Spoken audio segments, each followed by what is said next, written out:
Hello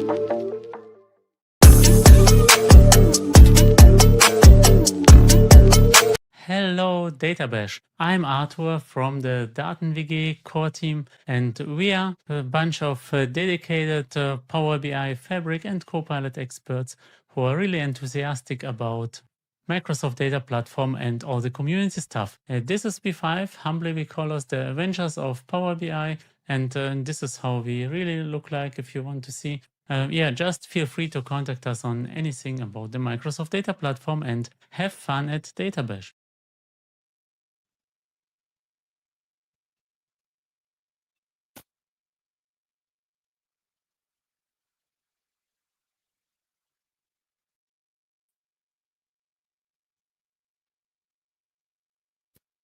And we should start. And I don't know how to remove this.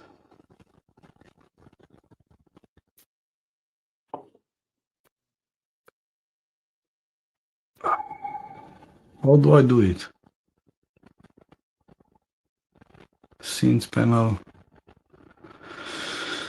So, what was there? Can you hear me?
Finally, we're here.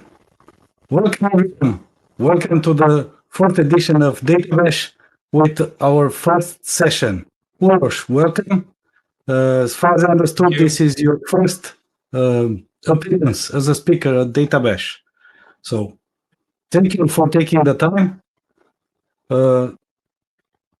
I'm just trying to add your slides on the screen. Hopefully everything will run smoothly during the day. Thanks again for taking the time, and the stage is yours. Thank you.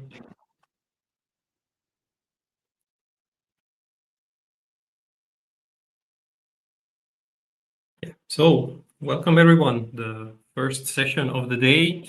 That means the energy is high and enthusiasm is high. So let's use that to talk about what's going on inside Microsoft Copilot and what makes it tick and what makes it work today. I'm Uros. I'm the CTO of IPS, which is a Czech-based development company, and I'm talking to you from our lovely office in Prague, Czechia. So before we get into the main course, let me take you first down the memory lane a bit and see how we got here, where we are today.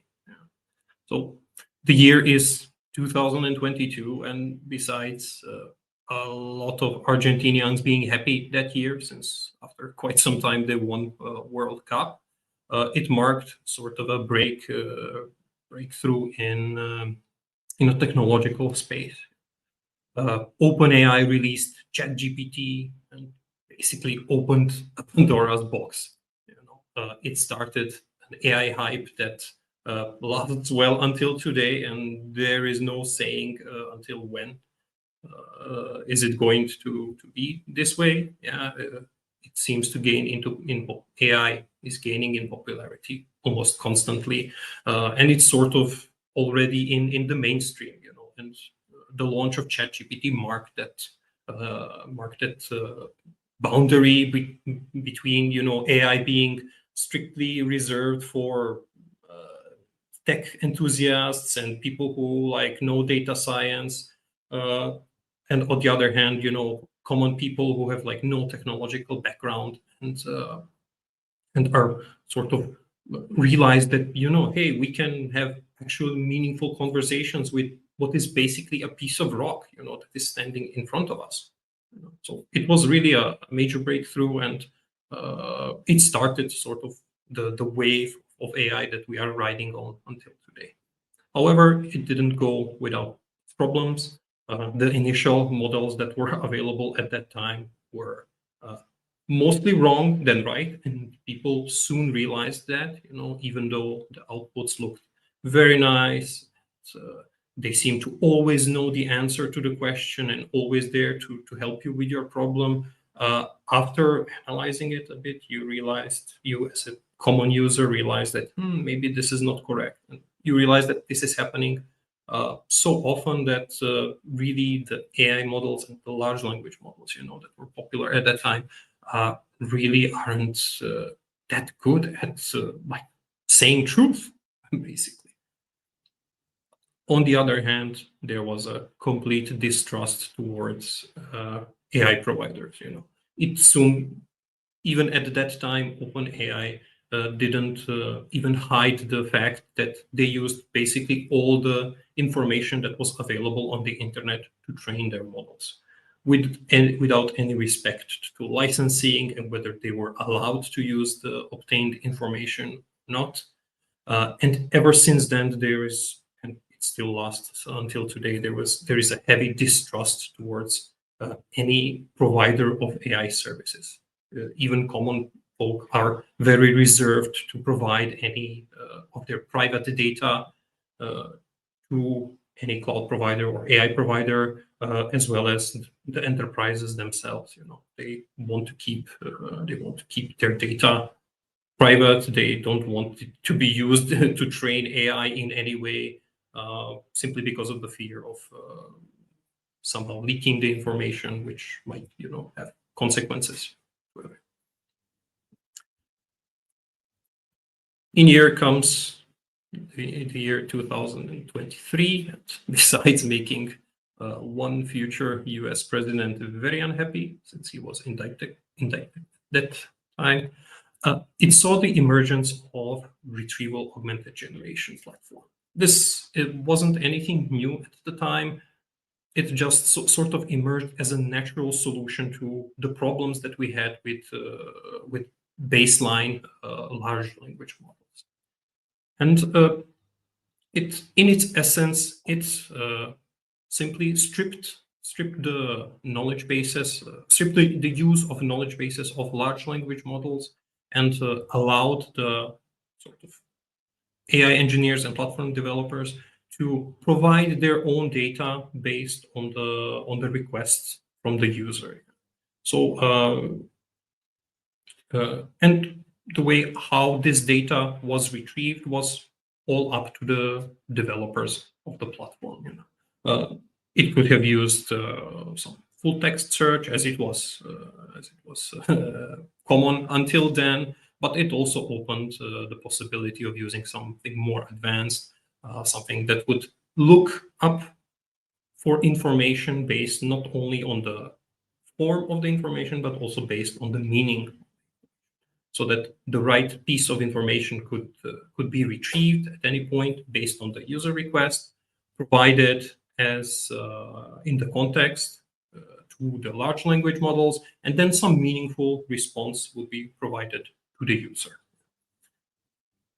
This helped a lot with hallucinations, simply because we didn't use the large language models knowledge base to provide answers to the users, as well as with data privacy, because we actually didn't have to provide all the data we have to large language models. We could have just used some snippets that are needed to answer the user's request. And this helped really a lot. Still, there were some problems.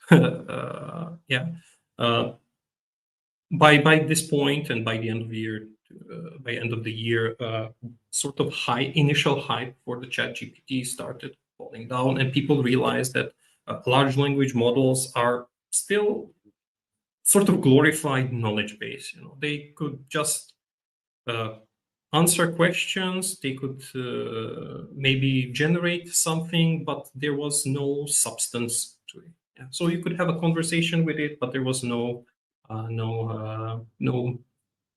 actions basically behind that. You couldn't do anything else. So it was a sort of a one-trick pony. This slightly changed in the next year, which also gave us wonderful performance in the breakdance competition in Paris Olympics. Really, that was the sport of the year that time. But it saw emergence of two different sort of technologies at that time. One was the rise of reasoning models, which basically added a pre-step to generating responses based on the user's questions. And this step was to create a work plan and then execute that work plan. This is something that was done even previously by using prompt engineering and using chain of thoughts prompting. But at this time, it came sort of as a built-in capability of large language models, and it improved hallucinations a lot. And it also allowed the large language models to solve even more complex problems that they were used to. So you could actually, have something a bit more complex than simple question and answer. Second, what is more important for us today was the emergence of agentic AI. We simply took the large language model at that time, gave it some memory where he can store and retrieve information, but most importantly, gave it tools so that it can actually interact with the world. It can start, sending emails, generating some new stuff, have an impact on the real and digital world. And this was sort of a breakthrough, because all of a sudden we could use AI models for something else than getting answers to our common questions. Even though it didn't come without its drawbacks. Agentic AI and agents in general have very sort of limited capabilities. And why is this? Primarily because increasing the number of available tools reduces the accuracy. Why is that? Because the large language model, if it has a big toolbox, it simply cannot decide based on some request and based on the work plan that it has, can sometimes misuse the tool or use the wrong tool for the process, simply because, I don't know, two tools are very similar, and since there is almost no intelligence behind the large language models, it could lead to simply using the wrong tool, and then everything that comes afterward is the results are not quite satisfactory, and it can lead to completely wrong results. So we needed to limit the number of tools that are available to agents, simply because it couldn't reuse the right one when it's time. So even today, it's like a sort of recommendation to have maximum 20 to 30 tools and make them distinguishable enough so that the large language model can use the right one. but anything beyond that diminishes the quality and the effectiveness of AI agents. As well, AI agents were sort of a one-trick pony. You created them to do one thing and do it well and do it good, and it was really impressive, but there was sort of no reusability. So if you wanted to extend the capabilities, you had to completely rework the AI agent, give it new instructions, give it new tool set. So it was from a maintenance and development perspective, there were really some bigger problems with reusability. Finally, we are in the current year, and which sort of is known as the year of agentic AI systems. So what we did was take individual agents and make them communicate with each other. Nothing more.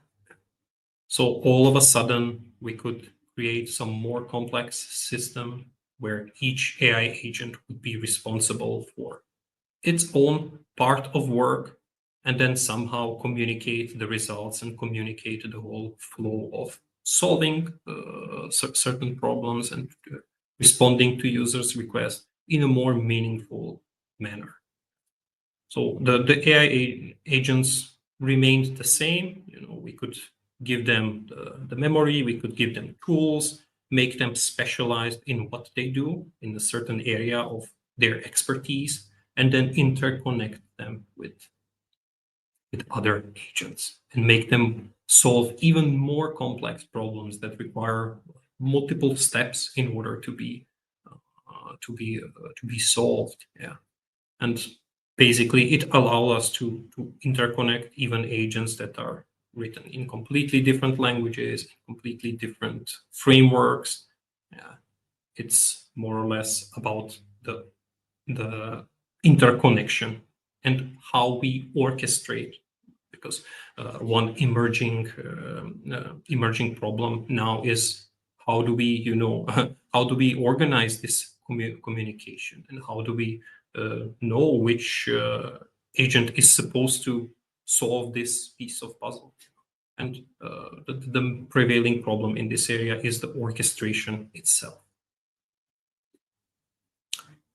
And actually, there are several patterns that you are able to do this orchestration. The most simple one, of course, is the sequential one, which is something that we often use today, even without AI agents. So any workflow, any deterministic flow of actions is sort of a sequential and may be applied to agentic AI systems, where each agent knows precisely the order in which it needs to process the problem. So it's basically a sort of a linear workflow, and it's mostly used for example, like data transformations, where you know exactly what you need in each step, but you want to enhance it a bit with AI. So nothing that we haven't seen until now, nothing that we haven't built until now. So it's sort of the least interesting, but the most straightforward orchestration type. Next is the concurrent transformation, which allows us to process the requests from the user and try to solve the problems in parallel, where we have multiple agents trying to solve certain issues and trying to generate an answer in parallel, but using slightly diverse approach, because each one is specialized in a different way, and each one may have different sort of opinion. So this pattern is very good for something that we often use as humans, sort of brainstorming sessions, where each participant in the conversation may have different opinion on the topic, and eventually, even some voting systems where we put agents against themselves, and then try try to select the most appropriate answer. So for the concurrent orchestration, you have the execution in parallel and then aggregation of all the answers. And then it also like improved the quality of the answers, because you could actually put agents against each other. Next, and what is let's say the most natural for us humans, is the group chat orchestration, which is nothing more than a discussion. So you simply put your agents in a discussion. You have your orchestrator, who is responsible for like choosing the next agent to lead the chat. And this pattern is also one of the few that allows you to put the human in the loop, so that you can also include the user who is like initiating the request, to put them in the loop and put them in the chat, so that he can have meaningful chat with the other agents. And it's very well used for sort of like iterative refinements or problems that require multidisciplinary, like people from different backgrounds, people with different agents with different specialization. And one specialization of the group chat is the handoff orchestration, which sort of deals with dynamic delegation of the problem, where it is not clear in the beginning how the solution to the problem will be done. So sort of it's typical, let's say, for scenarios such as customer support, where you pass the problem from an agent to agent, and the only, let's say, routing rule is that the agent that is leading the conversation at the moment chooses the next appropriate agent to continue. So it's sort of a very dynamic solution where requirements become clear only during the processing. And as I mentioned, it's pretty something that we do today in customer support. Imagine that your customer support specialist receives some complaint from the user. Then if it's a complaint about the application, then you forward it to the application support specialist. If you notice that it's a database issue, then you forward it to database specialists, etc., etc. So imagine this sort of a dynamic passing of the problem until it is solved.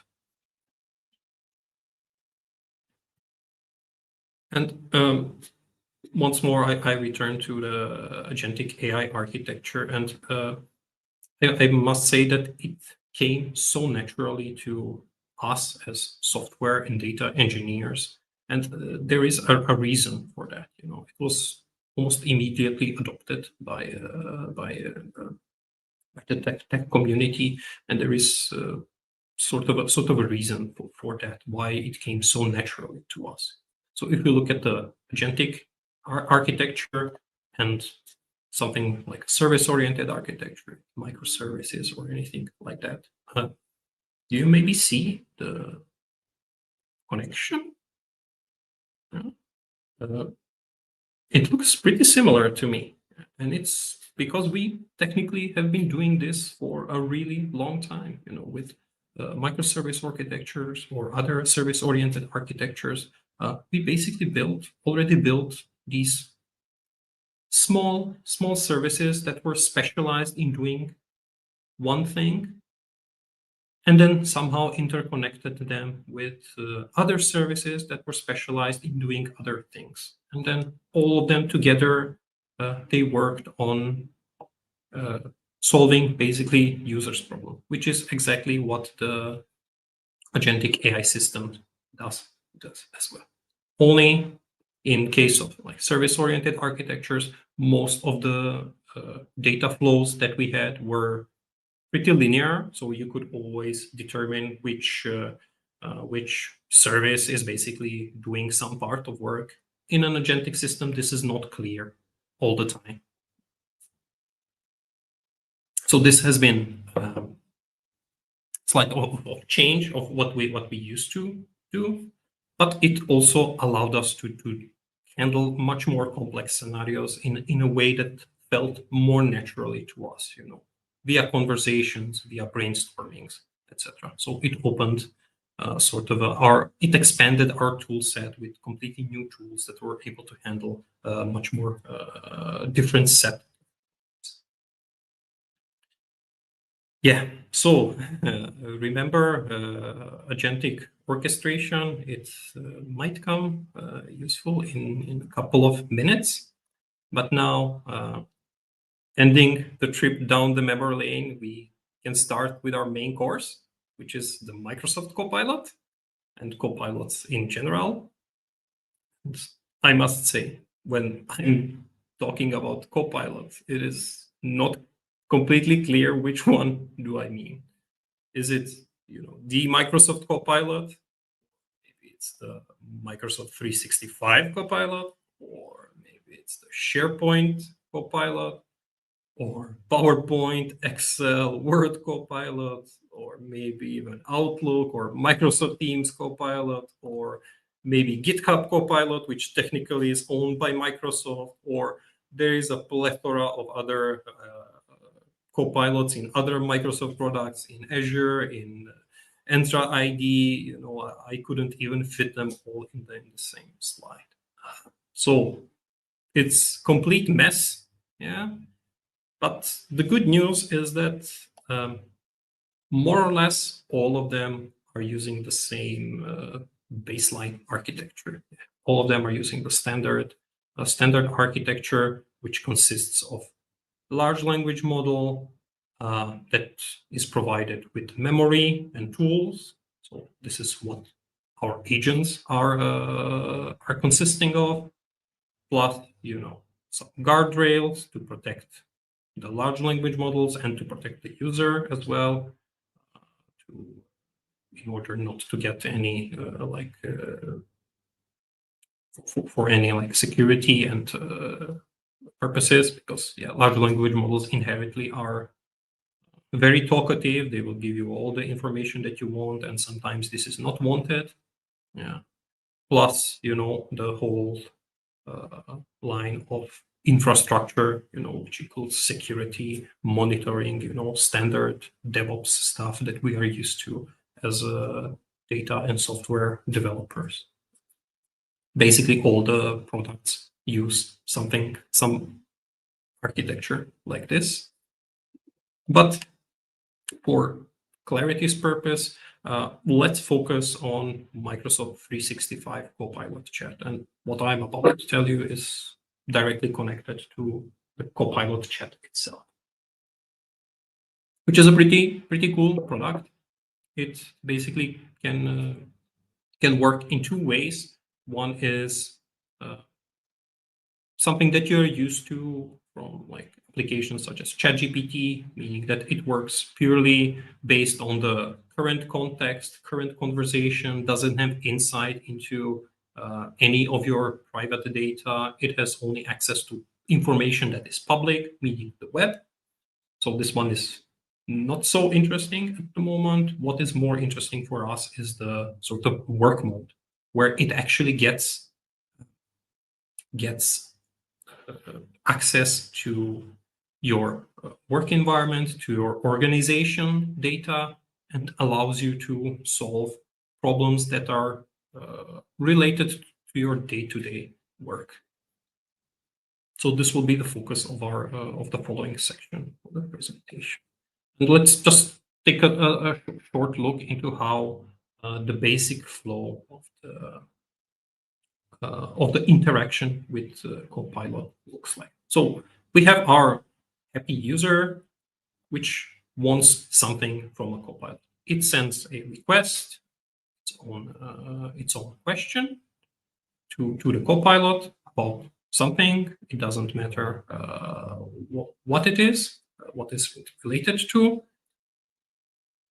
In the second step, it is Copilot's role sort of to analyze the user's request, to extract the intent and basically pre-process the request from the user and determine what exactly is the user, what is it that the user wants to do exactly, so that it can plan its next steps. Once this sort of reasoning is done, it accesses the necessary data using the Microsoft Graph API. So any information that may be relevant to answering the user's question, and sends it back to Copilot. This relevant data, including the plus the user's initial user request, plus some instructions, are sent to the Azure OpenAI service in order to generate the response. This response is then provided back to the Copilot, which doesn't immediately provide it to the user, but it actually goes through another round of sort of communication with Microsoft Graph API in order to ensure that the response contains the information that we used for grounding the model, plus checking for compliance, whether we are disclosing any like sensitive information, also including the references, which is important in order for the user to basically trust the data that it received, and also providing some additional services such as maybe like security labeling, so that we know that we are dealing, for example, with confidential information or something that shouldn't be disclosed further on. This information, of course, is passed to the user in the next step. This is Copilot at its simplest. It's sort of matches the retrieval augmented generation pattern that we discussed previously, with few additional steps to sort of enhance security and to enhance data privacy. We will come back to that in a few slides as well. For now, let's maybe take a look at this part. What makes the Copilot tick without all the external integrations? And I must say that even if Copilot started as a single AI model sometimes in the past, today it's more of an agentic AI system, and I would like to show you what agents we may find inside, how they are organized. So basically, we start with the Copilot orchestrator itself, who is responsible for the flow of the conversation and for interactions with the user. So it's primary entry point into the Copilot application. Next, it passes the conversation to a reasoning agent, which has some Azure OpenAI service as its tool, so that it can actually understand and extract the intent from the request, as we've seen in the previous part. After the correct sequence of actions is created by the reasoning agent and the necessary data that we need to retrieve in order to process the request, we contact the grounding agent, which is actually responsible for communicating with the data, getting the data via the Microsoft Graph API, and as well has some sort of memory where he can permanently or temporarily store necessary information about the data it retrieved. Yeah. Well, again, we will come back to that in a second, because the data part is really important, how it is organized, how it works. And then eventually, somewhere down the line, there is a compliance agent, which is basically responsible for generating citations, labeling the data, and making sure that we are not sort of leaking any information that might not be appropriate. Again, it uses it gets the data via the Microsoft Graph API. It uses some internal memory to temporarily or permanently store this information for future usage. So what we see here is a clear example of a sequential orchestration, and this might look like this might have been true in the beginning, but as the capabilities slowly extended, today this is not the case. And even though most of the time the processing resembles sequential conversation, today it's more of a handoff, actually, because you can actually ask different things from the Copilot, and it doesn't necessarily involve accessing your organization data or dealing with compliance. Sometimes you maybe just want to generate an image, and that's it. So in case that the reasoning agent decides that user just wants to generate an image, which is a capability that was added to Copilot some time ago, it can pass the conversation to the image generation agent, and which uses DALL-E in the backend to actually provide the image to the user. And then we completely don't have to go through the flow of like grounding, and of course it can be combined, because today even Copilot is able to sort of generate images based on your data. So imagine this getting much more complex and getting much more. So it's more of a handoff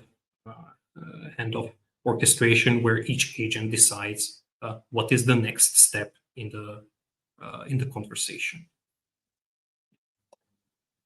Going back to the flow,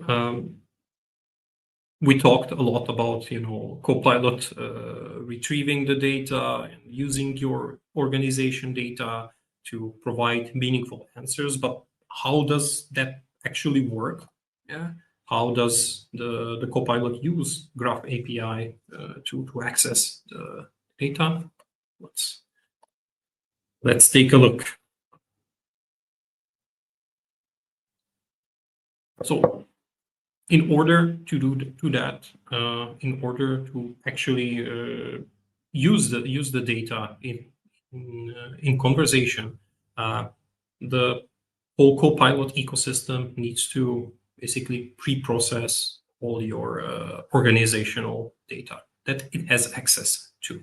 Meaning, we take all the data that is available via Microsoft Graph API.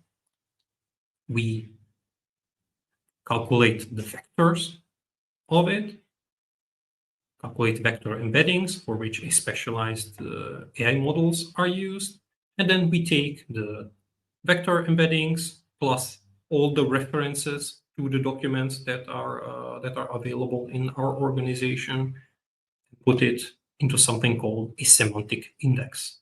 And this is very, for those of you who worked with retrieval augmented generation, this is very familiar, because this is actually the sort of a zero step that you have to do in order to make the retrieval augmented generation platform work. You always need to vectorize your data, and semantic index is actually the sort of a storage or persistence layer for that vectorized data.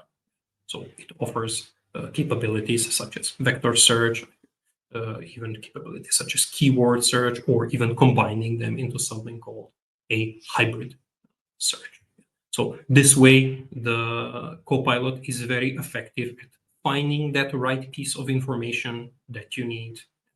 But please remember that semantic index actually doesn't store the data itself. It stores the vector embeddings, from which, of course, you cannot decode the data, plus the references to individual chunks of data that are relevant, that may be relevant for you as a user of Copilot.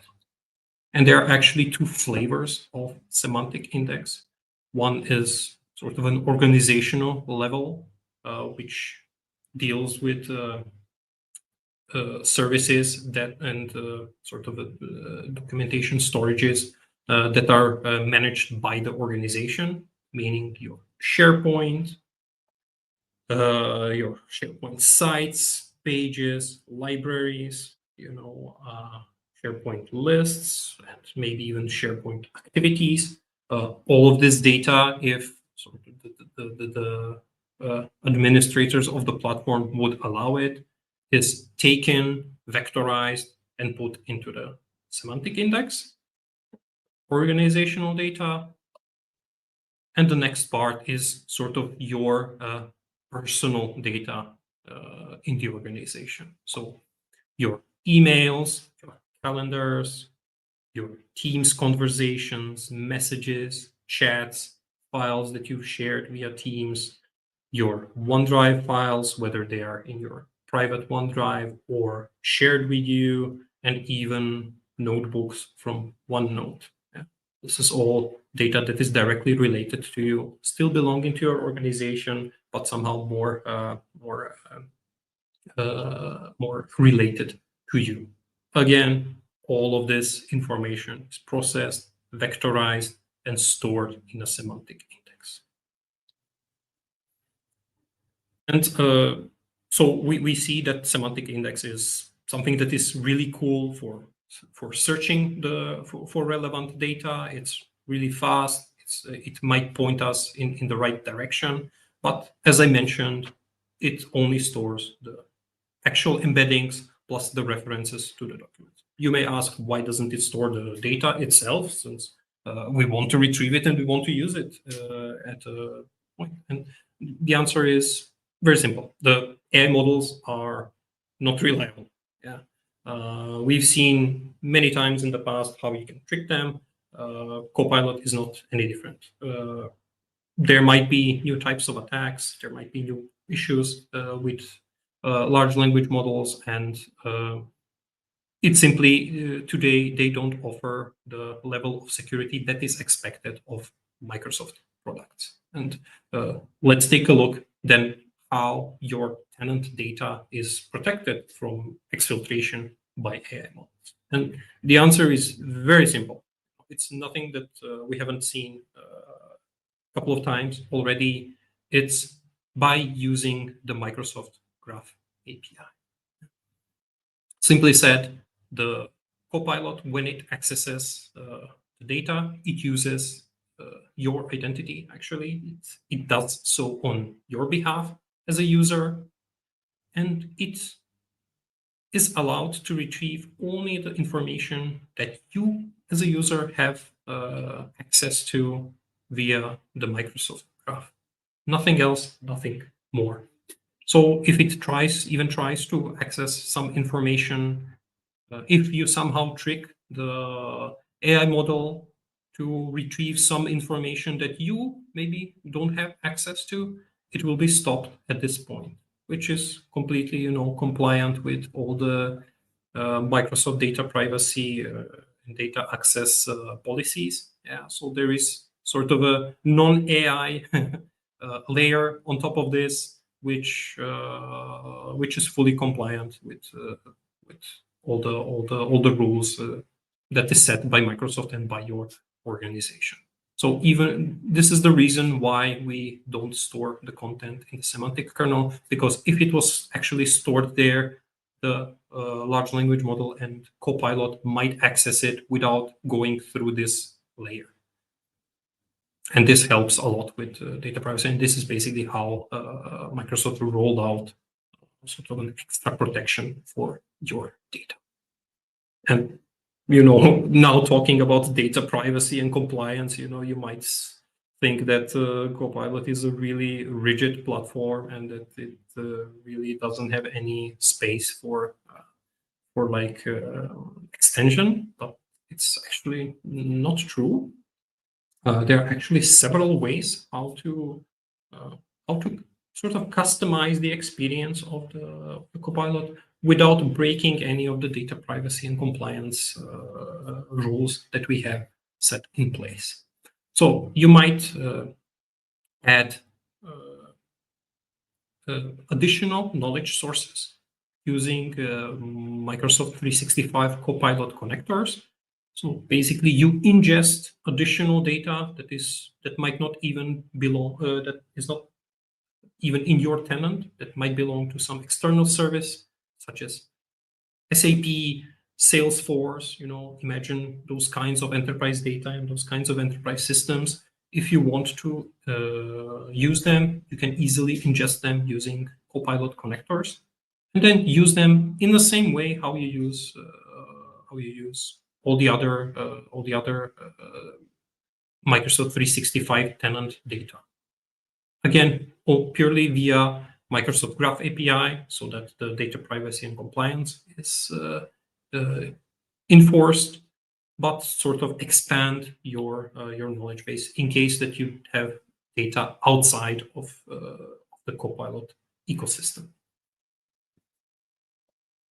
Second, if you are not happy with the models themselves that are generating the answers, and you are doing something very niche and something very specialized, you also have an option to fine-tune the models using Microsoft 365 Copilot tuning, which basically allows you to add additional data, not to the data set, but to the model itself. It's very helpful, for example, if you're if like sort of a generic model that the Copilot is using is lacking in some area of expertise that you needed, which is, I don't know, the law, manufacturing, any other business area. If you notice that the answers are lacking, you can easily fine-tune the model with that. And then there is also an option of like replacing the Copilot agent with an agent of your own. And there are actually two flavors in this. One are the declarative agents, so meaning that you as a manager of Copilot are able to provide new instructions, new knowledge, and even new actions to the Copilot agent. Without breaking any of the platform. So still we are on the same Copilot platform, just that we are customizing a bit. We are sort of deploying new agents to the same Copilot platform, and the customizations are limited because you can touch only the instructions, knowledge base, and actions. But sometimes that's enough, and you can use the benefits of the whole platform ecosystem for that. So, and the second way is if you need full control of the agents that go into the Copilot platform and want to really use your own instructions, knowledge, actions, plus use your own custom orchestration, even use your own AI models outside of, maybe even outside of Azure. There is also a possibility to sort of develop custom engine agents and use them as in Copilot platform. So get the benefits of the platform itself, with all the various integrations into Microsoft products, such as Teams, SharePoint, even having Copilot on website, but providing the agents completely deployed completely on a different platform.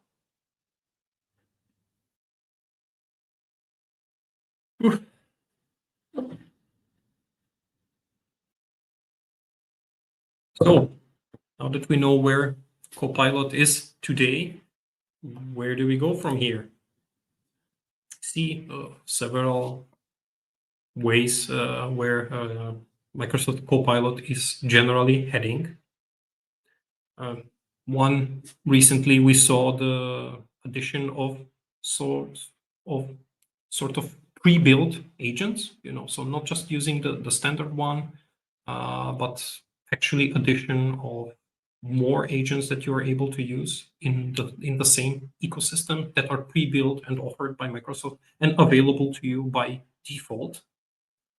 Couple of them that are like really let's say, useful, that we find very useful today is researcher, for example, which is able to like spend more time researching certain topic, researching certain problem, even getting some feedback from you, and basically using all the and processing all the information that is available either from your organizational data plus the data that is available publicly, you know, on the internet, to find a solution to most complex problems and to generate something that, you know, otherwise would take you maybe days or weeks to compile and to process. Second is the analyst, which is able to work on your organizational data, create some visualization of it, gain new insights, you know, that you might have missed, and it's really useful for any person who is dealing with business intelligence and data. Yeah, it is able to process large amounts of data and find, you know, insights that that you as a human probably have missed. And then there are some helpful ones, such as, for example, the prompt coach, which actually may teach you and may help you to create better prompts for other agents. So this is something that was recently added to Microsoft Copilot, and we see great potential in this, and hope that they will add even more of these sort of helpful agents that are capable of utilizing your organization data to find new information and to deal with more complex problems. Then, speaking about customization, what we haven't mentioned is the Copilot. Previously was Copilot Studio, which is basically a no-code, low-code platform for creating agents of your own that can either act independently or be built into the Copilot platform itself. It's sort of a power platform for AI, you know, where even non-technical people might come in and build some useful agents based on their knowledge. And we see that, you know, this is a sort of a primary way how Microsoft wants you to actually build the agents. And this is, we expect heavy like extension capabilities of Microsoft Copilot Studio in the future, maybe including even some infrastructure customization, because today it's sort of a rigid system. You have to use the models that are provided. You have no control of the guardrails, of security, of almost anything over there. Maybe sometimes it's a good thing if you're not aware of them, but sometimes, yeah, you want to do some more heavier customization. And if you actually want to deal with the changes to infrastructure, you probably have to go the route of creating custom agents completely outside of the Microsoft platform.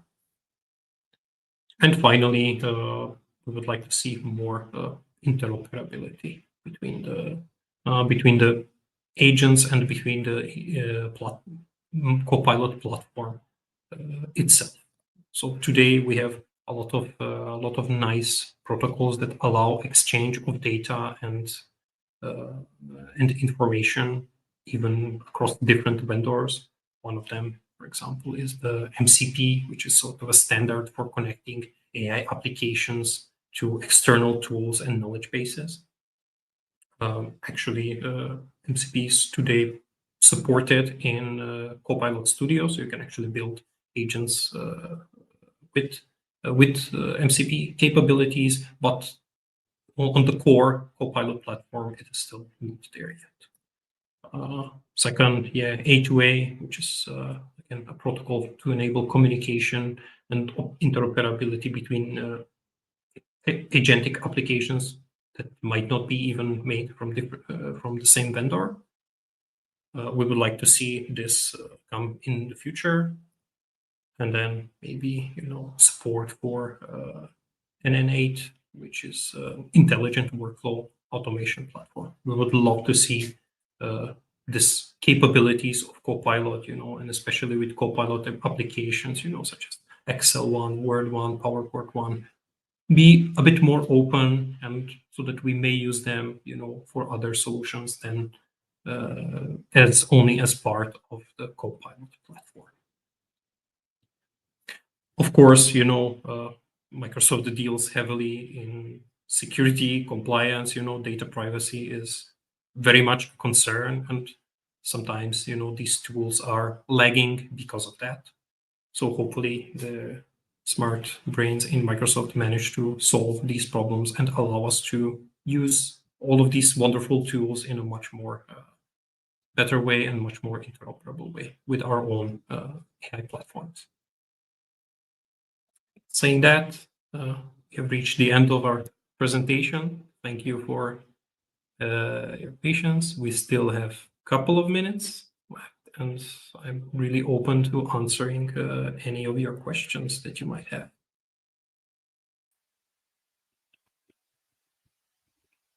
Thank you, Uroš. Loved it. It was great session.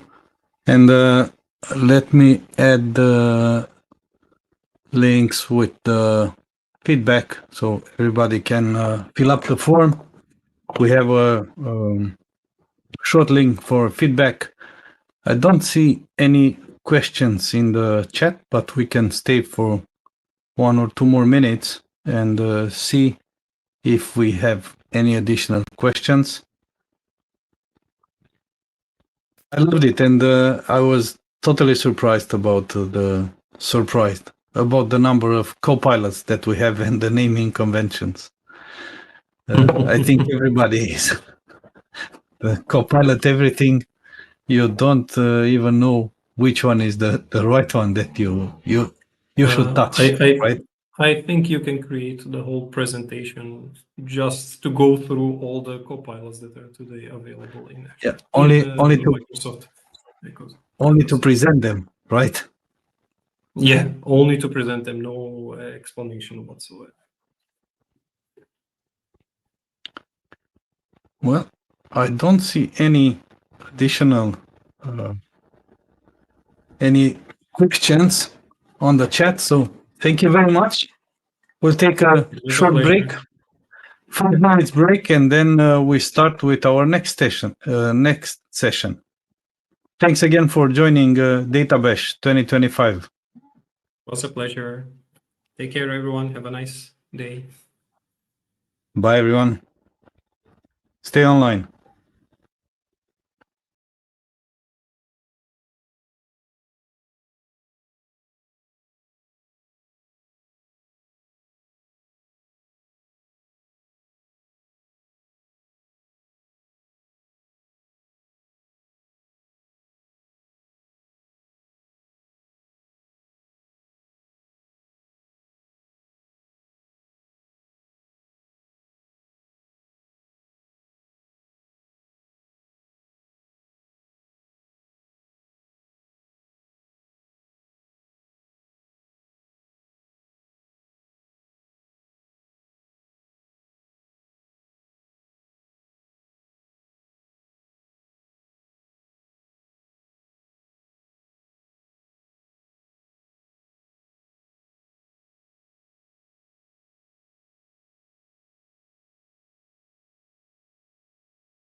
Morning, Francesco.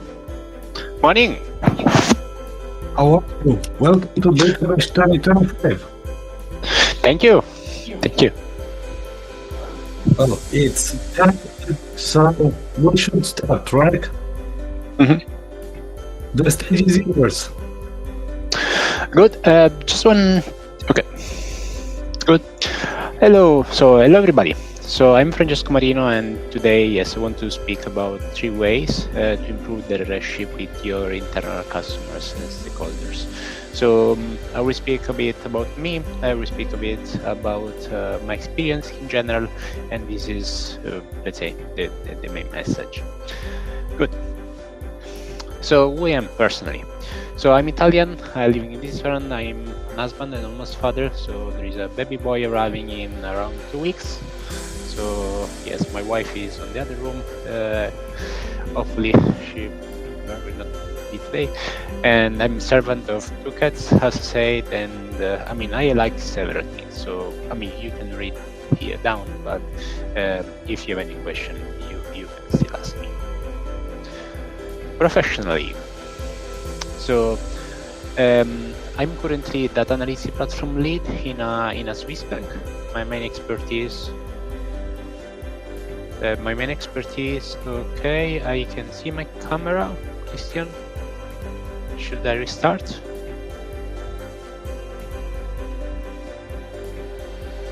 Yes, I see the camera, but it's frozen.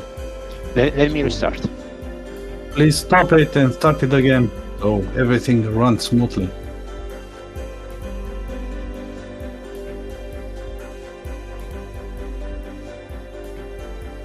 Waiting for Francesco to come back. His camera was not working. Usual live issues.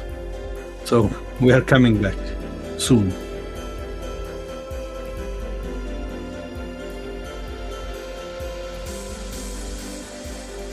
Yeah, Francesco is back. Good. And this time, camera is moving. Okay, Christian, I also hear music on my ears from StreamYard. Is it normal? Yeah. Okay, Just stopped now it. Okay, good. Thank you. And you can share your screens and come back. Good. I'm sharing. Perfect. Good. This time it's Let's working. try. Good. Let's try then to do a clean start again. Good. So hi everybody again. So yes, today I want to speak about 3 ways to improve the relationship with your internal customers, stakeholders. I will not have anything to teach, but mostly just share about my experience.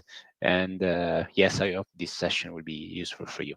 If you have any question, you can feel free to, let's say, to write the questions in the chat. Good, starting from me. So who I am, I'm Francesco. I'm Italian and currently living in Switzerland. I'm husband and almost father. Baby boy is arriving in 2 weeks, and as sometimes funny to say, I'm servant of two cats. I like a few things you can read there, and I also probably discussed a bit before.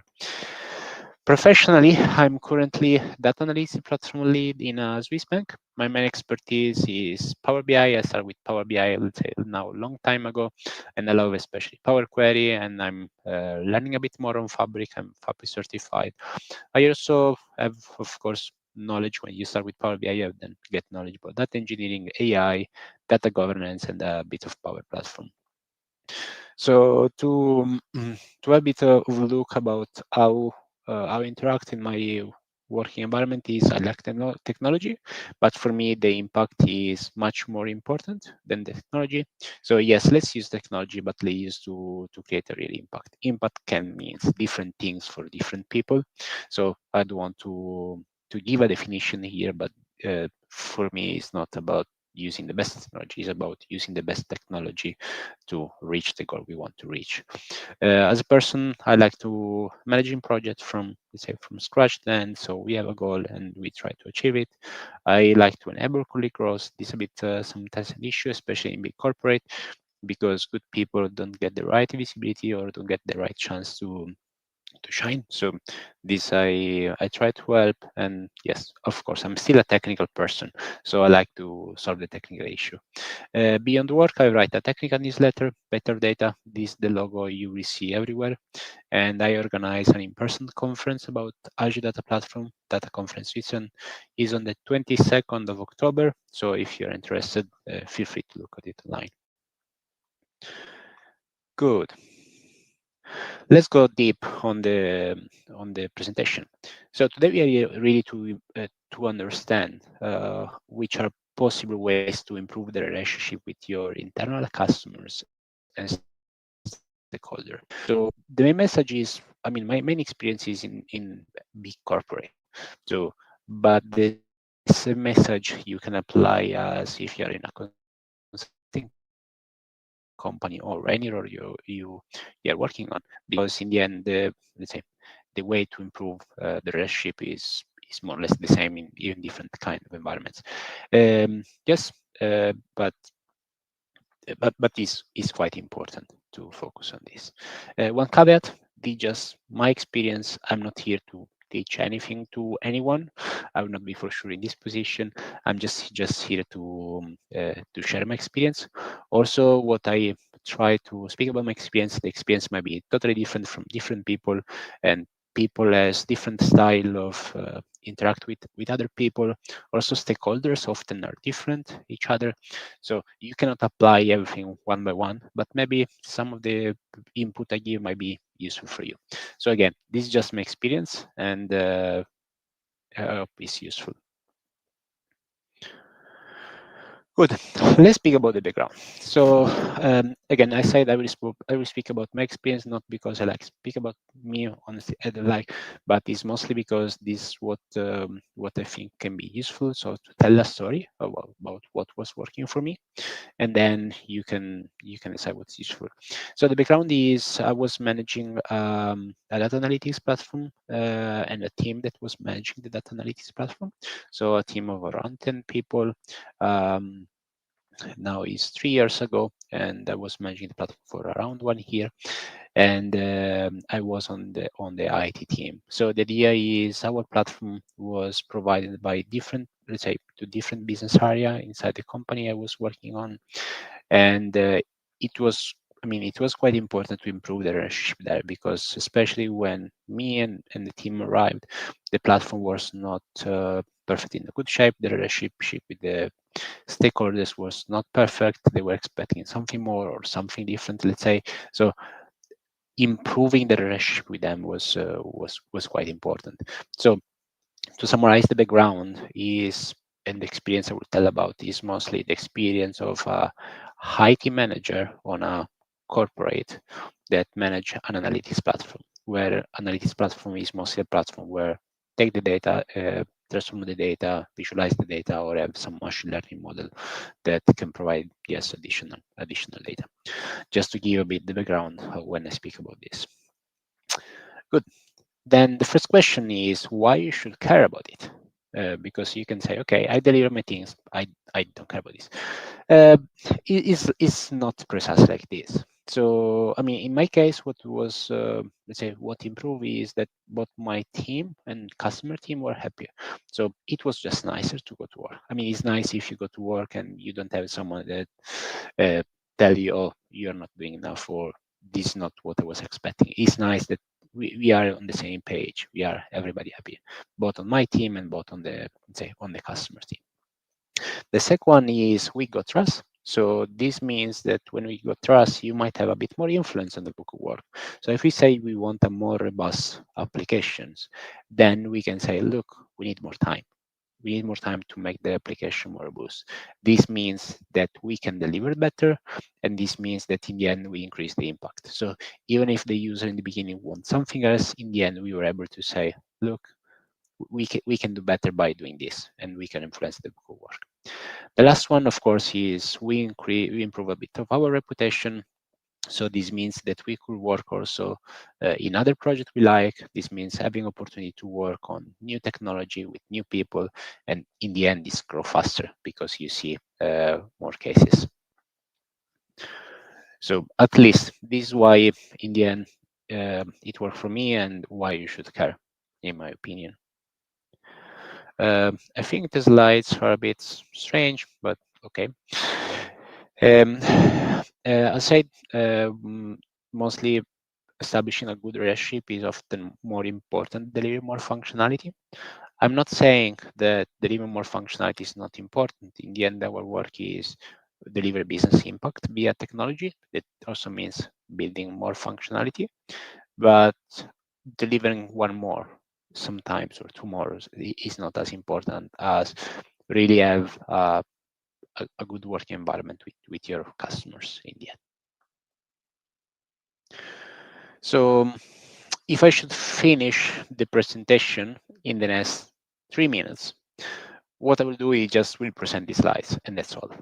In the end, this is the message of probably our work in general, whatever we do. And for me, in this case, is mostly sincere care about my customer, that in this case are the users of my platform.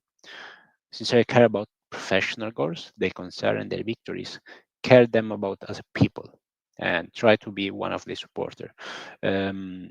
This, I mean, I would say, is the summary of the conversation we have today, because in the end, we can have different, yes, say best practice, but in the end, what we need to do is really try to care, really try to understand what our customer wants, how we can make their life easier or better, at least at work and so on, and be close to which are their needs. So summarize, sincerely care about your user. This is quite an important part. Good. But I mean, we don't want to go just high level. We are 1 hour now. We are 45 minutes almost, and I mean, it's nice to go a bit on the details. So this is again my experience, and those are the 3 ways that work for me. So the first one was really know my customer, my stakeholders. In the sense, I cannot improve a relationship with someone if I don't know who they are. So the first step, the first things I did also when I work in new project and so on, these are the first things I do. I want to know with who I work, with who I should work, with who I should supposed to work. This is useful. The second one is communicate constantly and openly. And this, I mean, we can discuss a bit better later why it's useful, and then be simple professional, because we can speak with our customers every 5 minutes and we can know them very good. But if we are not professional, if we are not reliable, if we lies, or if we see that if we don't deliver, then it's all of this is useless. So probably yes, be simply professional is the first, let's say, the main message of to improve the relationship with your customers, stakeholders. But yes, we don't need to forget about it. Good. So how can I know my customer stakeholders? I mean, in my case, I try to ask 4 main questions, and then we'll go to get an answer to those 4 main questions later, the step by step in the presentation. So the first question is, what are my customer stakeholders? How do they operate? Which are the goal and pain points? What they think about me and my teamwork. So we explain step by step why those are useful. Again, I think the slides are not showing correctly. Anyway, so in this case, the first thing that you should do when you start working on a project is really map the business and the team, the business areas that is supposing to use your platform and how they use it. Let's make an example. I own this analytics platform, and the analytics platform is for, I don't know, the marketing and sales team. Across the marketing and sales team are divided across different sub teams. I want to know which of those sub teams are using my platform, which one are not using my platform, why they're using, why they're not using, why they are using more than before or less than before, what is the plan for the future. So I need to know who is my customer base. Without knowing my customer base, I cannot speak with them. I cannot try to help them because I don't know them. And often what happens in corporate is they even don't know that you are there for them to help them.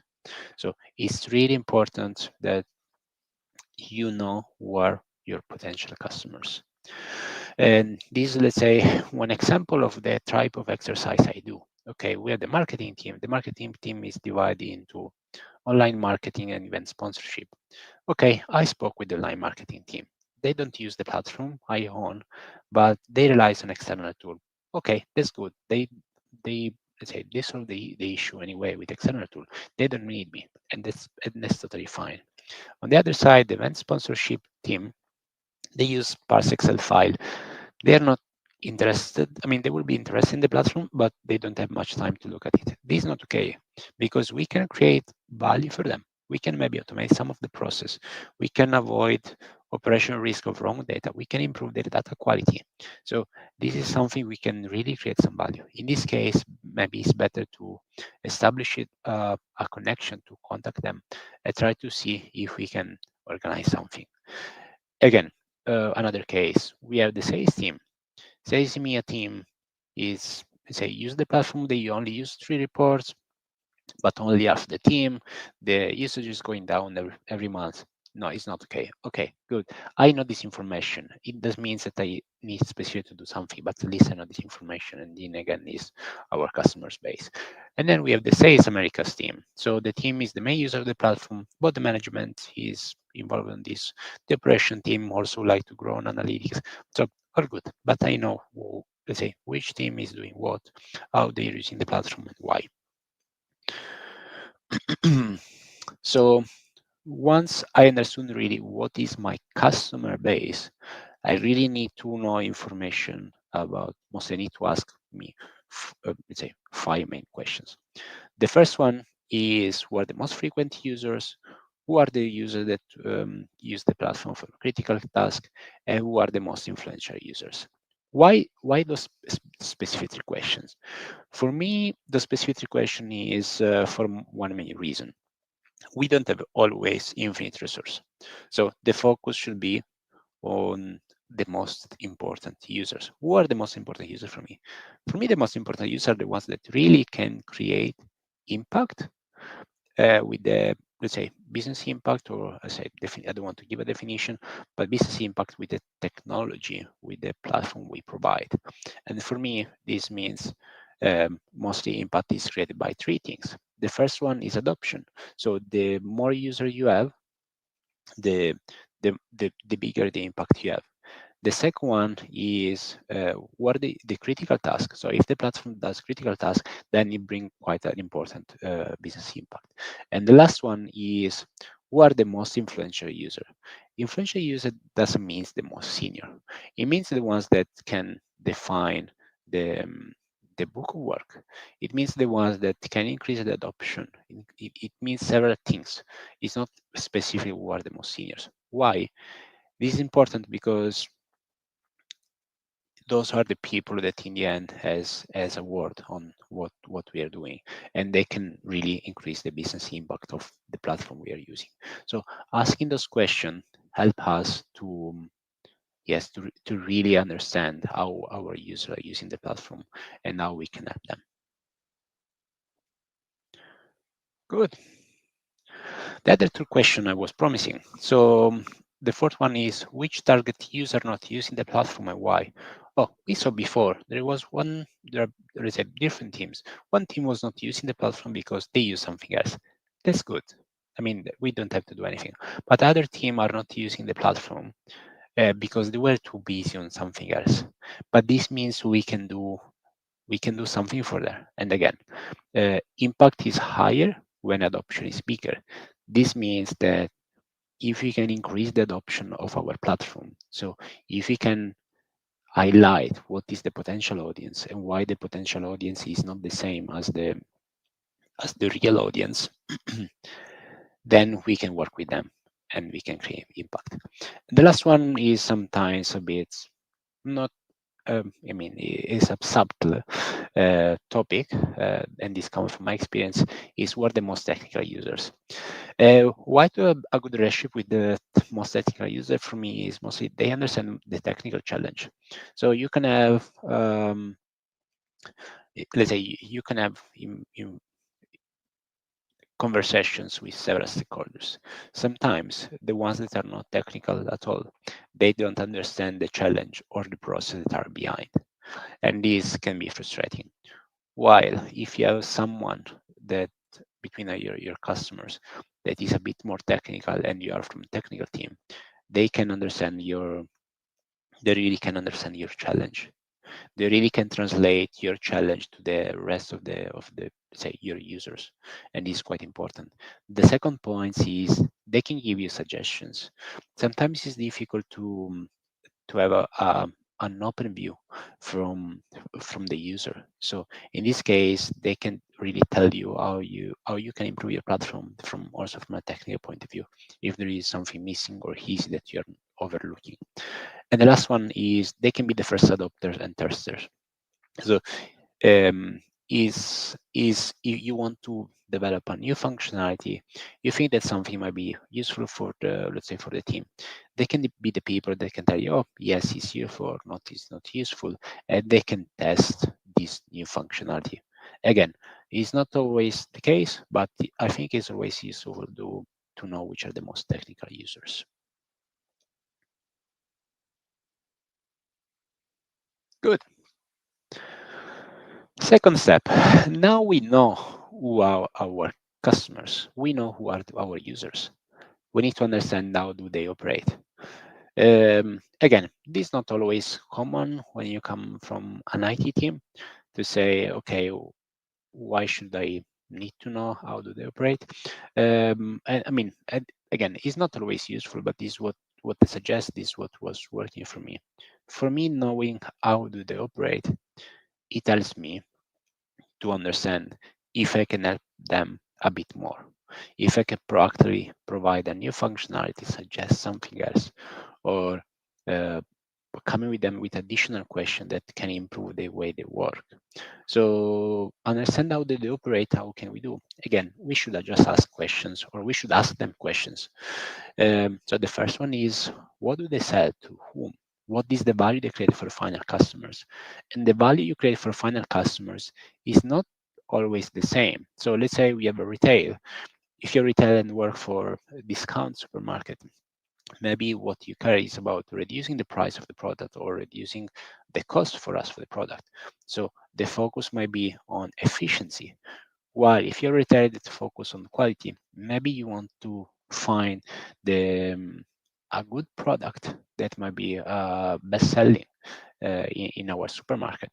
So it's the kind of value the company create. It depends a lot from the company, and if you know what is the focus, then again you can provide suggestion. The second point is, what are the steps required to create value for the final customer who perform these steps? again, you're in a corporate. It's not a single business process. There are probably dozens of business processes, and you want to know how those business processes are connected to each other. The data value stream of most of the time ends with analytics and reporting, but it does mean that but we are dependent from the rest of the value stream, from the rest of the business process. And this is why it's important to understand what, let's say, what there is behind. And then the last one is who are the decision maker and key stakeholders and why they're them. So again, it doesn't mean that this, of course, always the senior management. You just mostly want to understand who make decision, how do they make decision, because again, if they make decision, they have more impact on the business, and this means that if we serve them, again, we can increase the impact of the platform we are managing. Good. Another point to know my customer stakeholder was really try to understand their goals and their pain points. This is not high level. Is I mean, really here we can go into details. So what they do in their daily job, what they're trying to achieve, okay, is generic. But map what they do with the tool they use, then it's quite useful. Again, we are in the last step of the data value stream as analytics platform in this case. So try to understand what comes first, why maybe the data quality is not so good, or why data quality is great, but the data come only once per month and so on. So if we map the tool, if we know which colleagues are working on what, let's say these are useful information. And the last point is try to understand possible pain points in the process. And yes, the best way is just to ask to the final users. And the pain points again can be across a single business process, across several business processes, or across one specific, for example, reporting we are building. For example, this functionality is never working, or is working only once every 10 times. We need to understand why. So if we really need to understand which are the pain points for our customers, then we have information. And again, one message that that I heard often from my manager is that we can only solve problems we are aware of, and becoming aware is part of our job. This is not to forget, because sometimes we say, okay, I was not aware about it, how could I solve it? Yes, but this is part of our job, or at least this is how I see. So part of my job is really going deep and understand which are the pain points, understand the problem, and becoming aware of the problems. And this, again, part of, let's say, of our daily job. Good. The last point of knowing my customer stakeholder is what they think about me and my teamwork. Okay. Why? Sometimes what we do is we think we are doing a great job, and then our customers see it differently. Then you want to know why, because in the end, it's not our customer fault. If they see something else, it means we are not working to give the right perception, and perception again is often reality. What might happen is that you're doing really a good job, but you're focused something that is not so useful for the final users. Or on the other side, you're doing a good job, but you're not communicating enough, or you're communicating something else. And this means that in the end, the final user don't see what, let's say, even just the value of the platform you're building. So you spend a lot of time, you spend a lot of money to build something that is useful, but they don't use it just because they are not aware of it. And this is part of our job as improving our communication. And the last point is, I mean, it can happen. We just think we are doing a good job, but in the end, we are not doing. And having them that tell us, look, you're doing a bad job is again important. I can make an example from my experience here. So I was working with one stakeholder, and he was complaining, say, okay, you have big team, but you're not delivering fast enough. Why? And then we noticed the problem was we did much more than what we communicate. So there was a lot of admin work. There was a lot of support work. There was work of functionality delivered for other teams. And for this single stakeholder, this was not visible. And this was not visible because we didn't communicate that. So in this case, we were doing a wrong communication, and we tried to improve this in the way that he could see all what we were, say, delivering as a technical team. And yes, this explains why it's important to know what, let's say, what my customer thinks about my work or my team work. Good.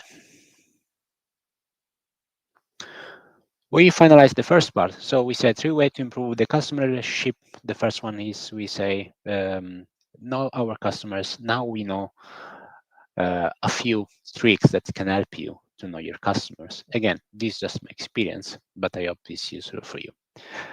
The second part is really communicate constantly and openly. Again, this working for me. It just means that your stakeholders want to communicate constantly with you and openly. So change a bit, but I think in most of the case it might work. So 3 ways for me to communicate constantly and openly was mostly three main things to do. The first one was having a recurrent one-to-one with the main stakeholder users. I mean, one-to-one, a powerful way to understand things that you cannot notice sometimes in meetings or that you don't know, because people are not always open to, let's say, people are not always open to say everything about how, or let's say, which are the relationship with also the rest of your team. So having those recurrent one-to-one give you the opportunity to have a clear open space with no noise, where your users can tell you really what is going on, how things are going. So I was using mostly a recurrent one-to-one with my stakeholder users for, let's say, 4 main things. The first one, again, asking their priorities, their opinion, and possible suggestions. And these come because you really want to know what you need to focus on. Sometimes, yes, you have product owners, and but or even for them, it's a difficult job to understand priorities. So if you can work sometimes with the final users, or even with the product owner, understand which are the product owner priorities, then it's easier for you to know what you should focus on. Also, their opinions. So sometimes you might have different opinions than them. Understand what they think and why. It might be useful to, let's say, adapt your communication with them. There's also a possible suggestion. Sometimes there are small things in a, let's say, in a platform, in a huge platform, that you don't see, and maybe really small information, just a documentation page or something might be useful. So possible suggestion, I think, should be always open. The second point is, I was going with the rest of the team, because, okay, I manage a team of 10 people, but I don't see the relationship of each of those 10 people with the rest of the final users. So, and I need to know what is happening. So if I know, okay, one person is doing a good job, or this person is doing a good job, but a bit slow in the last period, and this person is doing, let's say, a bad job. And then I have this feedback again and again and again during the time.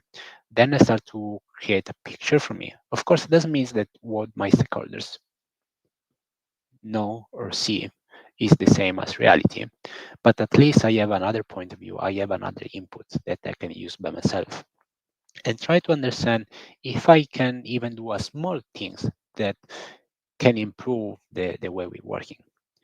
The third point was using those one-to-one to improve the working relationship with let's say, with the stakeholders in this case, when I think something was not going in the right direction. I mean, I have experience of someone tell me in, say, during a conversation that we were not sometimes taking things seriously, and I knew it was not true. We were working weekend, we were working on evening to make sure everything was working well, and I had to stop that in that moment. So I had to say assertively that that's not true, maybe the platform is not perfect, maybe you're taking more time because any XYZ reason, but we were taking things seriously, and this was useful because it was a way to act to improve the work relationship. From that moment on, I know why they were thinking about it. I know they were thinking about it, and I stop what they were thinking. I mean, of course, you can stop what they're thinking, but I take a position and try to explain why things were going this direction. And this is again a way to an open place where you can use this time to improve the relationship. And the last one is understand if there is something easy I could do to improve, let's say, their job, to make their life easy, even outside my specific responsibilities. Maybe it's, oh, they know a contact from an, I don't know, HR technical team because they could not solve this one, or they need access to a specific application, or they don't know where this data point come from. And you don't know either, but maybe you know someone that can know someone else that knows how to get this information. So sometimes it's just easier as nice to, let's say, to help in the end the final users. And this, I think, is coming back to the main message of the session: is care about your final users, care about your stakeholders. Good. Again, this slide is not looking nice here on YouTube. It was better in PowerPoint. Anyway, one powerful tool that was quite useful for me is, of course, we work in. I was working in an agile way, and I was using Sprint Start, Sprint End, Recap emails. Of course, you have those tools like Jira, or I don't know if someone. I think Trello is not used anymore. Anyway, you have this tool where you track the things you want to do and what is done and what is not done. But the final user will not go in Jira and check what you have done, or neither the stakeholders, sometimes not even the product owners. And for sure, they don't really care about each detail. So what we were starting doing was just to send an email at the end of each mostly iteration or sprint, just to recap what we, let's say, how the last sprint was. And mostly we divide it into 5 sessions. The first one, yes, just a short introduction. Don't need to spend time here more. The second one, on the other side, is quite an important point. So we explain which are the new business and technical functionality release, the business benefit, and we work on the functionality. Okay, why I'm going so much in the case? Business and technical functionality. What does it mean? Sometimes we provide a business functionality. This business functionality is used by the final users, and this create value for them. And it's important to communicate the business benefit of it, also for the user that don't see it, because this is also a way you can improve the impact, because this business benefit might be viewed by someone else and they might start using the application too. The second part is the technical functionalities. I think this is key. Technical functionality is often overlooked by business because they don't understand much the value. But if you have, for example, a clean DevOps pipeline for the release, we have a good version control and so on. This is a best practice that in the end, it increases the velocity of the work we are doing.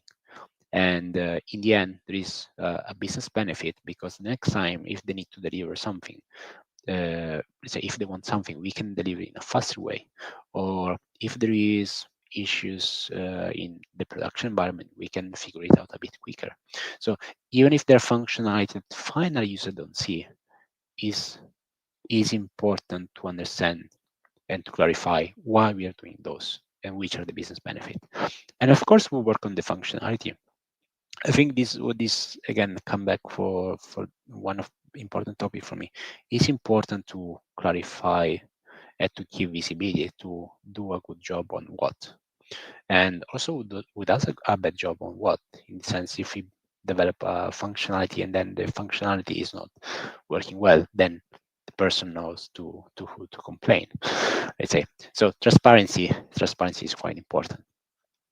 The second part was admin support and analysis tasks completed. Again, we don't deliver only functionality as a technical team. We do a lot of work behind the scene about analysis of things that we need to do in the future, support for something that is not working, admin, like access management review or whatever. So this is something that we need to clarify, because again, it might be not visible from outside, but it might still take a big time of your team. And the last point, again, quite important, is which are the tasks and functionality that were planned for the sprint that just end, but were not completed, because they were expecting those functionality. We agree with them, okay, we'll release in 2 weeks, in 1 month, and then you will be able to use. And then if you're not able to deliver, you need to say that. You need to explain the reasons why and how you will do, what will you do to avoid that those functionality will be completed next time. So you want to make sure those functionality will be there, and you want to make sure that if there was a reason why this was not happening, how to solve it. And of course, the plan a timeline. So again, they know the functionality they were waiting is not there, but they will know why this was happening, what you will do to avoid this happening again, and what is the new timeline. This again, quite important message for transparency with the final users. Then, of course, we do a recap of the next, let's say, of the next planned sprint, about what we want to do, what is the tentative release time, and also we try to clarify which are the user availability. So we need to do some users to do the final testing, so they need to know in advance if they need to save some times for do the testing for the work we require. Then the 4 points here is not much visible, but it's the values. So mostly, I don't know, if a new team member take a new technical certification, or a team member is doing a part-time rotation in some other team and cannot work 100% for our team. Anything that is various information that can be useful for the final user, then is good. And then, of course, conclusion, and again, request for comments and feedback. So this was a mail I was trying to write when I was analytics platform lead in this team, and I believe was quite useful for me to have open transparency about the work we were doing. If you want to have an example of this email, then you can go on my newsletter, because these sessions come from 2 articles of my newsletter, and you'll be able to see an example of this. Good. Now, one thing that is important, but probably you kind of figured it out already from the other part of the session, is I love, and this is useful for me, to have frequent feedback cycle. Every meeting for me was, let's say, an opportunity to ask for feedback. Of course, it should not be every meeting. I mean, user will not even the time to think about new feedback sometimes, between one-to-one and the next one, or informal conversation. But if with common sense you, let's say, you are in meetings with people, you speak with people, it's always a good opportunity to ask for feedback. And this will allow you to increase your work much faster, because you know much quicker what is going well or not. And even if you don't change anything, at least you know that for 4 times, 5 times, then something was doing well or not, and so on. So information are always useful. The second part for feedback cycle is really ask for every part of the delivery process. So, I mean, delivery is not only building the latest functionality, is can we improve the way we gather our requirements? Or can we have a way that we can track better the initiative? Or do you think one person can do better another job for any reason? Or is there anything that for you is more important right now, or something that I can do to increase my impact, and so on? So you can ask several of the question, but it's not about only the technical part. It's really try to understand how, as a, let's say, as a platform owner, you can improve the delivery process. And again, not every feedback was useful. But even when it was not useful, I kind of gained insight what my customer stakeholder was thinking and why. And this in the end is, I mean, this is always useful knowledge because it's something you can always act on. Again, we are in a data conference. This anyway a data-driven way of managing a platform because I know the input and I know how let's say I have a starting points to improve the way I'm doing. Good. Only 50-minute meeting, but we are almost to the end. So the last point, again, probably again the most important, is be professional. I mean, there is no way to escape. To do a good job, you need to be simply professional. For me, be simply professional is those 6 things. So the first one is complete what you promise and with quality. Don't do sorry for expression, a shitty job, and complete what you promise. Don't deliver in months and months. Just deliver when you say you will deliver it. Be accountable. So don't escape. Just be there. Be accountable for what you do. Be honest and transparent. I mean, it's useful to have full transparency, or at least this was working for me. Maybe in some environment it's not, but be honest, be transparent is, I mean, for me is one of the key part of being professional. Be assertive when required. Again, this coming back to the example I was doing before. Sometimes you need to be very straight with your final customer and say, okay, what you're saying is wrong. This is not true because of A, B, and C. Or sometimes you have to do with your, let's say, even with your team member. But be assertive is important. You cannot leave conversation or way of thinking going without providing also your view. The fifth one is be present. It does not mean you need to be in every meeting, even because I hate to be, let's say, in every meeting if I'm useless. But sometimes it's important to show you are there. That is not only someone else that is taking care of for your things. You're happy to help. And the last one is product-minded and customer-oriented. These, as in my case, analytics platform lead, was really try to understand how I can improve my way of working and how what the customer wants can become part of my product. So those two parts are quite well connected, and those start from the customer needs and become part of the product by becoming product minded. Good. So we clarified now which are the 3 ways. Yes, even this slide is a bit messed up here. Anyway, I said the 3 main points for me was knowing my customer, communicate constantly and openly, and be simply professional. For the be simply professional, we just saw it, so we don't need to recap. For know your customer, again, the 4 main questions I was asking is really try to understand what are my customer stakeholders. So really, the first example is, let's say, really what are my customer base.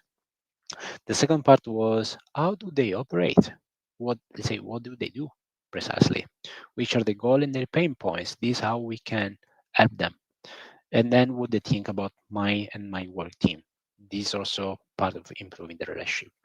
The second part is communicate constantly opening. So again, the one-to-one are useful.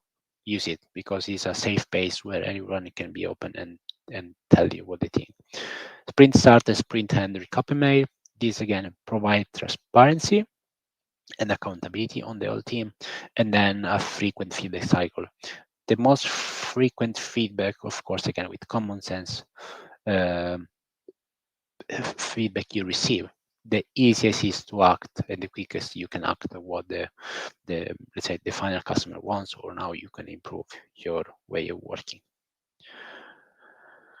Good. I see no question in the chat. And then yes, just last May. So thank you for staying here listening to me. If you want to look for me on LinkedIn, this with the QR code. Also, if you want to subscribe to my newsletter in Substack, this is the QR code. Feel free to do it.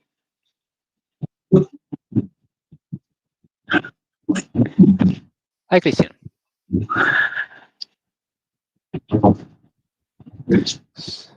Sorry, I cannot hear you. Your audio is not great.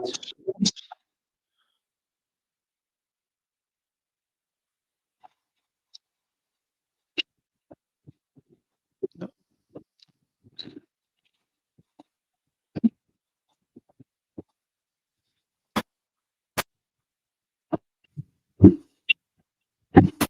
I can hear a bit of noise, not the voice. Not sure if it's me.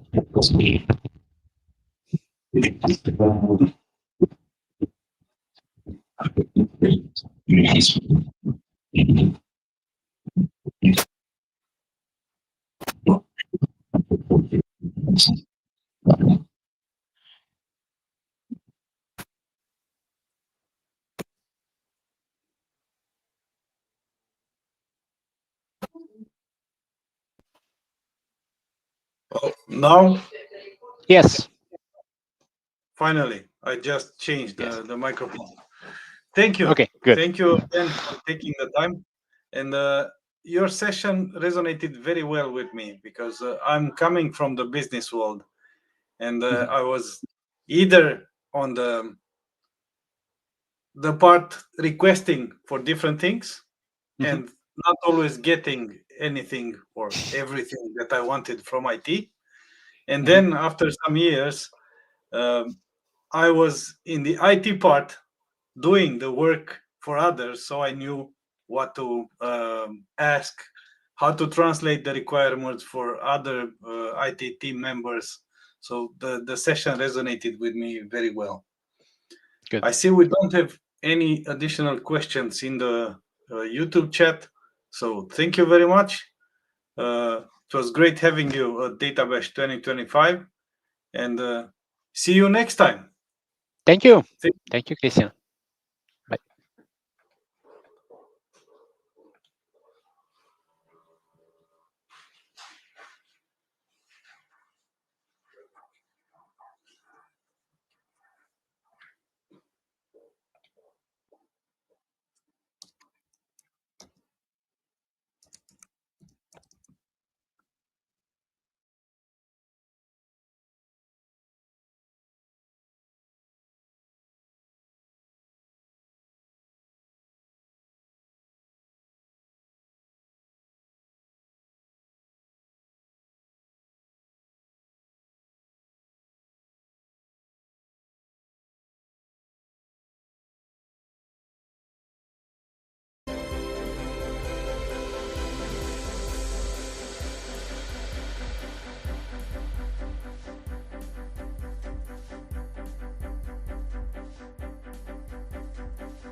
And we're live.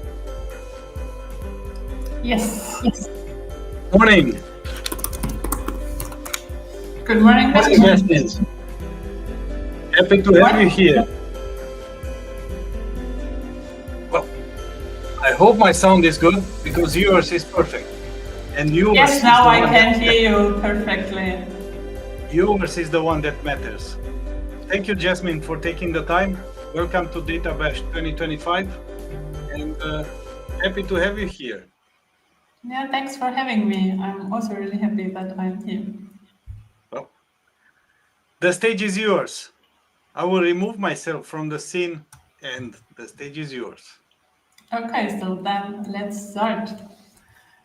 So thanks for joining my session about data health is people business, making the invisible actionable with dashboards. I created this session because I strongly believe that we need to talk more about people when it comes to data health instead about talking non-stop about the latest and most craziest tools or AI.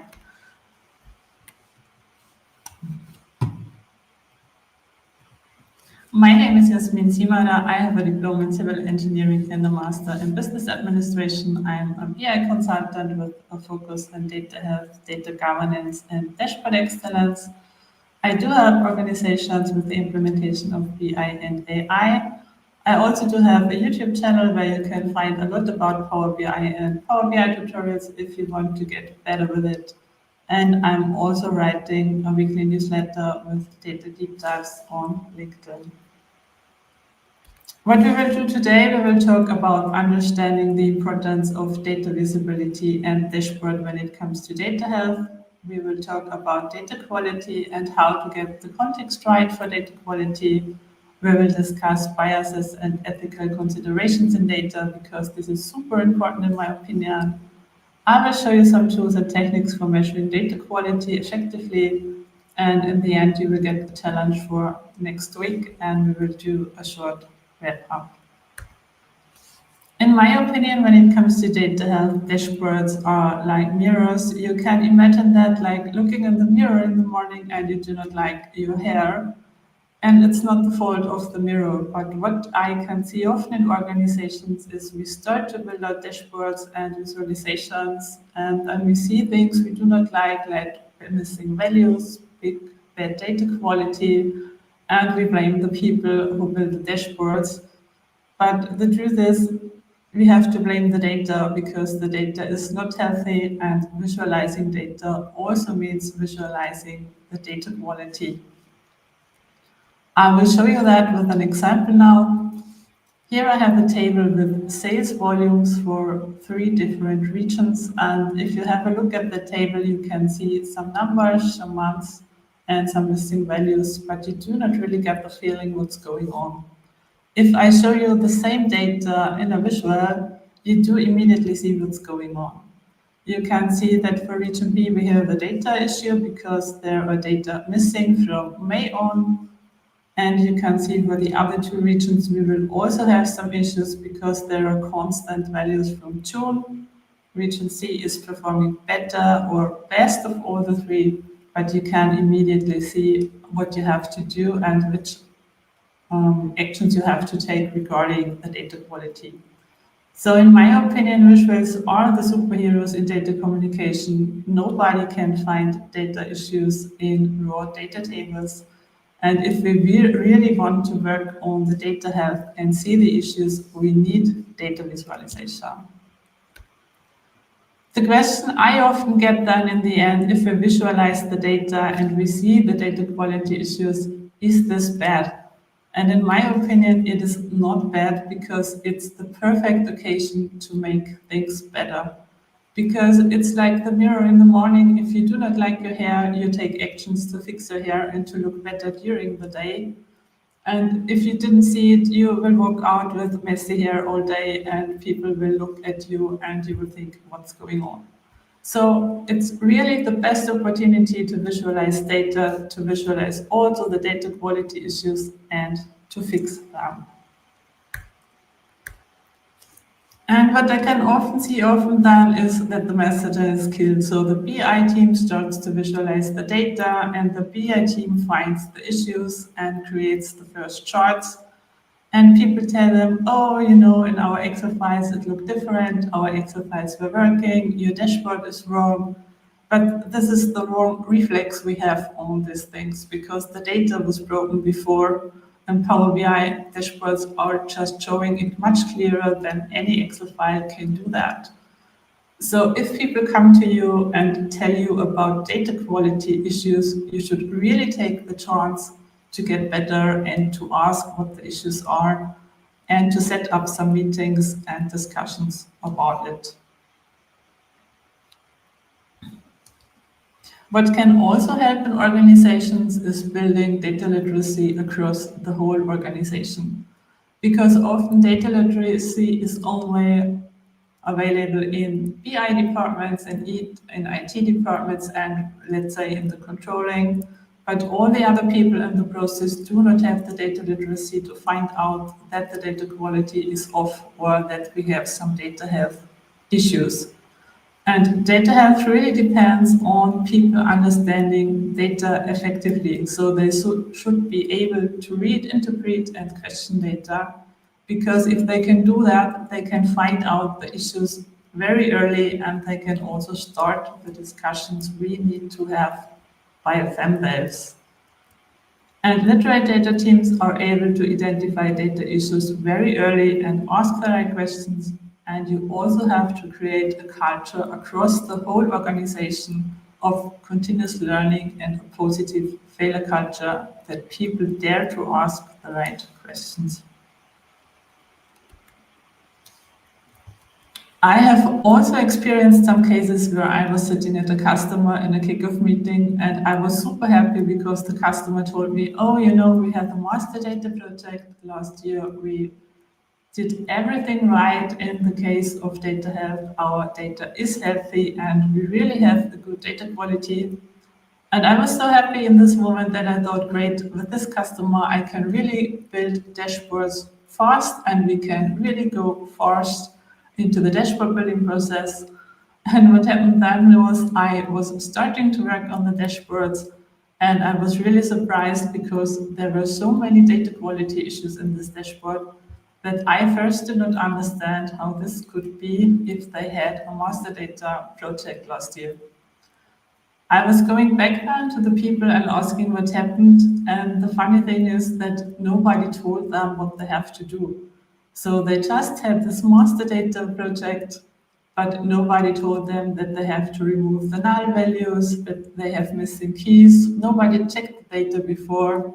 So I think they only did some spelling checks, but the main issues remained. And we had to go back to the start and to work on the data quality before we could do anything else. Because when it comes to data quality, you really have to know that data quality just exists in a certain context. And consultants that tell you that you have to reach 100% data quality and then you can do anything else are just not telling you the truth. They just want to earn money, because data quality really depends on the business case you're looking at.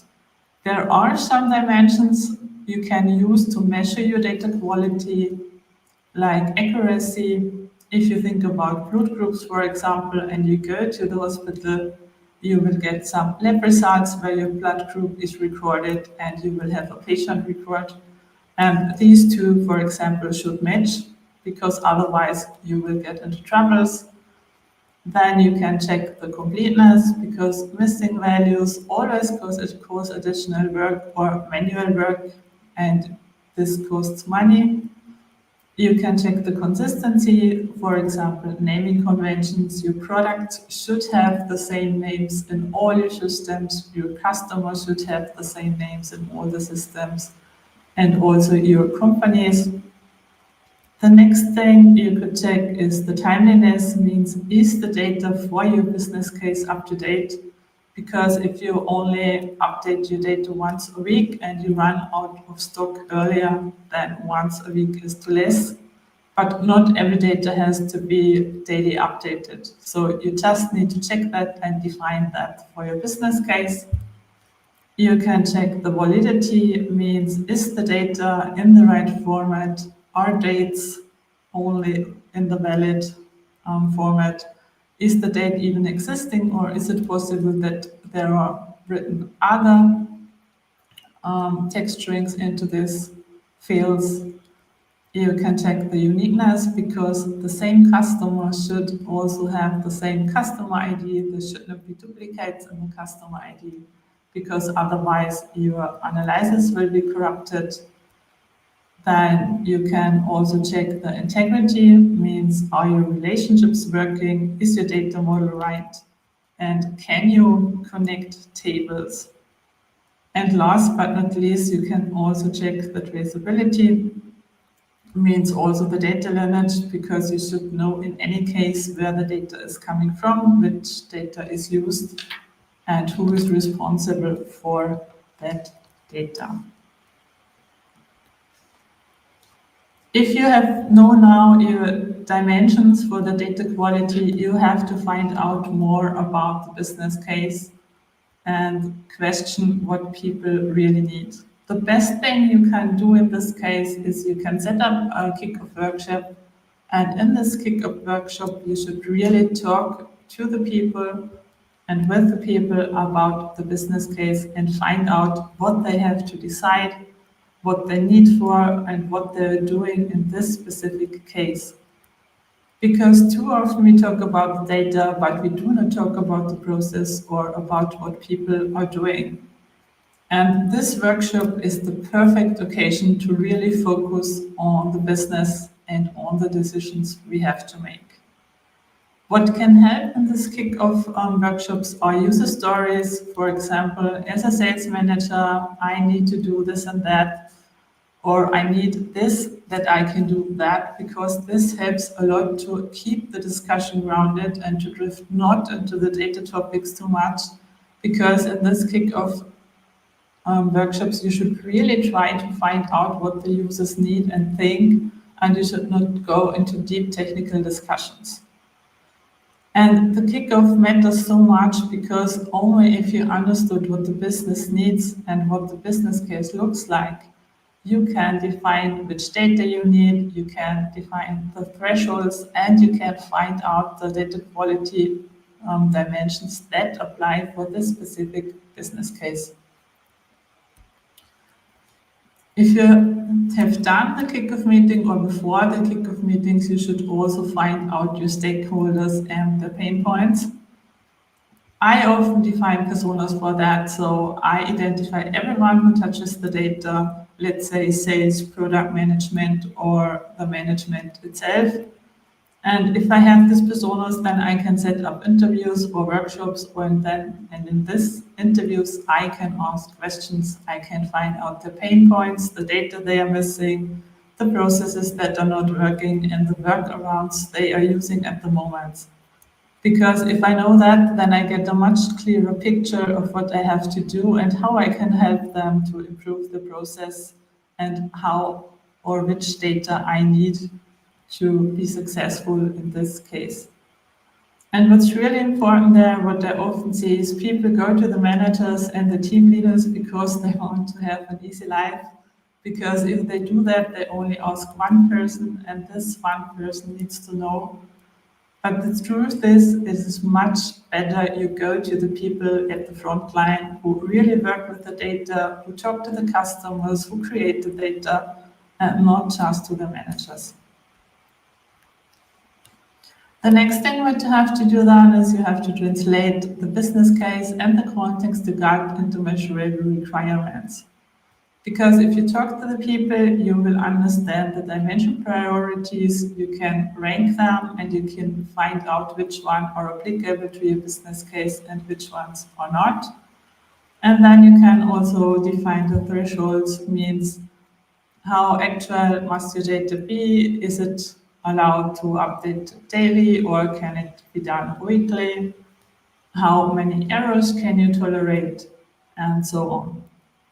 And what you always also have to do is you have to define an ownership then, Means you have to find out who's accountable if these metrics are not working, who is responsible and who will take care about them. Because if this is not defined, nothing will happen and nobody will do anything. And if you have done that, you could think you're ready because you have implemented everything you need. You can collect the data and you can work on that. But it's pretty much important that you also implement a feedback loop then.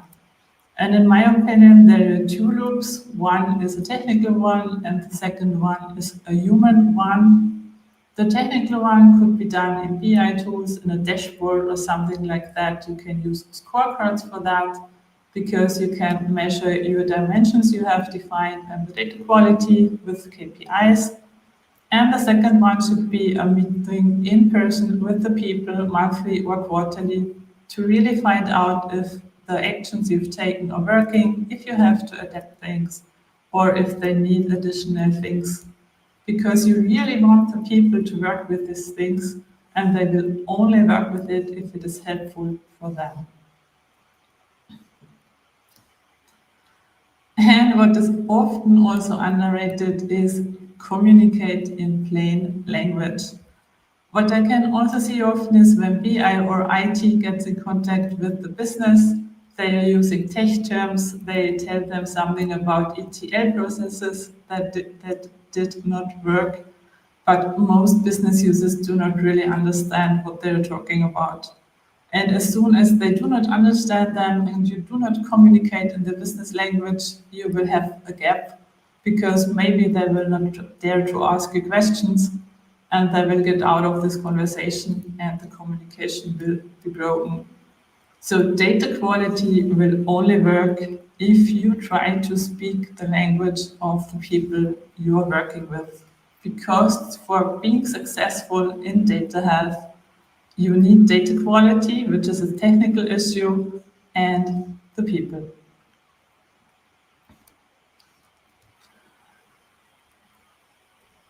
And the next thing we need to talk about are biases, because when we talk about the dashboard and data, we often think that we do see the truth, but this is not really valid because we see one truth, and this truth is really influenced by the data we are using in the dashboards. And some biases that can be applied to data health also is the survivorship, for example.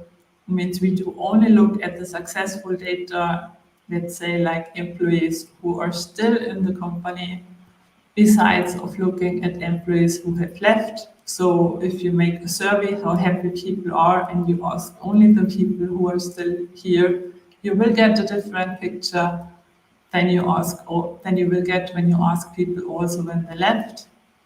Or for example, an anchoring bias. I think everybody who's working with controlling and building dashboards knows that also, because we often get some numbers like that revenue should be 10 millions, and when you do your first analysis then and you do not get the 10 millions, you are insecure if your data is wrong, or you try to reach the 10 millions. So you really have to be careful about these first numbers and not trust everything you hear.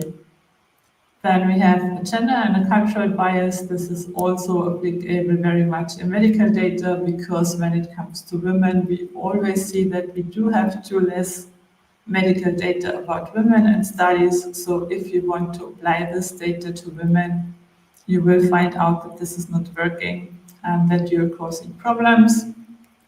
Then we also have a confirmation bias, which means you are only taking data into account that match your beliefs and that you do like, and you maybe leave out data you do not like or do not support your opinion, which is also not helping your analysis. And there is also some historical bias, which means you do apply data from the history or the past to the future, which can be very tricky, especially when it comes to AI and training models. Let's say you have some tech roles where you have a lot of men and you train the AI with this data, then maybe AI with it, that women are not as good in these roles as men, just because of the historical biased data. So to wrap this up, you can say data quality isn't just technical. You also have to make sure that you have considered all the ethical issues, that you have checked your data on ethical issues, and that you do not leave out people in the data or leave someone behind, and that your business case is not influenced by too many biases. When we talk about AI and data health is also crucial because also the effectiveness of AI depends on the quality of the training data. And if you put garbage in, you will get garbage out. And this will be much worse than it is in BI because you will also not really be able to trace what's happening and why your results are so bad. You will get into trouble with regulatory demands because you will not be able to explain your AI and your results. And you will also have troubles with compliance and accountability if you do not use healthy and clean data. And I really believe that the companies and organizations who care now about data quality and data health will have a competitive advantage through safe innovation the next years.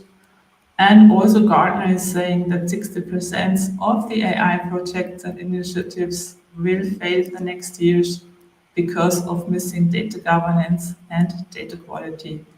So also for AI, you need data health first. What I can also see often is a myth that data goes magically bad in one single spot in a company. So people think somehow that healthy data get in, and then there is this specific place where the data quality goes bad. But this is just not true, because in reality, data quality goes bad in every process you have in your organization. So data quality is spread across the organization, and it's in the hand of every single person working in a process that creates data, ignores data quality, or fixes data quality. And often there is this misbelief also that tools will help to fix the data quality. You could think about Purview or AI, and this will do the job. But the problem is, on the one hand, if you believe that you will be cleaning non-stop data, and on the other hand, you will be producing non-stop bad data, so you will not get out of that loop. So if you really want to fix the data quality, you have to go back into the single processes, you have to find out what's going wrong there, and you have to fix the process first, and to avoid the data cleaning you have to do later if you skip that step.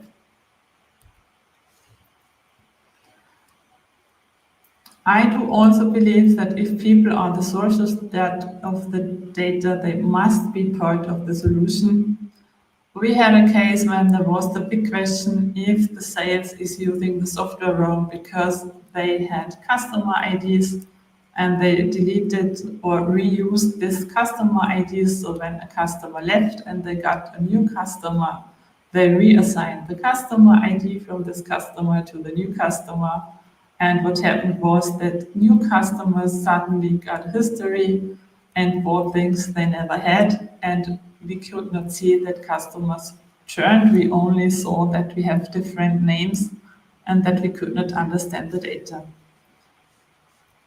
We took 4 steps to explain people what's going on and to make sure that this is working better in the future. And what we did first is we tried to explain the use of the data and to break the sales silo. Because in fact, these people were doing their jobs, they were doing sales, they were creating the data, but they were not looking left or right. So they did also not know what happened to the data afterwards and what this behavior was causing in problems. And when we explained to them that we use the data for the analysis later, they also stopped reusing these IDs because they knew the problems they were causing. We defined some process rules together with them, with the frontline employees, because they knew best what the process should look like and what they are really doing. And in this process, it also turned out that the rule that they should reuse the custom IDs was an order from the manager. And so you can see talking to managers is not always helpful because they're not in depth in the process and you may get orders that really cause problems. So you really have to include the frontline employees in these cases. What we also did, we made the additional effort transparent because up to then nobody knew that the dashboard was not working, the issues were not communicated, and they also did not know the additional effort we have to make for the data cleaning. And as soon as they understood that, there was also a better understanding why they should not do that. And last but not least, you have to make the people care. So you have to give them a purpose why they should care about the issue.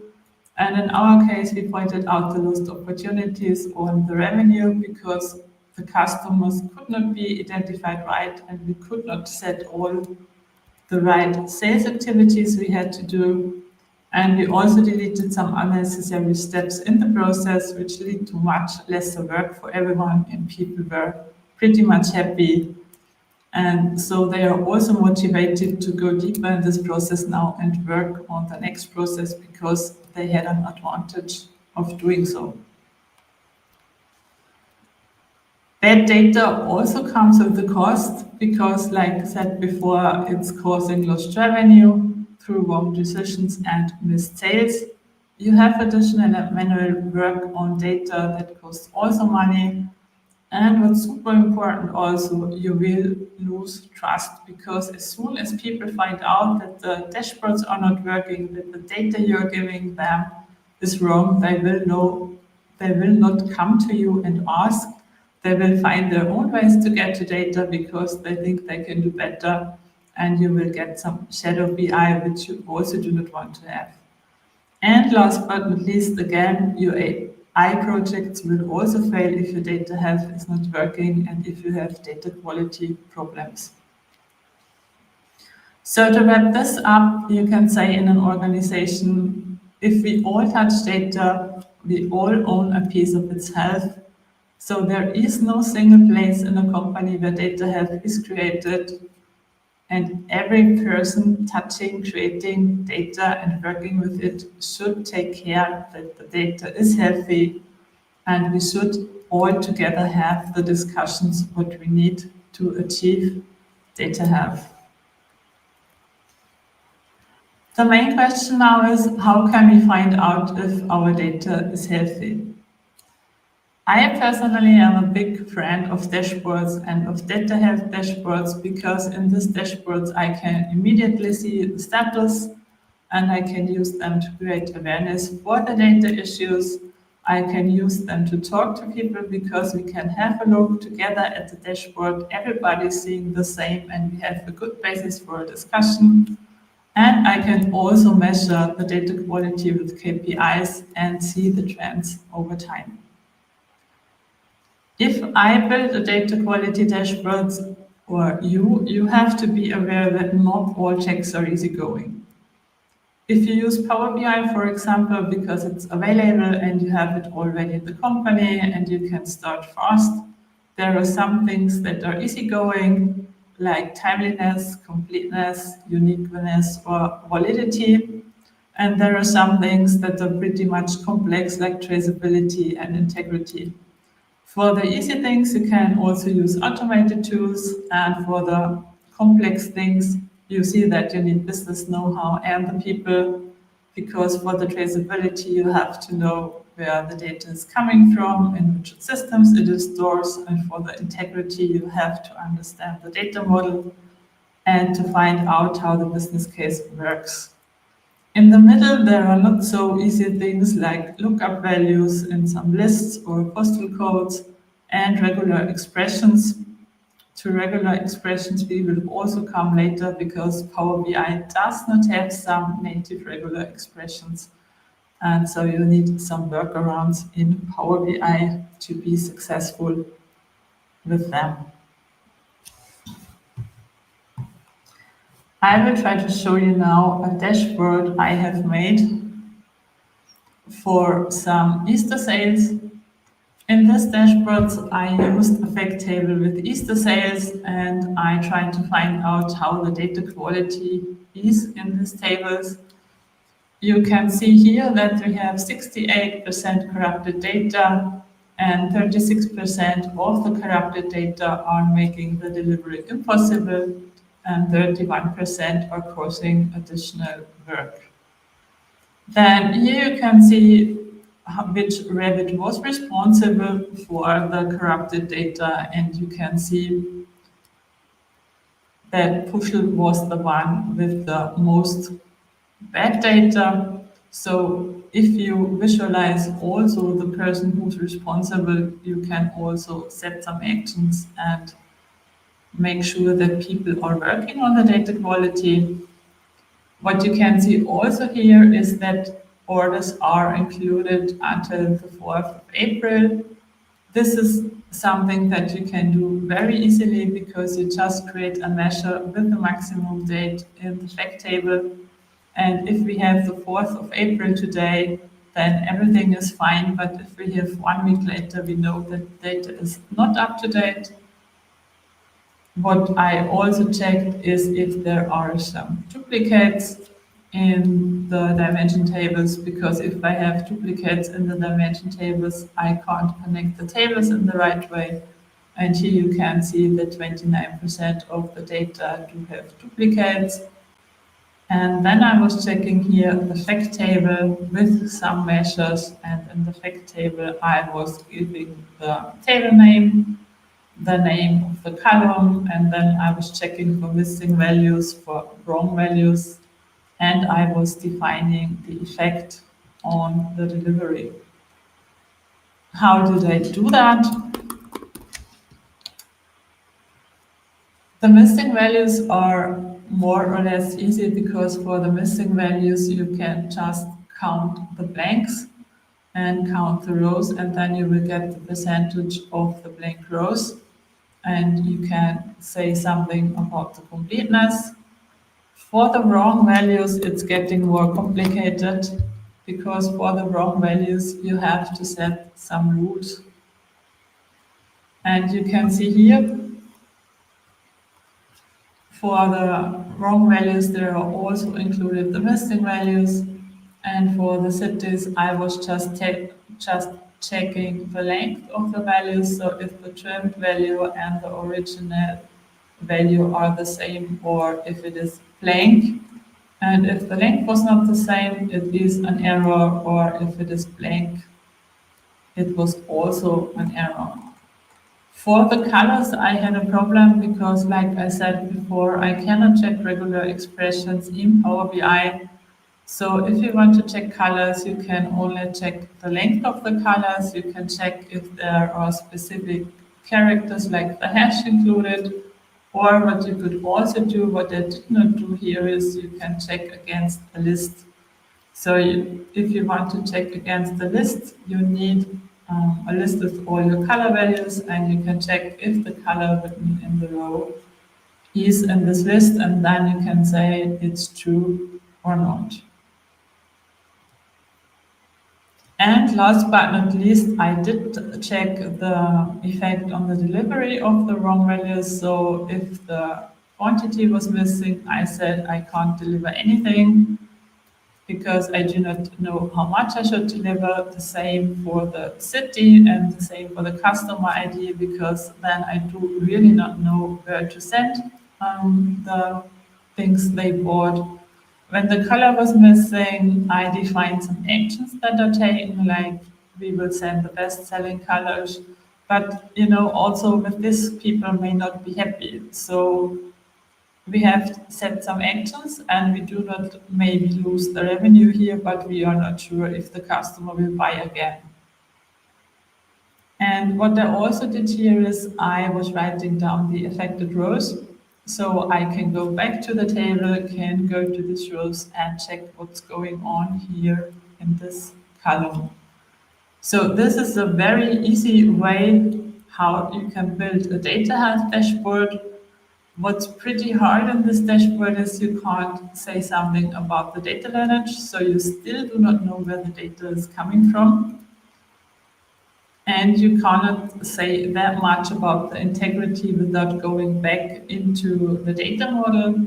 For the integrity, you can use the info view functions for the relationships, because by doing so, you can visualize in a table how the tables are connected. But here it is really getting complicated for the business user to check that. So this is a very easy or basic version of a data health dashboard. There is also an extended version, which is a little bit more complicated. In this extended versions, I was building first an overview where I was measuring the data quality dimensions for the fact table with the Easter orders and for a dimension table. You can do that more or less by creating some separate tables.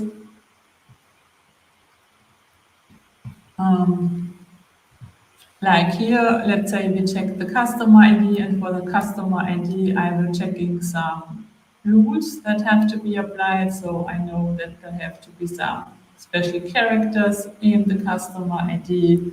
I knew that there had to be a prefix, and I know that the number had to be bigger than 2000.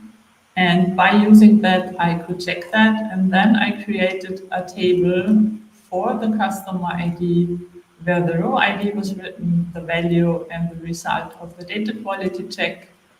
I was adding the criteria I was checking, so if the customer ID is missing or if it is the wrong customer ID. I was adding the data quality dimension it refers to, so in this case it is the completeness and the connectivity to other tables, so the integrity. I also added the effect on the delivery, if the delivery is possible or not, and I added the table name.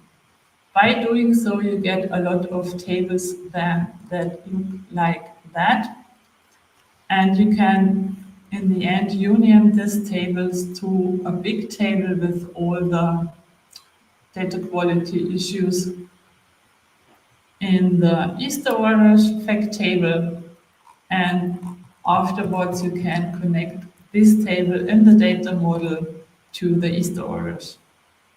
If you go on like that, then you can visualize these things and the details, because in detail overview for the Easter orders, you can see here now the data quality overview, because you can count all the rows that are affected in this union table.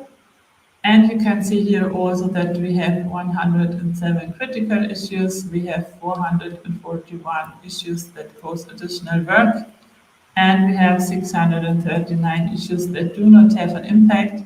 So if we need to define measures at the moment, we will have to work at the 107 critical issues.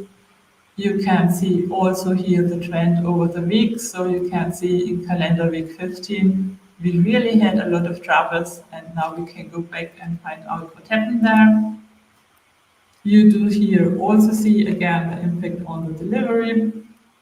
So you can see again that there have been many where there is no impact, some others where we set the standard time instead of the delivery time because we did not have any informations. But the delivery was possible with that, and we had to check the revenue in some others, and for 107, the delivery is impossible. Then here again, we have the issues for the sales rabbit, that we can find out who has to clean the data and with whom we have to talk. And here I created an overview where I can see again all the data quality issues. Here are the dimensions I've been checking, and if I click on the single dimensions, I can see also the category which is assigned to them if there are issues with the order ID or the customer ID. And if I click on the order ID, I can also see here immediately which row is affected, how the value is looking like, and what the criteria was for that. So I guess this is really a great starting point that you can use for visualizing your data health. If we go back here, we skip that because this is what we talked about at the moment. And the big question is always, why are we doing that? Because when we talk to business and to managers, I often hear, if you start to create the data health dashboard now, this is so much work. We know that we have so many troubles with our data quality, but you can see here exactly why we are doing that. We have in the easier version of the data quality dashboard, we have 68% corrupted data. And we would not have found that if we did not build out the dashboard. And what is much worse is we have 36% where there is no delivery possible. So in this 36%, we are losing some revenue. And we really do not want to do that because we did not take care of the data. And what we also can see is that in 31%, we had some additional work and some manual work to do, and maybe the customer will not be happy because we defined some substitute actions we could take to make or to optimize the data we did not have, but maybe the customer does not like the standard colors or the best-selling colors we have been sending because he expected something else, and he will not buy again the next time in our stores. So to wrap the session up, you can say that dashboards are super important when it comes to data health and data quality, because dashboards are really helping to make the issues visible. You need data visualization to see what's going on in your data and how healthy your data is. If we talk about the data health, we also need to talk about the people. We need the business and we need to know the business case. And we need a good communication between the two of them. And visibility is the first step to get the people on board and to talk about data health.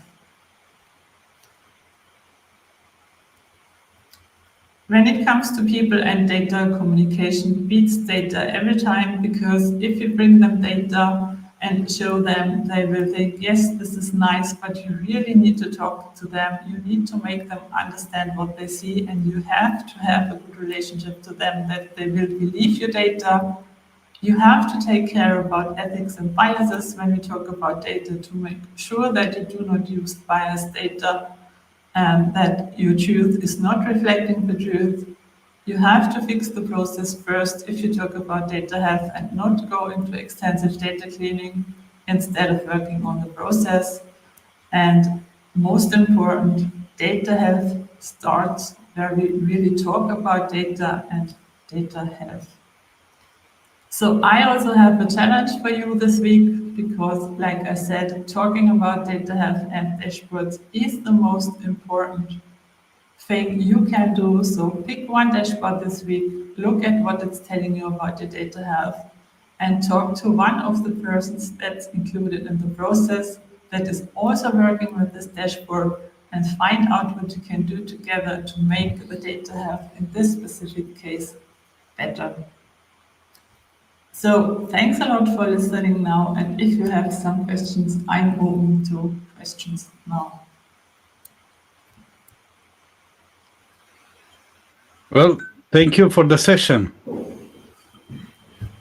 It was really great, and it addressed a very important problem that a lot of us are not actually considering it. And two things that I want to ask you about. One, how often do you speak to the frontline workers when developing a dashboard? Because I saw that this is a really important part, and usually the managers are not the ones that know exactly what's there. So, in my experience, the frontline workers are the ones actually knowing what type of problem, or at least feeling what type of problems there are there. And second, how I saw that most of the calculations you've done very nicely with DAX and putting everything in a new table and adding them there. Is this the layer that you recommend, or you are doing some pre-checks on the data quality upfront before loading the data using Power Query with table.profile or table.schema? I also like to use Power Query a lot, and I also like the DAX view a lot to check this data quality issues. But the problems I have then, it's too technical. So I can work with that because I immediately understand what's going on there and why I'm using that. But if I want to visualize it and show it to the people, I need to do it in the way like I did it now, because I want to have some visuals and charts where I can show what's going on. And if they show them Power Query, often the problem is that the discussion is getting too technical. So if I only work for myself, I like to use DAX Query View and Power Query much more because I do not have so much work. But if I have to communicate it, I need to do it like that because I talk to business people in the end. And to the Very good question of approach. the front line, and to the Very question of good the approach. frontline workers, I know this is not so easy because, especially as a consultant, if you go in, you will end up with the management, and you really need to make clear also to the management that you need to talk to the people. Also, if people will tell you things they will not like, because often they do not want you to go too deep into the organization because they know exactly what's going on in the organization and what people will tell you. Yeah, true. So, in my experience, the frontline workers are the ones that needs to be the ones owning the data and understanding what problems uh, can be caused by having bad data. So, I loved your session. Thank you very much. Thanks again for being part of Data Bash 2025. And I saw a nice comment from Marjolaine. Good to see all your posting on about LinkedIn comes together in this session. Well done. Yeah, thanks a lot. Thank you a lot all for the great feedback, and thanks for having me. Anytime. Well, thank you, and you can join the stream in the afternoon for the rest of the speakers. Yes, And for we the do so. viewers, please don't forget to fill up the feedback form so we can improve and the speakers can get feedback on their session. Thanks again. You're welcome. Bye-bye. Bye.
Hello, DataBash. I'm Arthur from the DatenWG core team, and we are a bunch of dedicated Power BI, Fabric, and Copilot experts who are really enthusiastic about Microsoft Data Platform and all the community stuff. This is B5. Humbly, we call us the Avengers of Power BI, and this is how we really look like if you want to see. Just feel free to contact us on anything about the Microsoft Data Platform and have fun at DataBash. Hello, DataBash.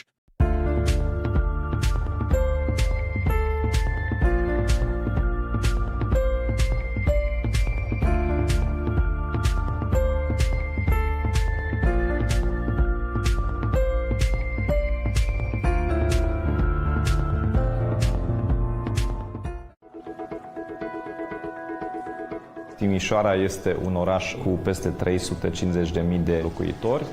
Suntem o primărie destul de mare, în jur de 500 de angajați și încă câțiva mii în subordinea noastră.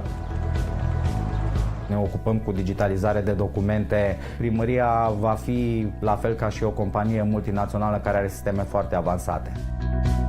Aș fi luat aceiași furnizori. Dacă am fi putut începe de la început cu ei, bineînțeles că eram 2 ani mai avansați. Acum forțăm tot ecosistemul să vină după noi. Această eficientizare ne lasă să ne focusăm pe ce este important, adică pe partea creativă, pe partea empatică. 99% din primărie, din procedurile ei sunt digitalizate. N-ai nevoie de studii bine imaginabil de multe tehnice ca să poți lucra cu un program atât de simplu. Vă doresc cât mai multă răbdare. E un proces anevoios câteodată, dar excepțional în momentul în care este finalizat și implementat cu succes.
Hello, DataBash. I'm Arthur from the DatenWG core team, and we are a bunch of dedicated Power BI, Fabric, and Copilot experts who are really enthusiastic about Microsoft Data Platform and all the community stuff. This is B5. Humbly, we call us the Avengers of Power BI, and this is how we really look like if you want to see. Just feel free to contact us on anything about the Microsoft Data Platform and have fun at DataBash. Hello.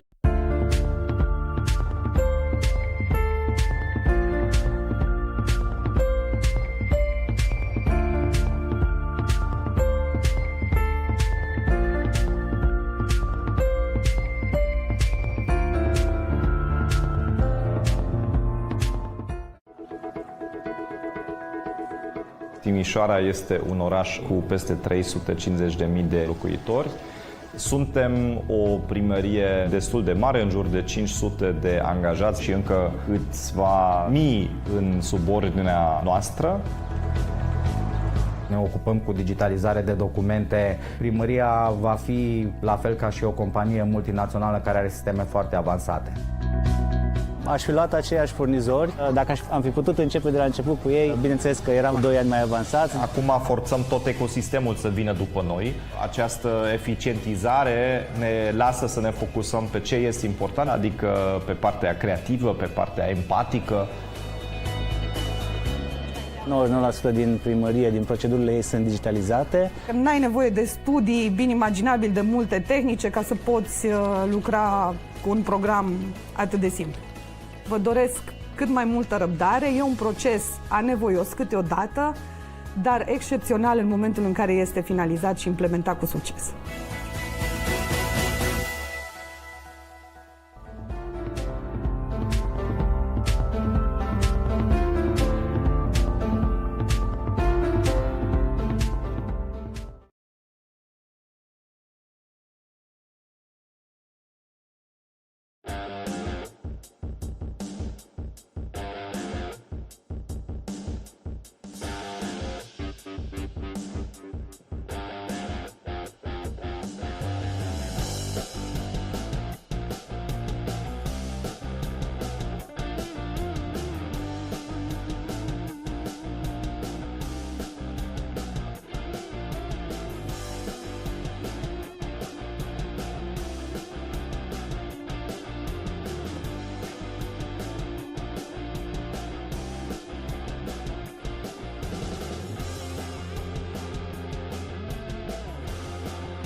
Hello, DataBash. I'm Arthur from the DatenWG core team, and we are a bunch of dedicated Power BI, Fabric, and Copilot experts who are really enthusiastic about Microsoft Data Platform and all the community stuff. This is B5. Humbly, we call us the Avengers of Power BI, and this is how we really look like if you want to see.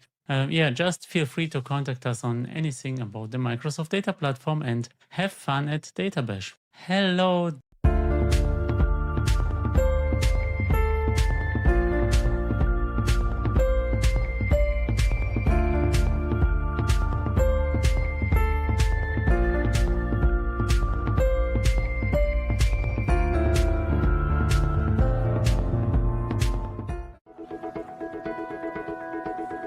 Timișoara este un oraș cu peste 350.000 de locuitori. Suntem o primărie destul de mare, în jur de 500 de angajați și încă câțiva mii în subordinea noastră. Ne ocupăm cu digitalizare de documente. Primăria va fi la fel ca și o companie multinațională care are sisteme foarte avansate. Aș fi luat aceiași furnizori. Dacă am fi putut începe de la început cu ei, bineînțeles că eram 2 ani mai avansați. Acum forțăm tot ecosistemul să vină după noi. Această eficientizare ne lasă să ne focusăm pe ce este important, adică pe partea creativă, pe partea empatică. 99% din primărie, din procedurile ei sunt digitalizate. N-ai nevoie de studii bine imaginabil de multe tehnice ca să poți lucra cu un program atât de simplu. Vă doresc cât mai multă răbdare. E un proces anevoios câteodată, dar excepțional în momentul în care este finalizat și implementat cu succes.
DataBash. I'm Arthur from the DatenWG core team, and we are a bunch of dedicated Power BI, Fabric, and Copilot experts who are really enthusiastic about Microsoft Data Platform and all the community stuff. This is B5. Humbly, we call us the Avengers of Power BI, and this is how we really look like if you want to see. Just feel free to contact us on anything about the Microsoft Data Platform and have fun at DataBash. Hello.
Hi, Brian.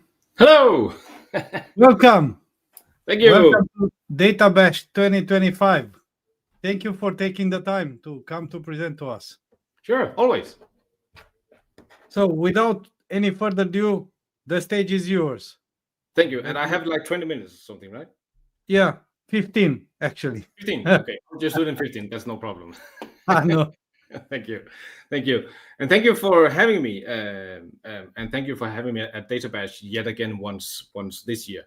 Today I'm going to talk about perhaps a cliffhanger or something that you don't think about every day, but you work with it every day, because every day you are playing a game, and only if you play the right game you will not win.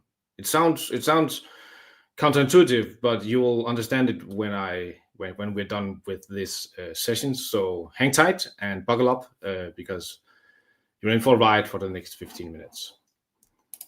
But first, I think a short thing about me. My name is Brian. I'm a data geek. I ride a motorcycle. I live in Denmark. I'm a data platform MVP, and in this session, I will try to help you handle the everyday struggle you have in your life. Not because I'm saying that you have a problem, just saying, hey, you are living your life. You are always busy, because sometimes you might say, hey, I'll do this when times settle down, when I have the time. That time will never come. You have to do things when you have them and when you have the time to it. So this is the take, and I have an inspiration from a man named James Cars. He wrote a book many years back where he wrote, "The infinite game is played for the purpose of winning. An infinite game is played for the purpose of continuing to play." But first of all, what is a finite game and what is an infinite game? A finite game is a game you play where you know your competitors and you know the end goal. A game of Monopoly. You have to win all the houses, you have to have all the houses on all the streets, and you have to take all the money from your opponents. When your opponents are broke and you have all the money, you win. An infinite game is a game where the end goal is unknown, or there is no end goal, and your opponents are unknown or perhaps known. This could be the game of life. You can't say in life, I won life. Or in education, I won my education. No, you got an education. You got a grade in your education. It's the same thing for business. You can't win a business. You will never hear any business going out tomorrow saying, hey, I won. I don't have to work anymore. I won the entire thing. They will just continue playing. So there's a difference here, and let's dive into what's happening all around us and how do we actually work with all of this. In order to know how to play, you need to know what game you're in. As I just told you, we have two types of games. We have finite and infinite games. The game of life and the game of business and the game of education, that's an infinite game, because you don't know the end goal of your business. You don't know the end goal of life. You don't know all of your competitors. You might know some of them, not all of them. So you are in an infinite game.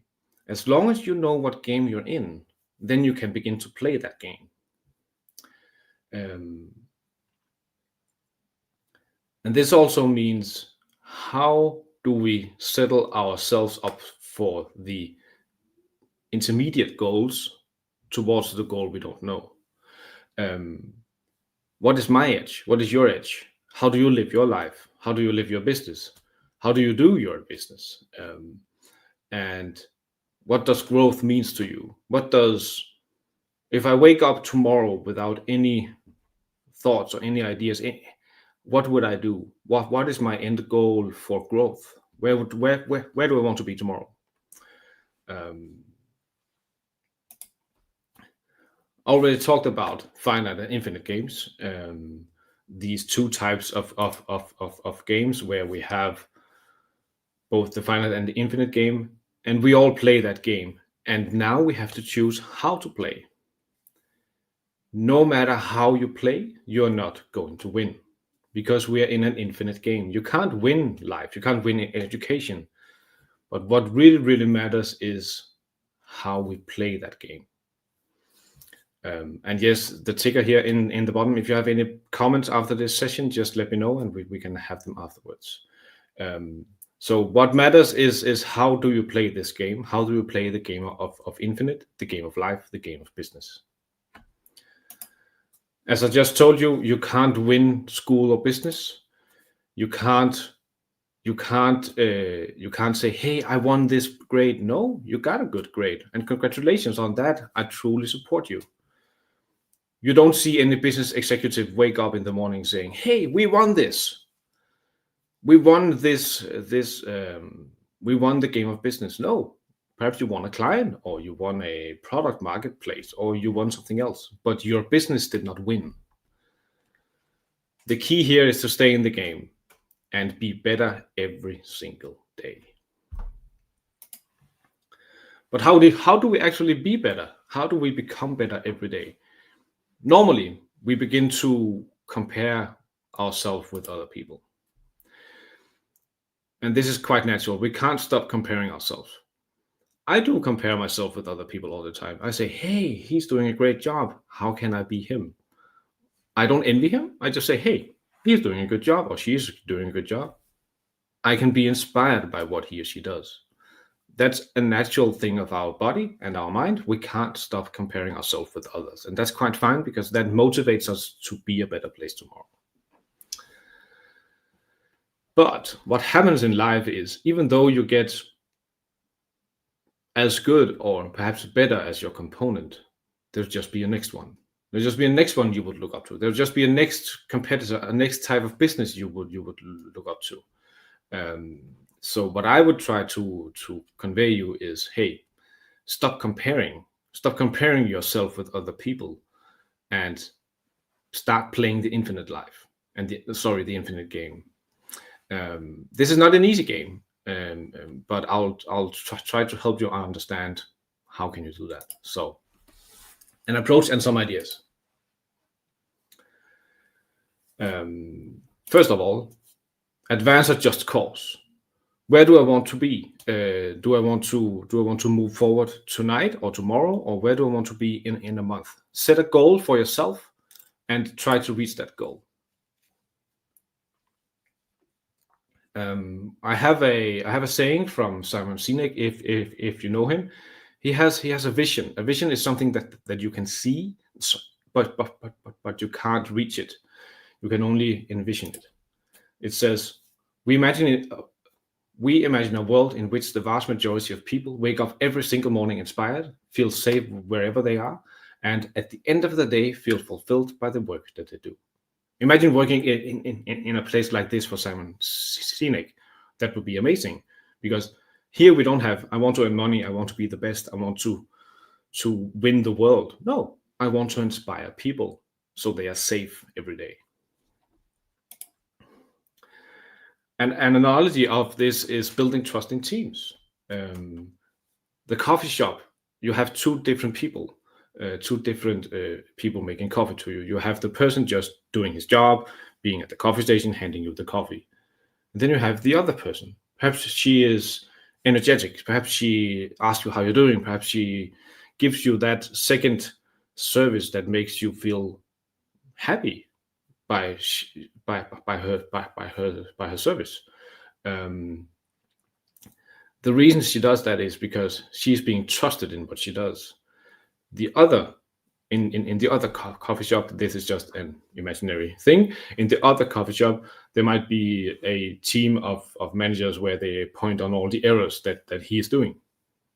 But in this first coffee shop, she's getting supported by the managers asking, what can I do to help you be better tomorrow?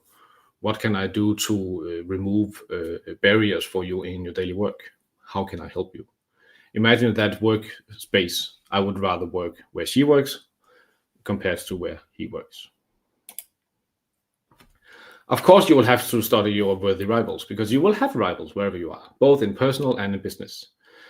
A rival is someone that you see, hey, he or she is doing a great job, or that business is doing an amazing job. I want to be there where they are. And do that by all means, but also know that when you have passed your worthy rivals, there will be new ones.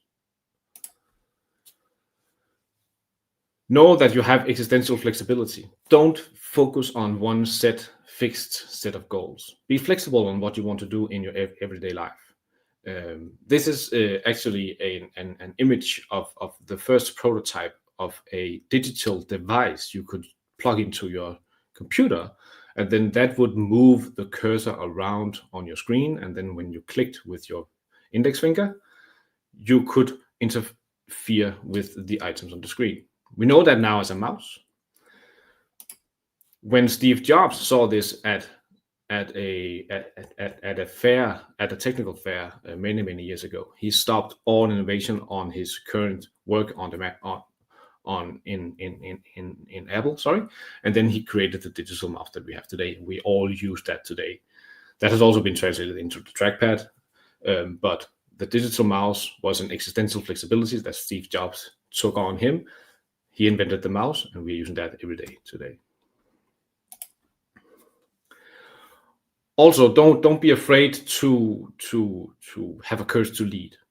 Show the way for other people. Bring them alive. Bring them on, and help them understand that, hey, they can get support from perhaps their worthy rivals, or just a worthy opponent that would like to help them because they don't see themselves as rivals. Be that man or woman, be that person who wants to help people get better tomorrow. This could be so how do I actually do this? Well, I have a so-called extended Pomodoro technique on how to get started. This is not a full-blown technique, but perhaps an idea on how to get started. It's called 50, 50-10, and 50-10-3. First of all, if we become 1% better every day, we end up being a lot better in 1 year. If we do that calculation, then this is 1% better tomorrow, 1.01. If we do that 365 days a year, that ends up being 37.78 times better in 1 year. Imagine just 1% every day ends up being 35 times better tomorrow. Better in 1 year than you are today. So you can do this in many ways. You can do this by focusing on, I want to be 1% better at presenting. I want to be 1% better at calculation, at math, at social interaction, at marketing, at wherever I am, wherever you are. And if you want help, you can always get it. Just ask for it. There are people out there who would like to help you. So my last question is just, what game will you play? You have the finite and the infinite game. So it's up to you to choose. That was my 15 minutes. I would like to say thank you. If you want to hook up with me, you can do that on LinkedIn. I would gladly hook up and have a chat with you on this. And you can also reach out to me on email, or you can find my blog at bigfoot.bi. Thank you. Thank you very much. Thank you, Brian. Now you got us thinking. The finite game, infinite game, you don't win it anyway. No. So just play the game, right? Exactly. Well, thank you. Thank you very much. Thank you, Brian. Sure. Taking the time. My pleasure. I see no questions in the chat. And that's quite normal in this type of sessions, because it can be both. Whoa! I need to ingest this or digest this, and that's quite fine. So it's quite normal. Cool. Well, thank you very much. As I see no question, we are waiting for our next speaker. Or if you have anything else that you can, some hints that you didn't manage to add them to the slide, this is the moment. Sure, I'll just remove my screen so we don't get interfered by that. I did this first time. This session has evolved over time in the last 4 years, I guess. It was actually my first in-person session at SQLBits a few years back. It was quite good because I thought, hey, I'm just a newly introduced speaker to the community, and I was like, perhaps I'll get 5 or 7 people in the room. Perhaps you'll remember it was SQLBits in Wales. That's a few years back. Yeah. And I got the main stage. I was just like, whoa, this is huge. And I actually got quite a lot of attendees, and the feedback there was amazing, because after each session there at SQLBits, you have people, approaching stage and saying, hey, thank you. So, and the session has evolved over the last couple of years into what you just saw, and it came to me like a year back, where I begin to live like what I spoke here, and it is quite impressive that if you just focus on, I just want to be 1% better tomorrow than I am today, then you can be amazing places like in half a year or in a year. I'm even taken Be Better Tomorrow in as my personal motto. So that's what I try to do. I try to help people be better tomorrow. I try to help organizations be better tomorrow. I also tell myself each day, how can I evolve myself 1% for tomorrow? And doing that, you can just move places, you can move businesses, you can move people, you can move everything with just 1% every day. Yeah, small improvements Exactly. on a regular basis. Exactly. Bringing lots of success. Oh, yes. So thank you very much. Thank you again. And see you in person at the next conference. Sure, always. Happy. See you, people. Take care. Bye. Take care. Bye. So Sheena was here in the room. I see her. We lost her again, I think. She's trying to reconnect or something. Yeah, probably. And she will have to squeeze everything in 10 minutes. Yeah. This is a 15-minute presentation. Wow. Yeah, so we can keep the pace. Shorter sessions are always the tough. Yeah, same here. The shortest Every one time I I give need was to do 5 minutes. short ones. 5 minutes. It's complicated. I remember I used to go to a meetup, and we were 15 speakers, and we had 10 minutes each just to show a simple tip. It was so difficult to stay in those 10 minutes. In those 10 minutes, right? Yeah. Yeah, very, very complicated. We can't even interrupt in the 10 minutes. Hey, 1 more minute, 2 more minutes. By the time you speak, it's already done. True. So let's wait for Sheena and play some music. Or no, Yes, Sheena is here. Sheena here. Yay. Welcome, Sheena.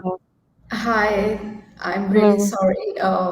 Not a good day for technology on my end. No worries at all. You're good. You're good, but the time just shrank. We were just discussing how tough it is to stay in small slots sessions. So yeah, the stage is yours. I tried connecting like multiple times. I don't know, but apologies that I'm late. That shouldn't be that start, but hopefully the session is good and it makes up for the lost time. Okay, yes. You can share the screen. Okay. Let me know when you can see my.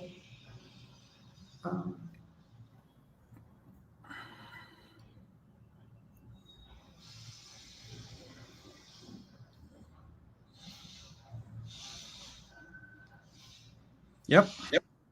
Can you see my screen? Yes, and I'll bring you on, and the stage is yours. Okay. Good morning, good afternoon, everybody. Apologies that I'm a bit late, not good for technology, but let's dive in. Talking about unpacking Azure AI, a rapid through to Microsoft AI ecosystem. Why are we talking about Azure AI first? See, this is a leading cloud platform, one of the leading cloud platform. You've heard about AWS, you've heard about Google Cloud as well. Azure AI sits right up there, and a lot of applications are built on Azure AI. So it's important to understand what the ecosystem is, how you can leverage this and create applications. And also because Azure AI has done a lot in this field of AI agents and everything. So it's important to understand what they bring. Okay. Yeah. So like I said, what is Azure AI? It's Microsoft's cloud-based AI platform that provides a suite of services, tools, pre-built models. So you have your pre-built services that you can use, or you can build from scratch. It covers everything from generative AI, your LLMs, to your traditional capabilities.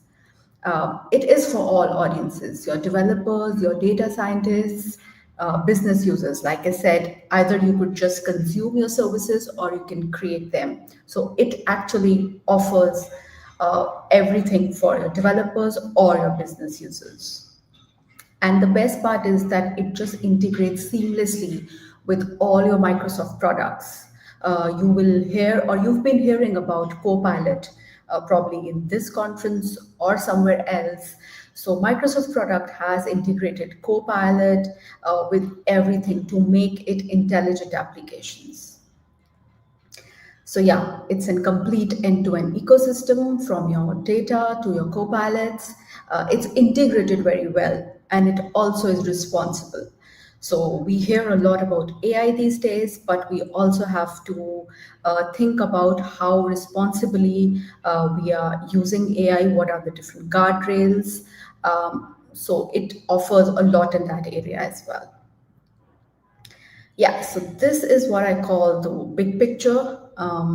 It will show you all the layers where you have your Azure AI offerings and how you can use them probably.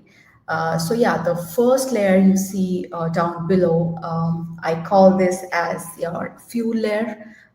This is where your enterprise data lives and is processed. You have your Azure Data Lake, you have your Azure Blob Storage, you see your Azure Databricks. You can also scale the data using your Azure Arc or Kubernetes. So this is your fuel layer.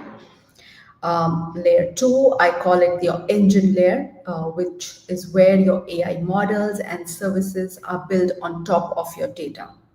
So all your foundation models like your cognitive services, you can see all your AI services which you can consume, like your speech, translator, language, vision, all sit in that area. As your OpenAI brings your GPT, your DALL-E, where you can use for images. It has OpenAI Search that enables RAG style retrieval. Azure Machine Learning that supports your training, fine-tuning, and all your machine learning ops. The third layer is your control system, where all your AI models, you can connect them to your task, your workflows, or your business layer. You can think of these connecting to your real business task.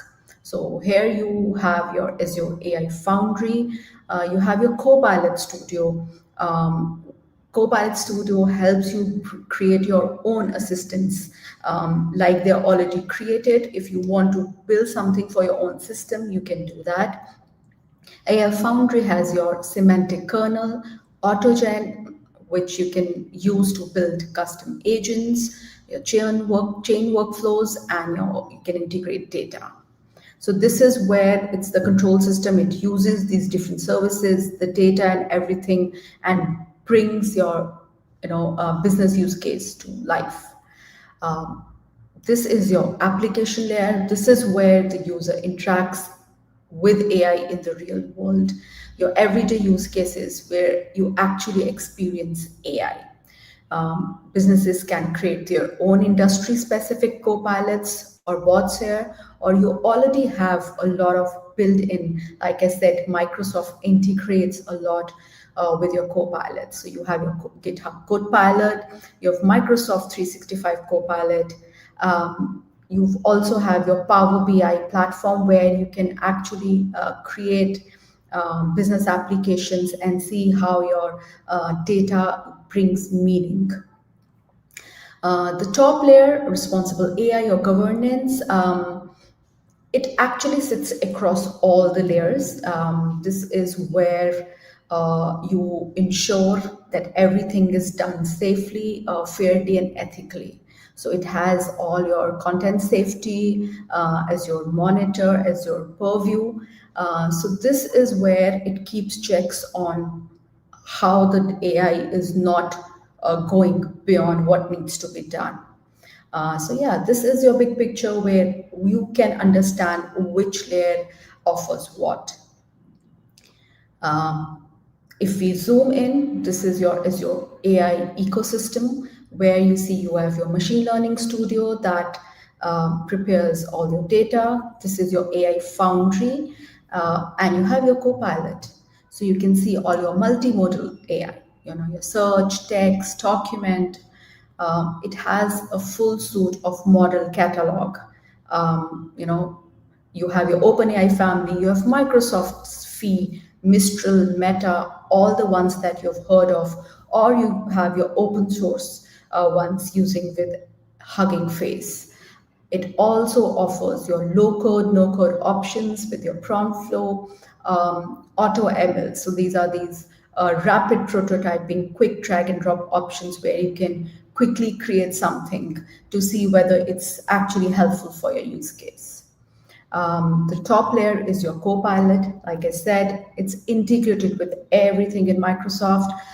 You can see you have so many Copilots. So if you dive in, so Machine Learning Studio is your end-to-end platform for training, deploying data. It has your low-code, no-code options, like I said. Different use cases that you can use for your Machine Learning Studio. Anything where you're predicting whether what customer will buy next, or if there is a fraudulent charge on your credit card, how does the bank spot? This is your AI working at the back end. Or the doctors can get help how to early catch up any disease. So machine learning use cases are the ones where you predict something. If I go about AI Foundry, so AI Foundry is your unified generative AI platform, which combines your foundation models, your orchestration tools, vector search, or safety features. So it has all your AI search, OpenAI agents. You must have heard about this. It's quite a popular these days. You have your low-code, no-code options. Like I said, your prompt flow, it's a quick visual drag and drop option for your quick prototyping. And also to get started, it's easy to use these visual tools to understand how we integrate with all these different AI services. A couple of use cases, your enterprise chatbots and visual agents. These days you open any website and you see these corner agents that you can talk to them 24/7. Those are powered somewhere by some kind of an AI. Content generation, your code assistants, AI agents. So those kind of use cases are with your AI Foundry. Copilot is your AI-powered assistant. You can create, analyze, automate tasks faster by talking to them in their natural language. It's like your buddy sitting next to you and helping you navigate the work. So all your different AI, all your Microsoft offerings that you were using earlier, like your Word, Excel, everything is now integrated with your Copilot. Use cases, again, all your productivity and everything that you've used, your Word, Power, Outlook, any kind of meetings that you're doing. If you're using Microsoft Teams, it will summarize. You don't have to create your minutes of meetings. GitHub, if you're a developer, you can use Copilot, or you already be using. So it becomes quite handy. Like I said, your buddy sitting next to you, helping you in your work. And in the end, I wanted to show you one big architecture. It's a RAG pipeline to show how these different AI services are integrated together to create one system or one application. So on your left, you can see your data stores for your Cosmo DB, the storage. You can use it for the files. Your data is pulled with your AI search using APIs. You can prepare your data using your Azure functions, Azure app services, Azure AI services like Translator, Document Intelligence, add that extra intelligence and translate data and pull from the documents. And finally, the user asks question, the system searches through your AI search, combines the result with Azure OpenAI and delivers a clear AI-generated response through your web app. So this is how this is one example of how you integrate all these Azure AI services. Yeah, that's about from me. If you really want to connect and have any kind of deeper discussions, feel free to connect me on LinkedIn. So yeah, thank you so much.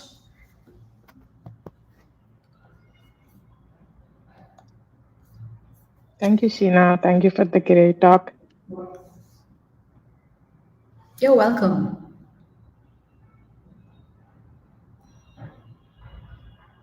So we are right on time, and we have our next speaker, Zahar.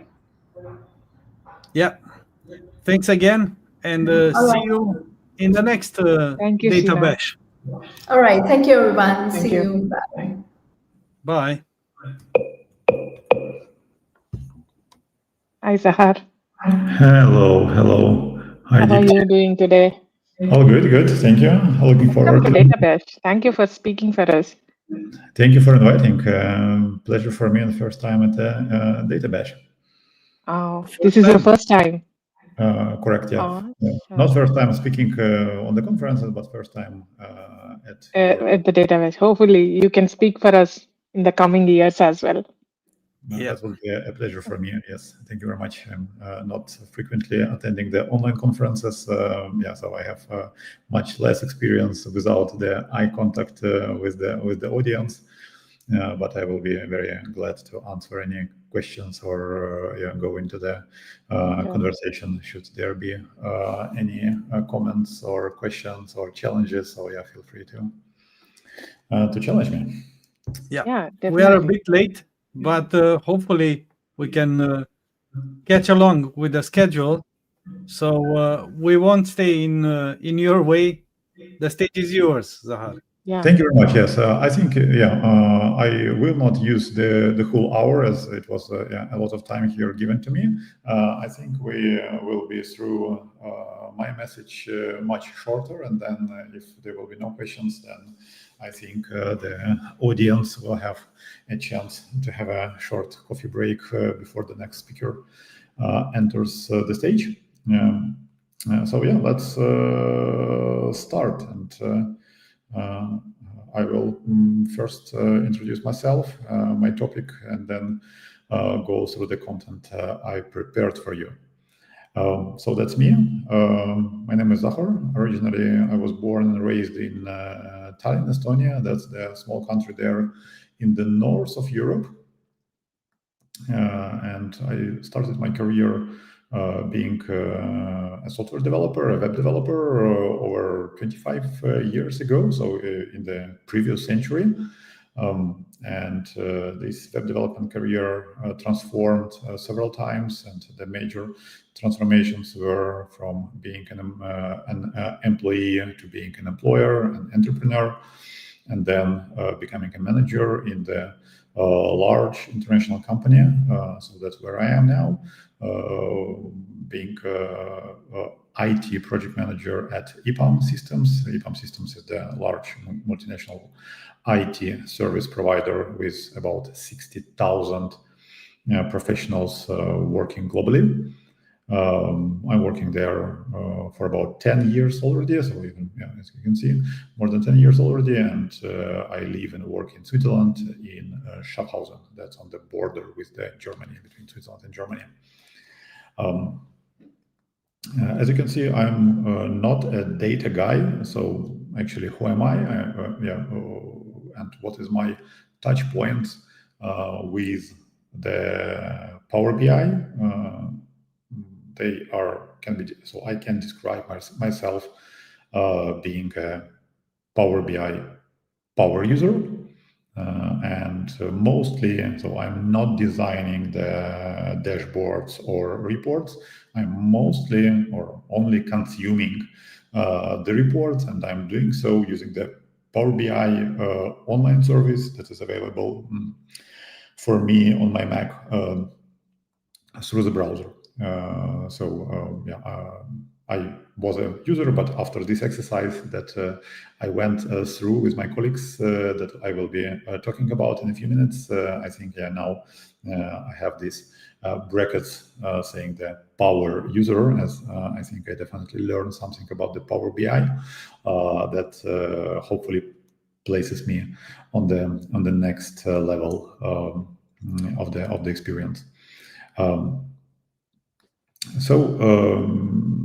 Definitely, I'm not any professional, any Power BI developer, and so on. And I will tell you my story about becoming one, and that I find this quite interesting story because being an IT manager and working with my customers here in Switzerland, time to time we receive a very unusual requests. So there are usual requests, right? To when customers want from us something that we know how to do, we do it well, we do it at scale, and we're professional and excellent in that, like web development, system development, graphical design, or UX, UI design, you name it.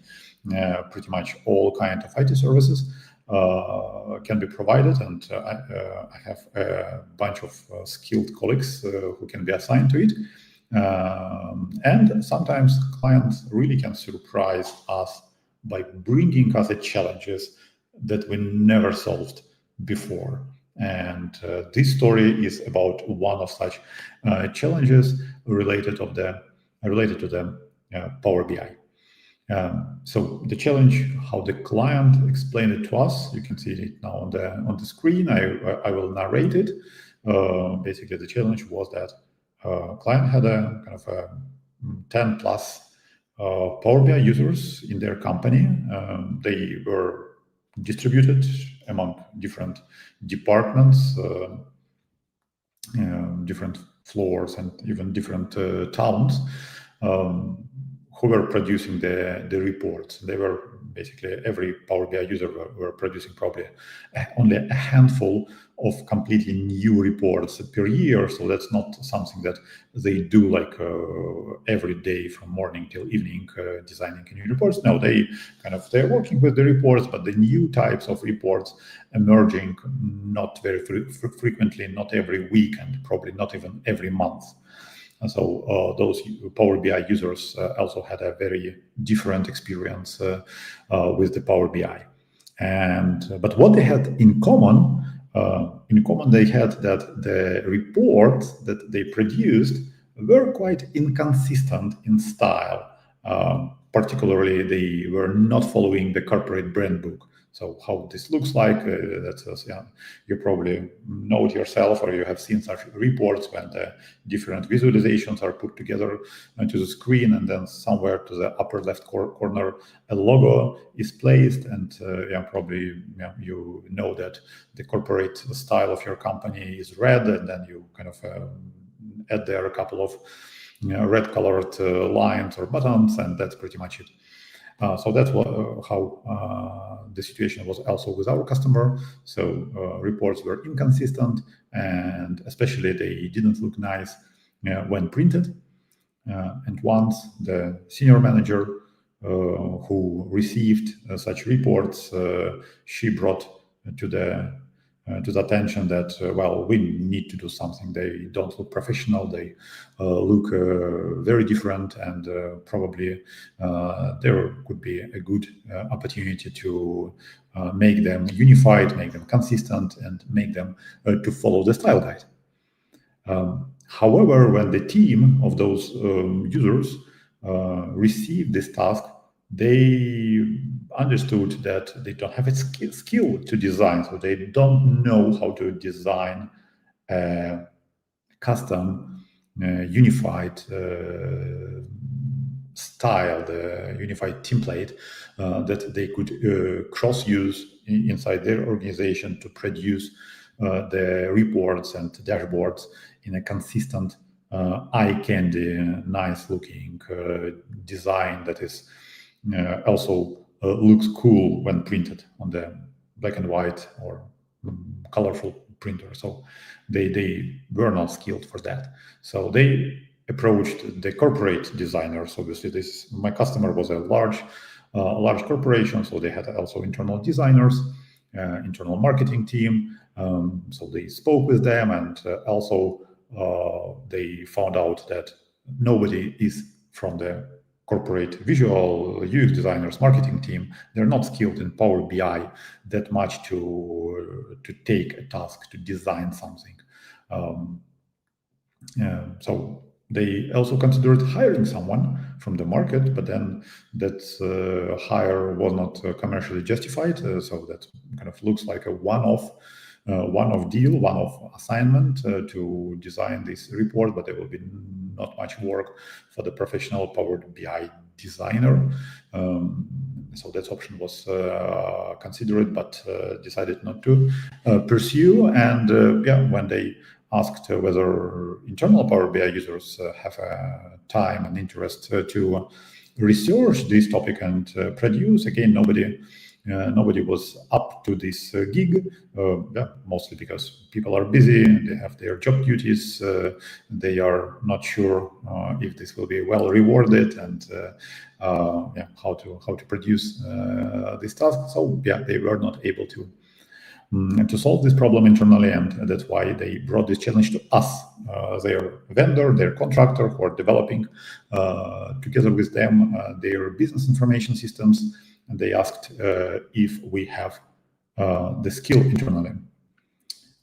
Well, we did not, but we're brave to start. We're brave to learn. We're open-minded enough to learn. So, of course, when customer comes to us, we try to demonstrate our customer centricity.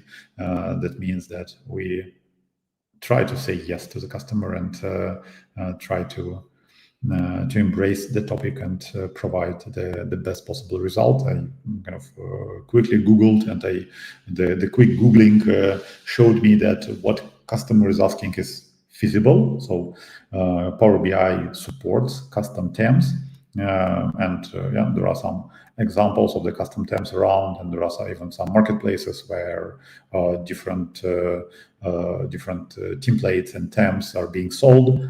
That basically gave me quite a good level of confidence that what customer is asking is feasible, and we can deliver that. So I said, yes, let's give it a try. And here the story starts. What we learned, how we did it, and what is our outcome. Let's dive in, and thank you for following me. I don't know if there are many, or at least some of you watching this. Please feel free to, if you have any questions, post them in the chat, or you can put some reactions there to say that you are there, you're following. That's would be quite inspiring for me. So let's dive in. So the ask, as I said, was to design a corporate Power BI theme that can be later easily applied by existing Power BI users to already existing reports they produced before, or to new reports they're going to produce. So I had somehow approached it, and as I knew that we also inside our company, we don't have any specialized Power BI designers. And again, a quick search inside the company showed that nobody could just jump in and say that, that's easy, I'm doing it every day, I have vast of experience, and I can do that. So I found a normal, ordinary UX/UI designer who is skilled in designing various artifacts for websites, for mobile applications, but she also never designed a Power BI 10, but was again open-minded and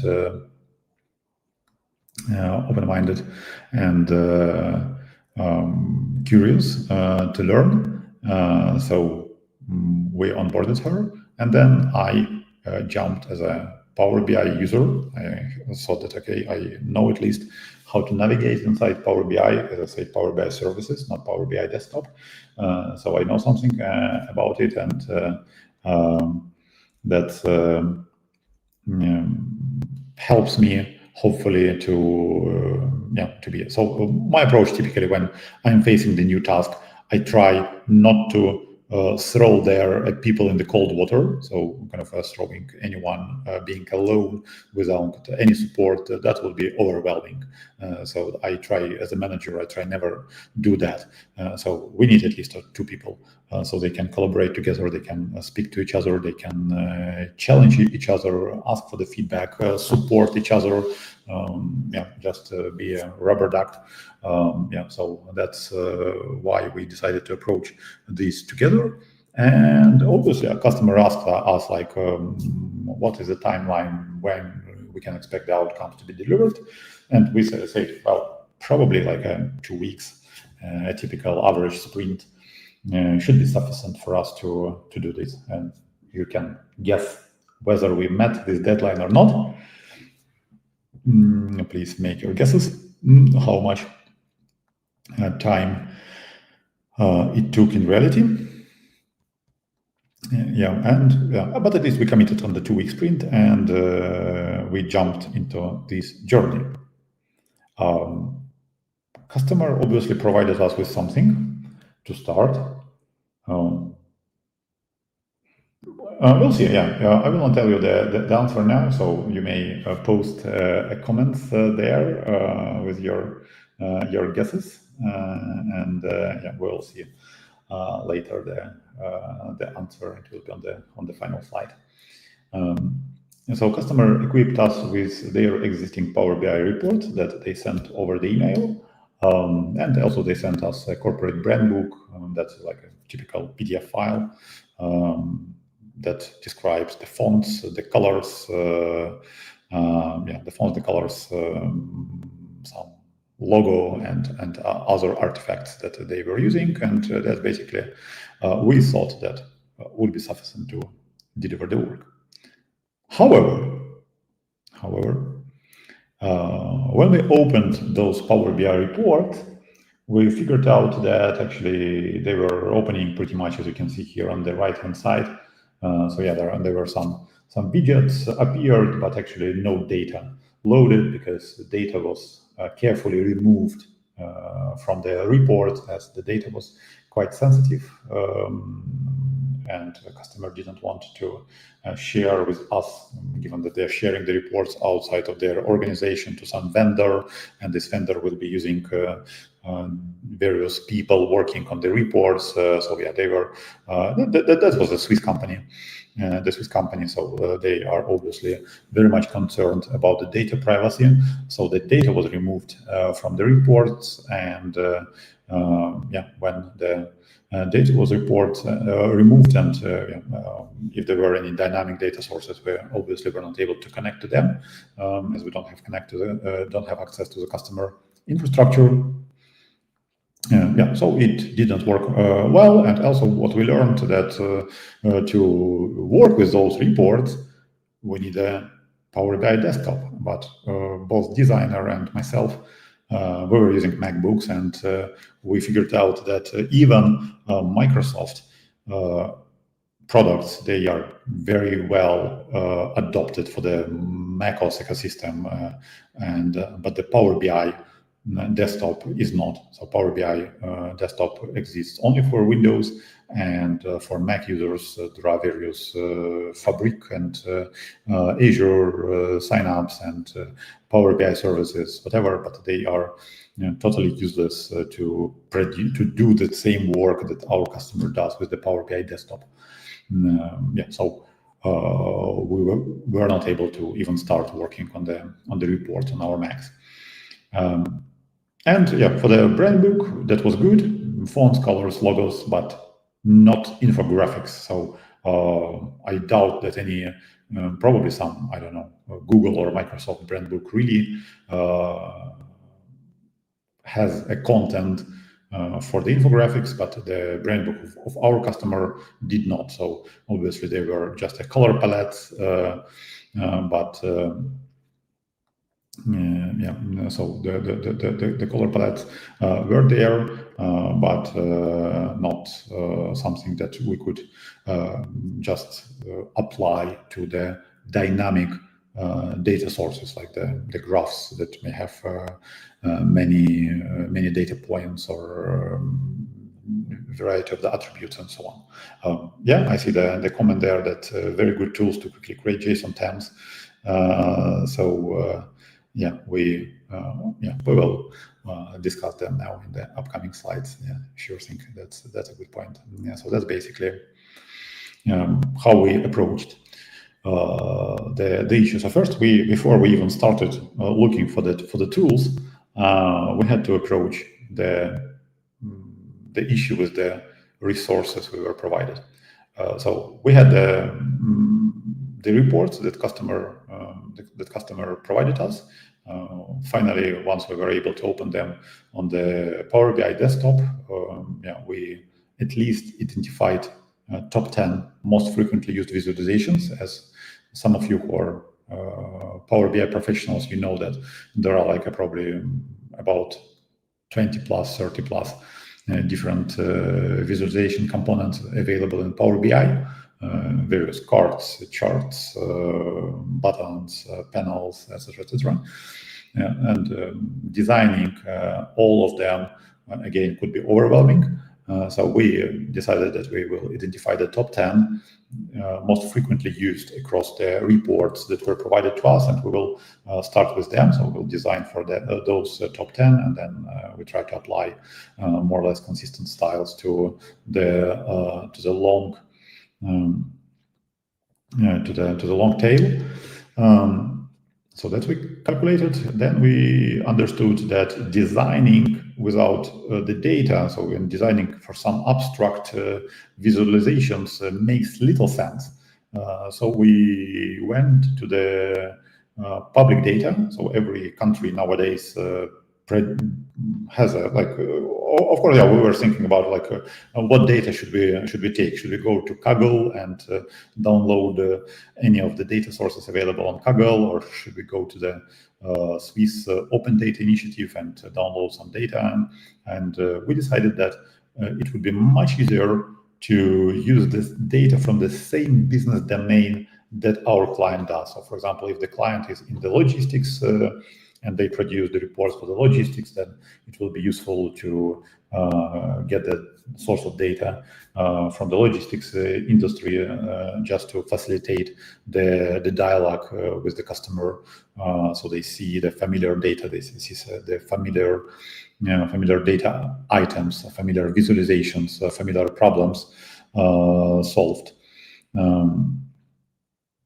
And basically, if the customer is in the financial services, then probably you would love to take the data from the stock exchange, some stock prices, macroeconomic indicators, and so on. So this data is available globally, and we took the data. Our customer was in the real estate domain, so we took the Swiss real estate data, and we constructed an artificial report based on the open data from the real estate domain available. And we did it on the Azure Virtual Desktops, as we still were using the Macs, and we need access to the Power BI desktop. So we ordered Azure Virtual Desktops with the same configuration. There is like a long list of various configurations available for different pricing and so on. We decided to make it as simple as that. Just checked what our MacBooks, the configuration of our MacBooks, and That was 8 CPUs, 16 gigabytes of RAM, and we ordered a couple of such machines in the Azure cloud for the price tag about $50 per month per user, and that's how we got access to the Power BI desktop. And basically then once we had these artificially designed reports, we had a quick call with the customer and checked that our reports are good enough, are realistic, and we can design for them, and in a good hope that then client can apply whatever we design, the template we design can apply to their report that we had no access to, and then we will proceed this way. So once we were ready, we had to agree on the most exciting part. So what are the deliverables? So what we need to provide to the customer? Again, for me, it was probably some of you who are listening, but then I wonder why you're listening this, if you're already professionals and you know all the answers, but still feel free to contribute. For me, it was totally a new world that I was discovering for myself, and the files that customer sent me, they were PBIX files, and we were questioning ourselves, like, should we deliver to the customer this kind of a template with our artificial report, this is PBIX file, back to the customer, and then they do the rest, or Power BI also has PBIT file, that is Power BI template. So should we probably provide this one to the customer? Or perhaps we need to provide a PyBIP project file. We checked it, kind of the PBIP file is something that is kind of not one file, but the report is deconstructed into the dozens of JSON files and some other types of files, so it's quite complicated stuff, or anything else. So this was the first question that we were asking ourselves, and customer didn't know. So customer said, I need a kind of I'm describing the problem for you, but you are IT guys, you need to provide a solution for me. So that's we had to understand the solution. And solution was that, well, we decided that yes, we will deliver the PyBIX file, so customer can quickly kind of check with our fake data that everything is working at least. And so that's PyBIX file looked like unavoidable. For the template file, we decided kind of not to produce, because we thought that producing a template file is more the task of the customer themselves. So we looked through the reports they were sharing with us, and we didn't find any common template to instantiate. So they were all pretty different. So the only template were, like, as I said, the logotype somewhere on the upper left corner, but then the widgets, everything was everything was different. So we decided not to go with the PyBIT file. With the PyBIP file, we decided again to drop it, because this format back then, when we worked on this project, it was in the preview, and the customer never heard about this format. They confirmed us they are not using it internally in their organization. So for us, it was easy to drop it. And then completely by chance, we actually reading through the Microsoft documentation. Microsoft has a great documentation on the Microsoft Learn. We learned there that Power BI TEM is actually a JSON file that contains all the parameters, the colors, the font sizes, the stroke width, gaps, everything. So basically, it's like for those of you who have a web development background, as I have, then it's like a CSS, a style sheet for the website. So the Power BI TEM JSON file is the same style sheet that you can apply to your report to style it. And that's what we had to provide. And then once we realized, we basically were like that, kind of sitting astonished that what kind of designer came to me saying, but why we need a designer here? Like, it's a JSON file, so probably you need a developer, or you need a kind of artificial intelligence to produce it, or you need an IDE tooling. So what the hell is going on? We will not deliver this project ever. Because UX designer cannot understand the JSON files and the structure and even encoding all the colors into their color codes and navigating the complex JSON file structure. That all looked very overwhelming, at least for designer I worked with. So she was panicking at this point in time and was almost ready to drop the ball. So we had to again do the next level of research. Okay, we must produce the JSON file, but how we will do that? So what is special tooling available? Does Microsoft has the tooling? And I was surprised that Microsoft producing the Power BI, the whole tool, so it's a whole ecosystem with the Power BI services online, with the Power BI desktop, a very sophisticated software, but they're lacking a nice, easy to use tool to do the styling. So they support the TEMs, and they have even some very primitive TEM editor in the Power BI, but that's very far from being a comprehensive tool to produce the enterprise corporate level JSON. And so we had to basically to solve this problem. And so that's for those who are not familiar what JSON is. Here on the right hand side you can see the JSON file extract. And basically after we learned a little bit the subject, we learned that no, actually we don't need a developer, we can manage it without being developers. And even we don't need an AI, not necessarily. Even I would like, so next time probably when and if I will receive a similar task, I would be eager to explore. And if some of you listening to me now have more experience with AI applied to this task, feel free to share the knowledge here if AI is applicable. Then obviously it was mostly about the tooling. So yes, we obviously need to use some special tooling to solve this task. Again, we Googled for the tooling. Again, back then, so this was the end of last year, so it was a kind of somewhere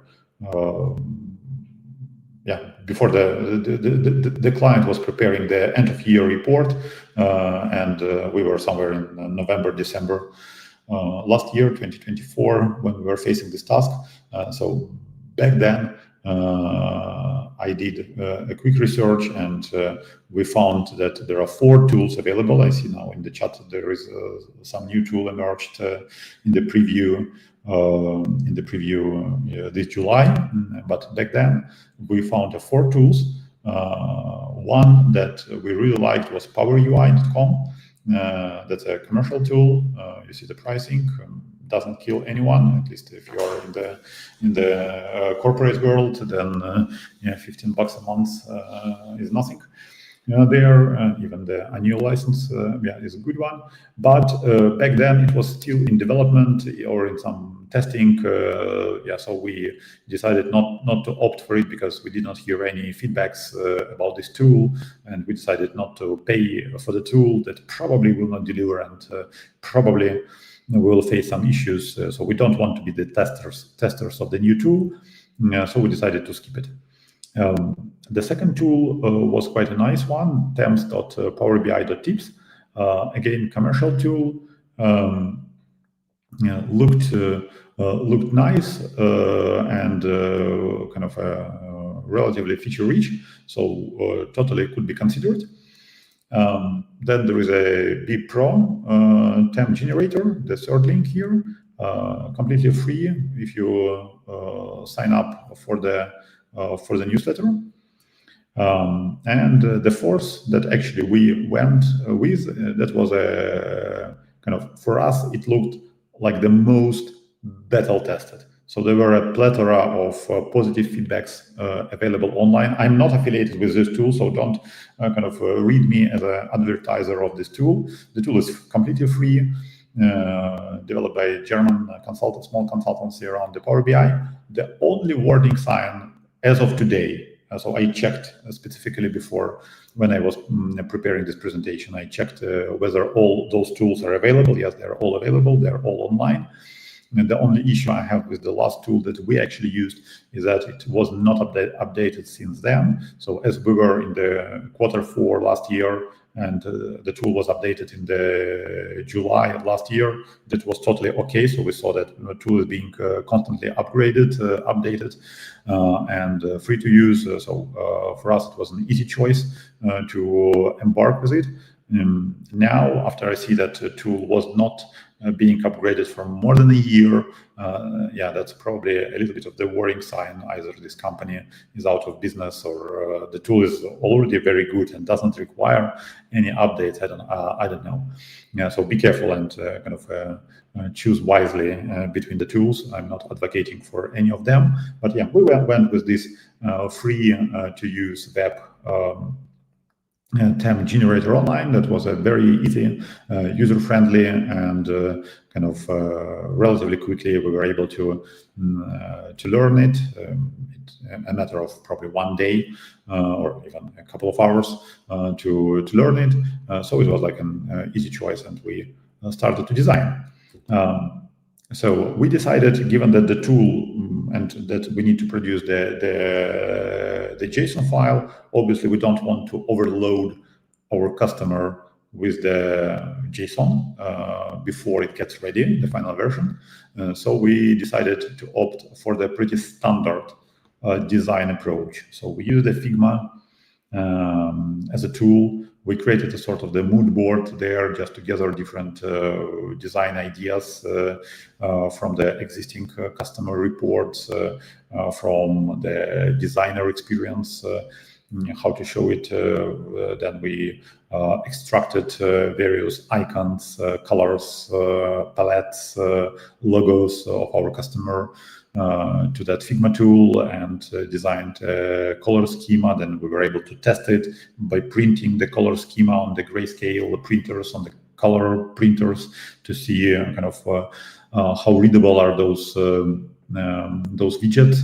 And basically we designed the widgets, and we went through multiple review and feedback rounds with the customer just in the Figma. So basically we had like a daily call with the customer. With a daily call with the customer, when we showed more and more widgets as we baked them, and after a while, after multiple such review rounds, the customer said, "Okay, now I'm happy. I'm confident that everything I see here is very nice. So how can I start using it?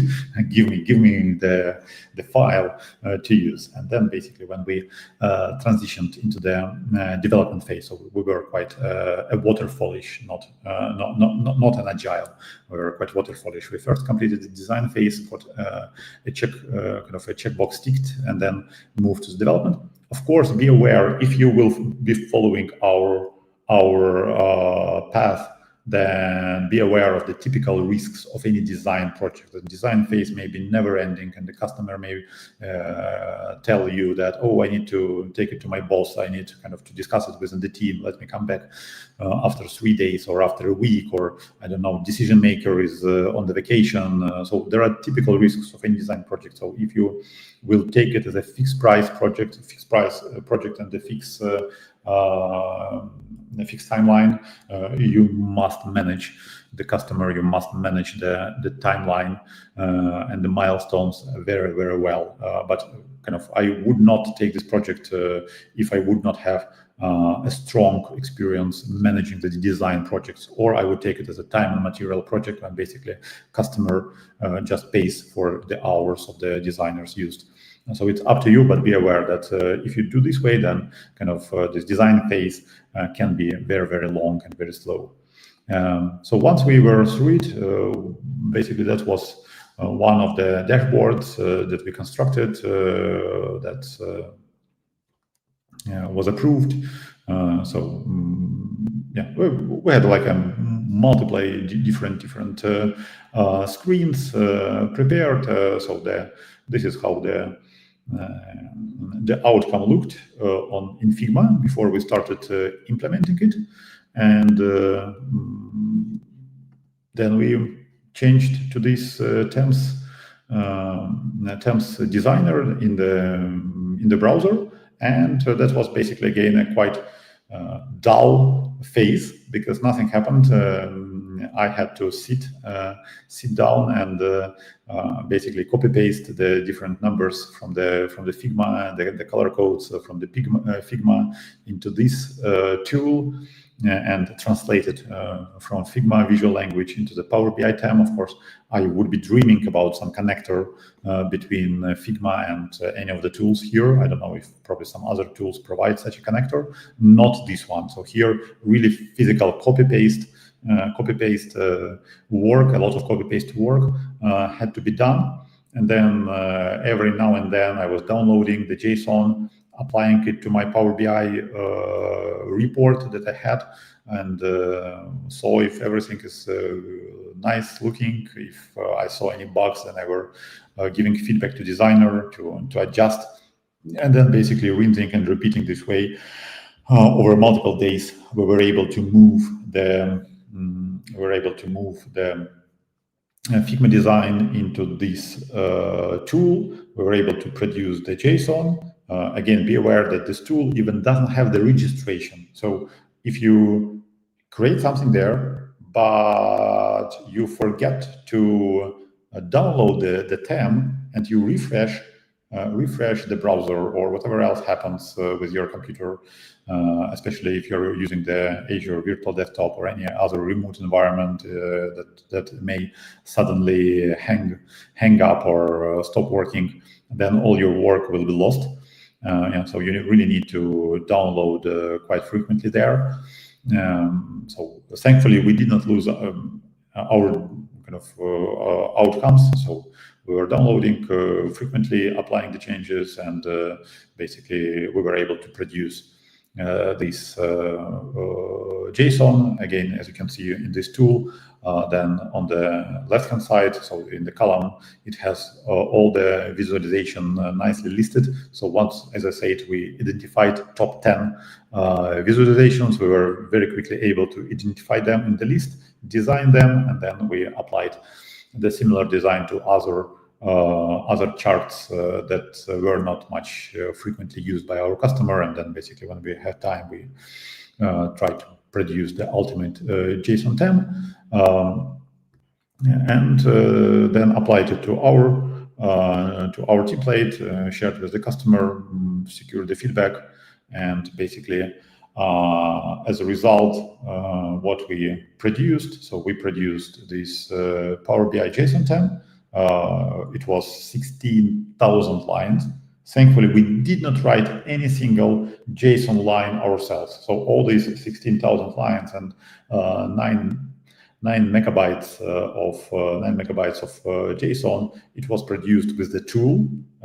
So you don't need Visual Studio Code or any text editor to mess up with the file. Well, unless I can see there can be some use cases if you, for example, in the last minute, you decided to swap one color for another, or you decided to swap one font for another. Then, of course, you can open the text file, JSON text file, and just do the find and replace in the across all the attributes in the file. So that's quite handy. We did not do that. And we were able to complete this work. We planned it to complete in 2 weeks, but we had to spend 4 weeks in total to complete it. So whoever say there are 6 weeks, and that's somewhere in between. So within the 4 weeks, we were able to complete it, and the customer was happy. And we But we had to provide also a part of the JSON file itself. We also provided, as I said, the sample report, so customer can see this JSON applied to our data and to our report as a reference. And because we don't see how they apply it to their reports, so we provided our report, and we also provided a template. Why we provided a template? That's because actually there is one limitation exists with the Power BI 10. It cannot embed the graphics. So if you need to embed the background color, not the color, background image, like a photo or kind of any background graphics, or you need to embed even a customer logo that is a raster graphics, or you need to embed the icons. Then for this you will have to use the Power BI templates. So you create a Power BI template, you put there all the graphical assets, you apply the JSON temp, you save it as a template, and then basically customer will be able to build their reports on top of this template that provides them only probably a background color and a background image and the logo and a bunch of icons that they can later on, once they instantiate a report from this template, they can kind of move them around and produce their report. So the lessons we learned, there are 10 lessons learned I would like to share with you. That the first one, that if you're using Mac, then you need to also kind of a little bit remember that Windows experience is different. So there is a certain learning curve how to switch back from Mac to Windows, and that a little bit decreases your productivity in the beginning. If you're Windows users already, then you're not concerned with that. The same for the Power BI services. I hoped that if I'm a casual user of the Power BI services, then I will be able relatively quickly to become a Power BI desktop expert. No, I must admit, I was overconfident in myself, and again, it took a couple of days for me to become familiar with the Power BI desktop. Still not an expert, but had to learn something. So for the Power BI temps, number 3 doesn't support images, I told you. So you need also to provide probably the templates, as you cannot embed them. Then again, for the Mac users, I would strongly recommend to procure just a normal Windows laptops or desktops, whatever, and don't mess up with the virtual desktops. So we decided to go with the virtual desktops. Even the technology worked relatively good, but all this, it has its own challenges, like sending files back and forth and a certain latency. Even we deployed virtual desktops close to our location in Europe, but still there is some latency.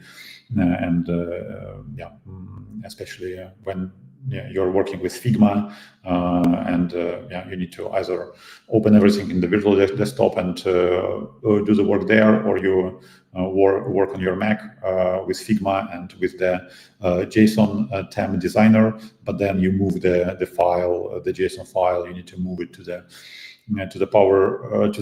virtual desktop, and that's not possible to do with the copy pasting. So there are challenges. So I would recommend to use the Windows desktops if possible. And then also important, obviously, to talk to the customer to understand what they are asking from you, what is the deliverables they expect, what is the acceptance criteria, how they will be judging your work, what is the list of assets you need to design, is it a template or JSON temp only, or anything in between, or anything together, so that we did not clarify it upfront. That was the reasons basically why it didn't take us 2 weeks but 4 weeks.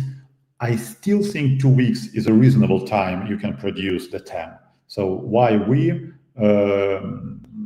use 4 weeks it's because of the reasons here. So we were not professionals in this trade, and we need to learn a lot.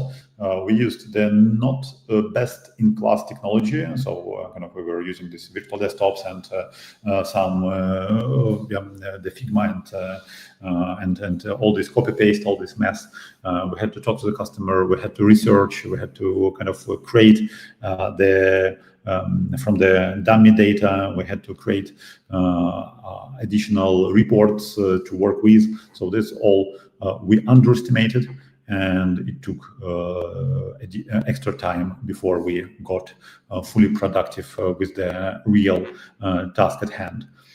So that's why, also there were now and then some kind of customer also tried to delay a little bit, and not in every meeting we got approval or a feedback. So customers say, "Oh yeah, let me think about it today, and I will write you an email tomorrow, or I will write you in the chat a couple of hours later," and then disappeared. So yeah, that's that happens. Yeah, and so I would recommend, if you take this task, then do not send your customer just a JSON TAM alone, because you don't know how kind of if they will apply it to their reports you never seen. Probably there will be some gaps, and then customer will be not happy with your report and say, "Oh, it looks ugly on my computer." So always provide a JSON TAM with at least some template or at least some report, so customer can see that this TAM really works well on at least some report, and then they can basically apply it to their report. The time, never enough. Still time box your time. I time boxed into 2 weeks. It was not enough. 4 weeks was more than reasonable. So if you will be up to this journey, also plan, I would say 3 weeks, probably 3 to 4 weeks. Should be a safe time to produce your first TAM. If you will be more handy with that, you will kind of be more skilled, more experienced, then probably you can produce such TAMs even in a matter of days. I don't know. But if you're first time into this job, then take a 3 for 4 weeks to be on the safe side. And no matter what difficulties you will face, stay positive and you will manage that. Thank you very much. That's all what I wanted to share with you, and I'm more than happy to answer your questions if there are any questions. Well, thank you, Zahar. It was quite a journey, and true. From 2 weeks estimation to only 4 weeks, it's not that much. It's just twice as wrong. Yeah, but considering it was your first project like this, it was more than enough, and I think the customer was happy in the end, considering you also gave them Figma, and you did the things by the book, let's say it like this. Yes, that's true. Yeah, the customer was happy. That's the most important. We were able to deliver up to the promise. So yeah, that's good. Fully agree with you. Thank you very much for inviting me. And as I promised, 5 minutes back for the coffee break. Well, thank you so much for presenting for us. The last statement, stay positive no matter what, you will manage it. I love that. Thank you. Thank you for inviting, and I enjoy all of you on the very nice day, and probably see you once again on the Data Bash. Sure. Yeah, thank you. Maybe even sooner. Thank you. Thank you. Over to James. Bye. Bye. Hello, James. Welcome to Data Bash. Good. How are you? It's morning over here. I'm doing well. Morning. Awesome. US people in the morning. Mm-hmm. Europe, Right. it's Yeah, 4 I'm p.m. US too. in Romania. Oh, okay. Well, I like to spend my Saturday morning giving presentations, so this is perfect. Yeah. Weekend, right? Yes. It's a great start with the weekend. Yep. I always love giving presentations, especially on Saturday morning, because I feel so satisfied entire weekend. Yeah, I do a lot I of feel like I SQL deserve a Saturdays. weekend. Yeah, they have a lot of SQL Saturdays in the US. In fact, I'm doing one next week in Orlando, Florida, and those are fun. Yep. Awesome. So yeah, we have like Christian, we have like about 3 minutes of time. Yeah. So we should go again with the sponsors video and then come back to James, right? Yes. So you said like you already have the video set up in there, right? Yeah, Can you share, already please? prepared. So we'll be back soon.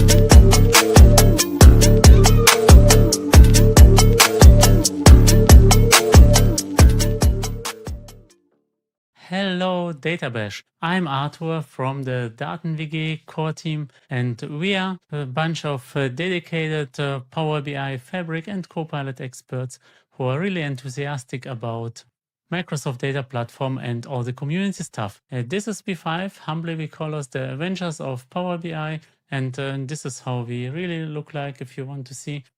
Just feel free to contact us on anything about the Microsoft Data Platform and have fun at DataBash.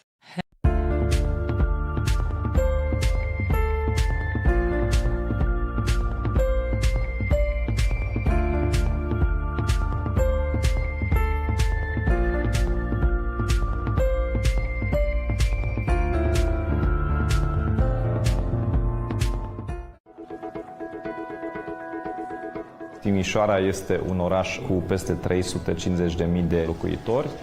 Suntem o primărie destul de mare, în jur de 500 de angajați și încă câțiva mii în subordinea noastră. Ne ocupăm cu digitalizare de documente. Primăria va fi la fel ca și o companie multinațională care are sisteme foarte avansate. Aș fi luat aceiași furnizori. Dacă am fi putut începe de la început cu ei, bineînțeles că eram 2 ani mai avansați. Acum forțăm tot ecosistemul să vină după noi. Această eficientizare ne lasă să ne focusăm pe ce este important, adică pe partea creativă, pe partea empatică. 99% din primărie, din procedurile ei sunt digitalizate. N-ai nevoie de studii bine imaginabil de multe tehnice ca să poți lucra cu un program atât de simplu. Vă doresc cât mai multă răbdare. E un proces anevoios câteodată, dar excepțional în momentul în care este finalizat și implementat cu succes.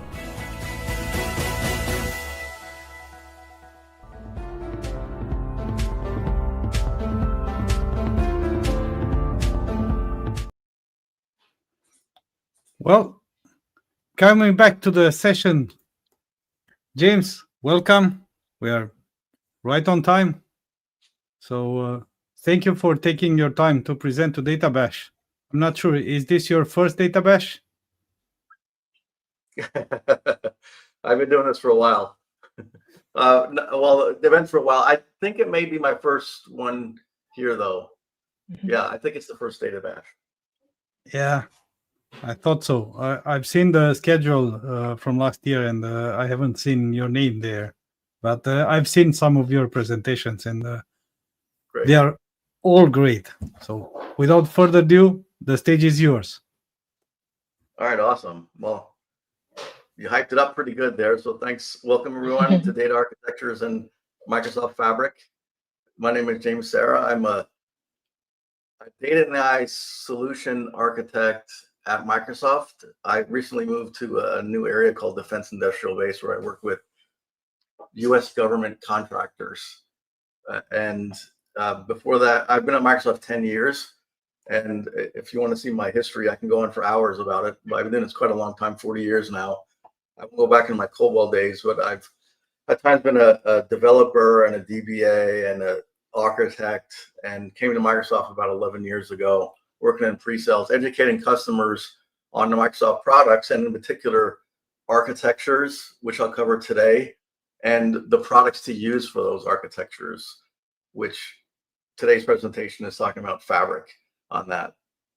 I've also wrote a book about architectures, and if you stay to the end of the presentation, I'll go over a way you can get the book for free. So look forward to that at the very end on there. So what we're going to cover today is we're going to talk about the relational data warehouse, the data lake, the modern data warehouse, and then which is the first of the four architectures. Second being data fabric, data lakehouse, and data mesh. And then I'll talk about using these architectures on Microsoft Fabric. And I have to say that these are my opinions. This is not, there's not really an official Microsoft opinion of a lot of these things. There's a few slides at the end that are official Microsoft, I'll say, ideas or opinions on the approach to take on there, but everything else outside of that is my opinion. So if you go back to work and I want to talk about some of this, please don't say it's Microsoft's opinion, it's James's opinion on there. Now, most people at Microsoft have the same opinion on there, but I always like to reiterate there is no official Microsoft opinion on a lot of these things. So a lot of you may be thinking, well, I'm trying to understand all this architect stuff, and you wind up passed out drunk in a Denny's parking lot, and we're trying to prevent that happening. Now, I probably should have changed this slide because a lot of people don't know what Denny's is, but it's sort of a restaurant in the US that is open 24/7.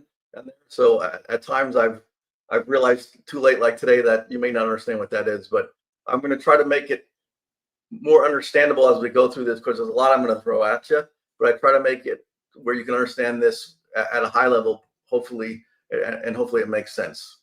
So the first thing we're going to talk about is the relational data warehouse. And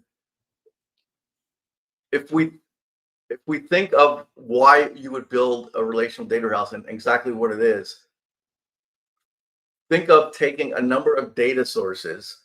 Some customers could have dozens or hundreds of data sources, and they're going to use ETL to land that data into a data warehouse. And we're starting out talking about a relational data warehouse, which has been a tradition for many years. And they're going to then do reporting and analytics on top of that, with the idea being they want to get greater insights into their company. They want to make better business decisions. So you have this central repository for all different types of subjects that is the single version of the truth. And it's designed for reporting. It's not an OLTP type of solution on there. Those are what comes from the data sources. And this means you're copying the data into the data warehouse in there. So there's at least one copy of the data. Now we'll talk about how you can have multiple copies of the data, but to reiterate, whatever solution you're building architecture-wise, you're going to have multiple copies of the data. It's just a question of how many on there. There's a lot of confusion where people think some of these new architectures, you don't need to copy the data. That's not true at all. So what are the reasons you'd want to use a relational data warehouse on here, or any kind of data warehouse in there, to have that single version of the truth, as opposed to having multiple people get different answers to the same question, which happens when you have data spread out everywhere and don't have that single version of the truth. The big reason people created data warehouses from the beginning was, and I experienced this as a DBA, is people are running reports off of an OLTP system. It could be some order entry system. And reports generally can take a lot of CPU and hog the resources on there. So you're having all this stress hitting that order entry system, and the people trying to do updates, deletes, and inserts are struggling because it's going so slow. So the idea is you take the reporting off of the data warehouse and put it into, you take it out of the OLTP systems and order entry and put a copy of the data in the data warehouse, and therefore you can go and run long-running reports without affecting the source system or production system in there. You can also, when you copy the data over, optimize it for read access in there.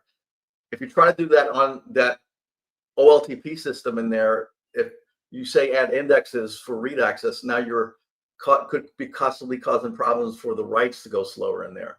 So a relational data warehouse is a write once, read many, and you can put all these indexes on it for optimizing reports without affecting the OLTP system. You can restructure and rename the tables and fields. There's a lot of older ERP, CRM type of solutions, and when they were built, and they had all these funky names, and it's still true today for a lot of them, like table names of T116 and T102.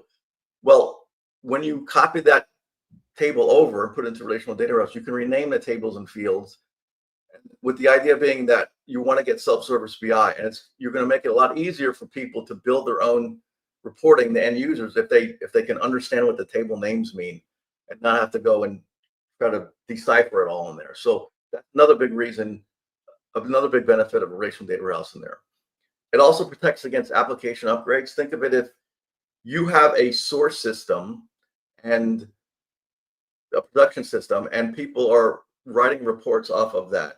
And I had one customer that was using Excel for reporting, and the Excel was going and pulling from this customer database that was OLTP. And the problem happened when they upgraded this source system, this third-party database, and all of these Excel reports started to break because the upgrade renamed and deleted some of the tables in there. And unfortunately, there was over 100 of these Excel files, and I had to go and fix them all as a DBA. If you create a data warehouse, that it prevents that happening, because you'll copy the data from that OLTP, the customer database, into a data warehouse, and then the reports will go against that. And if the application gets upgraded, your ETL to copy the data warehouse could break, but all those reports will still run. They'll be dated, the reporting, until you fix the ETL, but you're just fixing the ETL in one spot. And once that's done, all those reports start working again, instead of having to go and fix all those reports. So that's what I mean by protection against application upgrades, and can really cut down time-consuming situations of going and updating all these reports. You can improve data quality by plugging holes in the source systems, meaning as you copy data over, you're going to find problems with the data. As much as customers like to say the data is clean, and when I build solutions, I say, I guarantee you I'm going to find something wrong with it, with the data in there. And it's, oh, why are these birth dates null or in the future or 200 years old? And it turns out people using the source system had to put a birth date in there, so they put anything in there sometimes. And the bottom line is you'll find data that is not clean, and you'll realize that they're putting in birth dates that are not valid. So you can then tell the person in charge of that customer database to write code to prevent birth dates that are not valid in there. So you plug those holes. Now you still got to clean the data, but anything going forward in there would be fixed. To get to the self-service BI, as I mentioned before, this is the whole idea of building a relational data warehouse.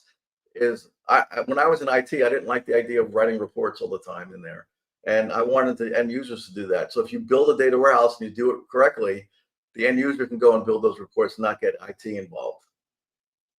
All right, so those are like the 7 reasons for a relational data warehouse. There's many more, but those are the top 7 in there. So history, starting in the 70s, is people started building relational data warehouses. Now we're getting away from relational data warehouses, but you're still centralizing the data, and then something that's data warehouse like that we'll talk about. So a number of years ago, not that long, maybe 15 years ago, or not even 12 years ago, data lake came around. So what's a data lake in there? Think of it as a glorified file folder. It's where you can take data, no matter what the type of the data, no matter what the format is in there, and put it into a data lake, as opposed to relational data warehouse, where it's got to be structured relational data, and you have to do things to it to get it into a relational database. In a data lake, it's just like a copy and paste on that. And so you can put anything in there, and it's called schema on read, meaning you don't have to do any work up front to get it to land it in there, which has its drawbacks. And you read the schema when you're going to read the data on that. So this allows you to instantly put a lot of data in there. And the benefits of the data lake, because of that schema on read, is I don't have to do any modeling up front in there. So very quickly I can build a solution. And because I don't have to do the work of a data warehouse where a relational data warehouse where you're creating a database and a table in the fields and writing ETL. That could take a while. Data lake, copy and paste, and it's in there. Now, traditionally, that made it challenging for end users to pull the data out of there because it's just some files sitting in a folder. And that's why it was mainly a data lake would be used by power users or data scientists on that. Now, this is going away because of the technology that we'll talk about in Fabric in there.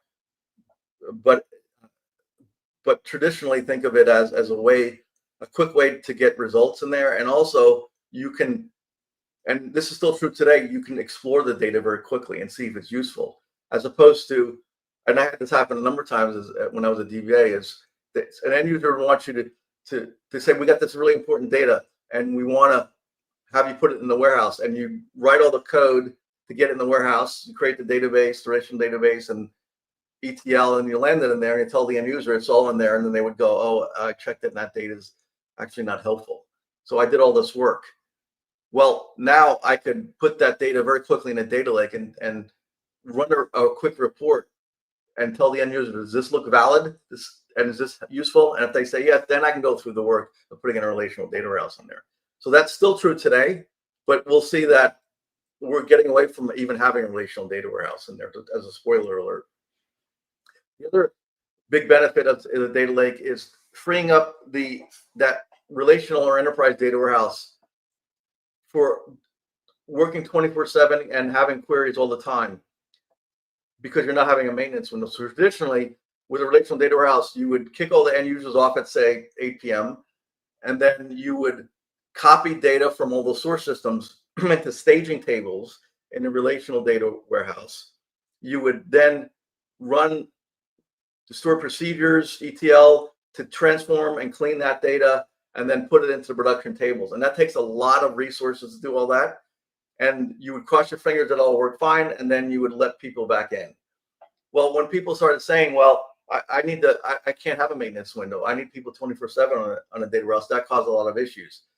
So the big benefit of one of the big benefits of a data lake is, think of taking those staging tables that you'd have sitting in a relational data warehouse, and instead moving them to the data lake and doing all of your cleaning and transforming of the data in a data lake. And then when that's complete, copying that over into the relational data warehouse on that. So you get rid of the maintenance window, or maybe it's a few minute maintenance window when you're copying the data over, but all the transformations are done in the data lake. And that is was the main reason why data lakes became very popular early on. You can also, when you're doing those transformations in a data lake is just storage. There's no compute.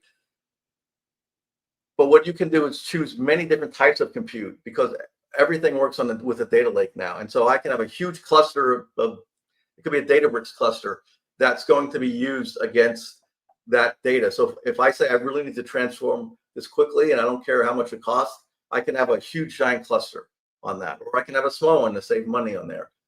Instead of being confined to whatever the relational data warehouse had, usually there was only a certain amount of tiers, and it could be very costly, and you only have one way of cleaning things in there. That problem is gone, and you now can do whatever type of compute you need inside of a data lake. Also, data lake, especially in the cloud, are very cheap.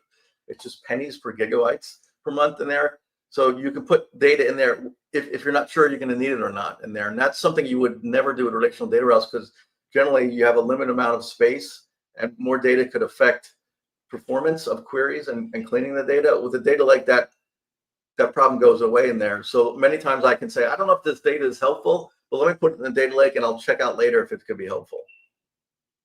All right, so we have now an idea of hopefully a good idea of a relational data warehouse and an idea of a data lake. And now we're going to see those concepts used in the architectures.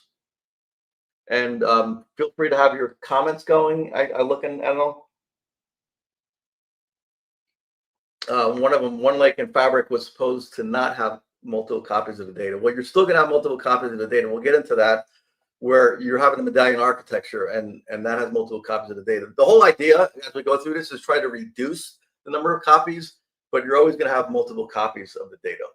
And that could be very beneficial. I can create a copy of the data for a specific end user who needs it in a certain way, and you can aggregate and join in a certain way so they can get their report done faster. And maybe other people need that. And that's a trade-off, is do I do that just for one person, or do they do it on their own? So you'll have those battles. All right, the modern data warehouse, the first architecture. This is, at a high level, this is what it looks like in there. There's these stages that all the architectures go through that I'm going to talk about. And that is, I'm going to ingest, store, transform, model, and visualize the data.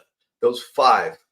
Most architects will have those stages. They may call them something different, but that's a common pattern through all the architectures I talk about in there.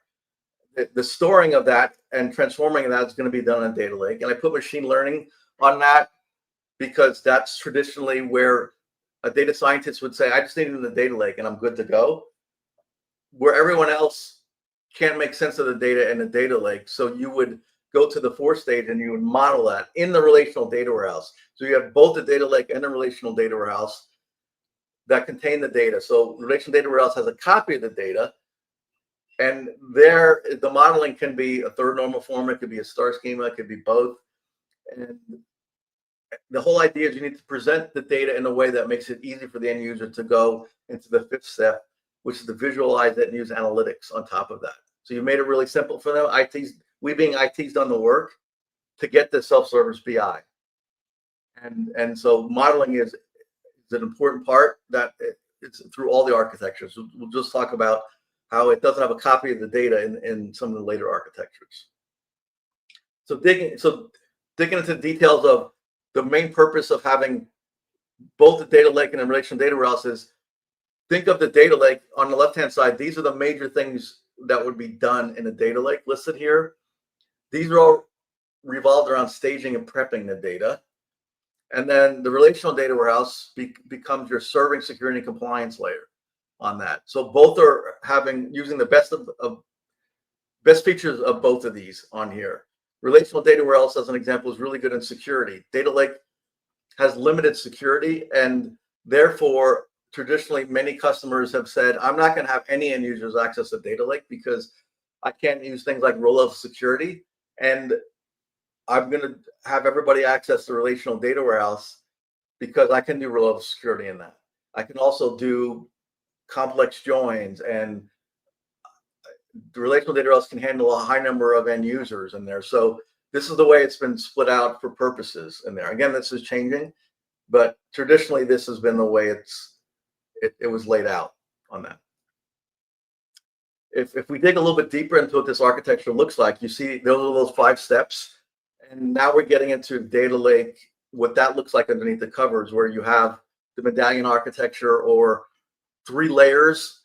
What I call them raw, cleans, then presentation, because to me that makes more sense than bronze, silver, and gold on that. But the whole idea is the data lake is going to take that raw data, it's going to transform it, land it into a clean or enriched layer, and then it may do aggregations and joins and land it into a presentation or curated layer on that. Now there's data lake design is a whole long topic in itself, and you may have more than 3 layers. Maybe you only have 2 layers in there. Maybe you call them different things on there. But the idea is there's going to be multiple copies of data, and along the way, that data is going to get to a point, a presentation layer, where maybe some data scientist people can use it at that point, but most of that data is going to be copied into a relational data warehouse where it's going to be modeled, as I mentioned, third normal form, maybe a star schema, and then business users are going to use it from the relational data warehouse in there.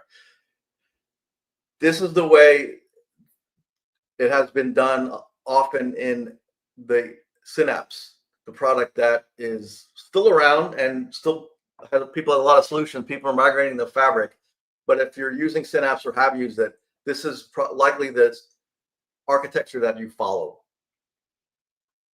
Now, let's get into a data fabric. This is where there's a lot of different opinions, and the way I think of a data fabric is it's a evolution of features, adding features to a modern data warehouse that makes it a fabric where it can go out and, as a fabric can, and weave its way throughout an organization and pull in data no matter what the size, the speed, or the type on that, where you may think of a relational data warehouse, a modern data warehouse, I should say, where it could maybe, traditionally, I keep using that word, but it's appropriate. It couldn't handle things that I list on here, like real-time processing, or it was limited in the security and data access policies in there, or it didn't have an MDM solution in there. As all these additional functionalities started coming into play into a solution, people started using the term data fabric. And so now many people, they don't use the term modern data warehouse, and you'll see the word data fabric being used on that, which is still both a data lake and a modern relational data warehouse in there, but having a lot of additional features that I list here. So that's why I call it an evolution of it. And the whole idea of any architecture build is you never have to want to say no to an end user who asks if you can ingest certain types of data in there. If you build a solution and you don't think of, say, real-time processing, oh, we're never going to need that. And then you build it, and then someone comes along and says, we have this IoT device and we want to stream it into the warehouse, and you go, we can't support that. That's what you want to avoid. So if you build something that is robust and it's a data fabric, you can handle all types of data. All right, keep those questions coming. I'm trying to keep an eye on, I just something about the medallion architecture. I missed that. If you want to post it up again on there. So this is the data fabric at a high level. So you can see this is similar to what we had. There's a question. Raw staging data model with the principal. Yeah, so that's three layers on there. So that's a great comment. Call it whatever you want. I have a blog where I list out all of the different names people have given it on that. The medallion architecture is getting pretty popular now, but it's just 3 layers in there. And then underneath that, each of the layer, you have folder structures, which are all going to be different. And that's where I sometimes spend a whole day with customers talking about data lake design, because it's different for everybody. So you want to learn about that. In the data fabric, you'll see in purple the additional features compared to the modern data warehouse in there, like security, MDM, and APIs. APIs could be where, instead of having a configuration string to access the data, you can also set up APIs. Maybe you write it in PySpark, say, and people can use APIs. So I see sometimes customers using that. And that's part of an evolution of an architecture called the data fabric. Digging down a little bit deeper to that, again, using it in Synapse, you have all those additional features that can be built in Synapse. And that's your data fabric on that. And you can see those additional features listed here. All right, now let's get to the really important one, data lakehouse. So we've got to 2. The third one is a data lakehouse. And a quick bit of history that'll help understand data lakehouse better. Back in the late 80s, we started with the data warehouse. I was started back then, and there was things like Teradata, Linode, and Teza. These were all in one encompassing solutions. You would buy it, and this data warehouse solution would have the data warehouse, it would have the ETL, it would have the reporting, all in a box. And you would build your solution with this on-prem, obviously back then. And many times you would create a data warehouse that had everything. And from that, you would create some data marts from that, specific subject areas used for particular departments on that. Still valid today. As I mentioned before, maybe you want something specialized and configured and optimized in a way for an end user group to use on that. And back then too, there was a lot of discussion about Kimball and Inman, the ways to do all those things. And that still somewhat applies to today. But the idea was we need to do reporting and get it off of the OLTP systems, and we're going to put it in a relational data warehouse. And then in the late 2000s, this great thing came along called a data lake. And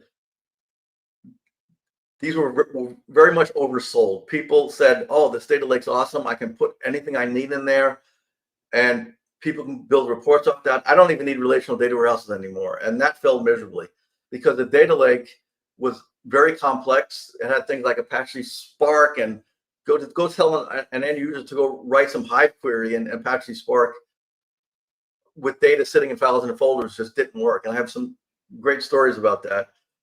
And so the customers that went all in on the data lake and went away from relational data warehouse soon realized that was a mistake. And instead of using the data lake for everything, they said, let's just use the data lake for what it's really good at, and that's cleaning the data. And we'll still use the data warehouse, hence the modern data warehouse in there, and use both of those. And that was the third graphic here, was the modern data warehouse using both data lake and a relational data warehouse, and then became the data fabric. Now, in 2020, Databricks came out with the term of data lakehouse. It's a combination of data warehouse and data lakehouse.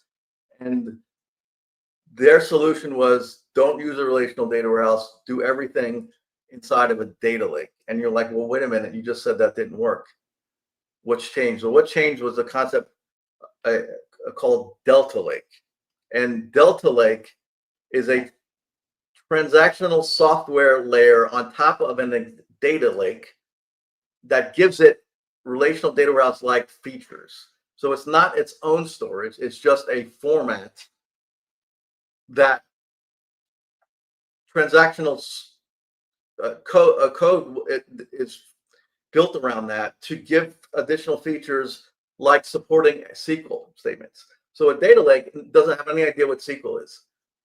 With a Delta Lake, it was that software layer on top of a regular data lake, like Data Lake Store Gen 2, and allowed it to understand what SQL was. So you can then send a SQL statement like select to a data lake, and it would understand it and give you the results back.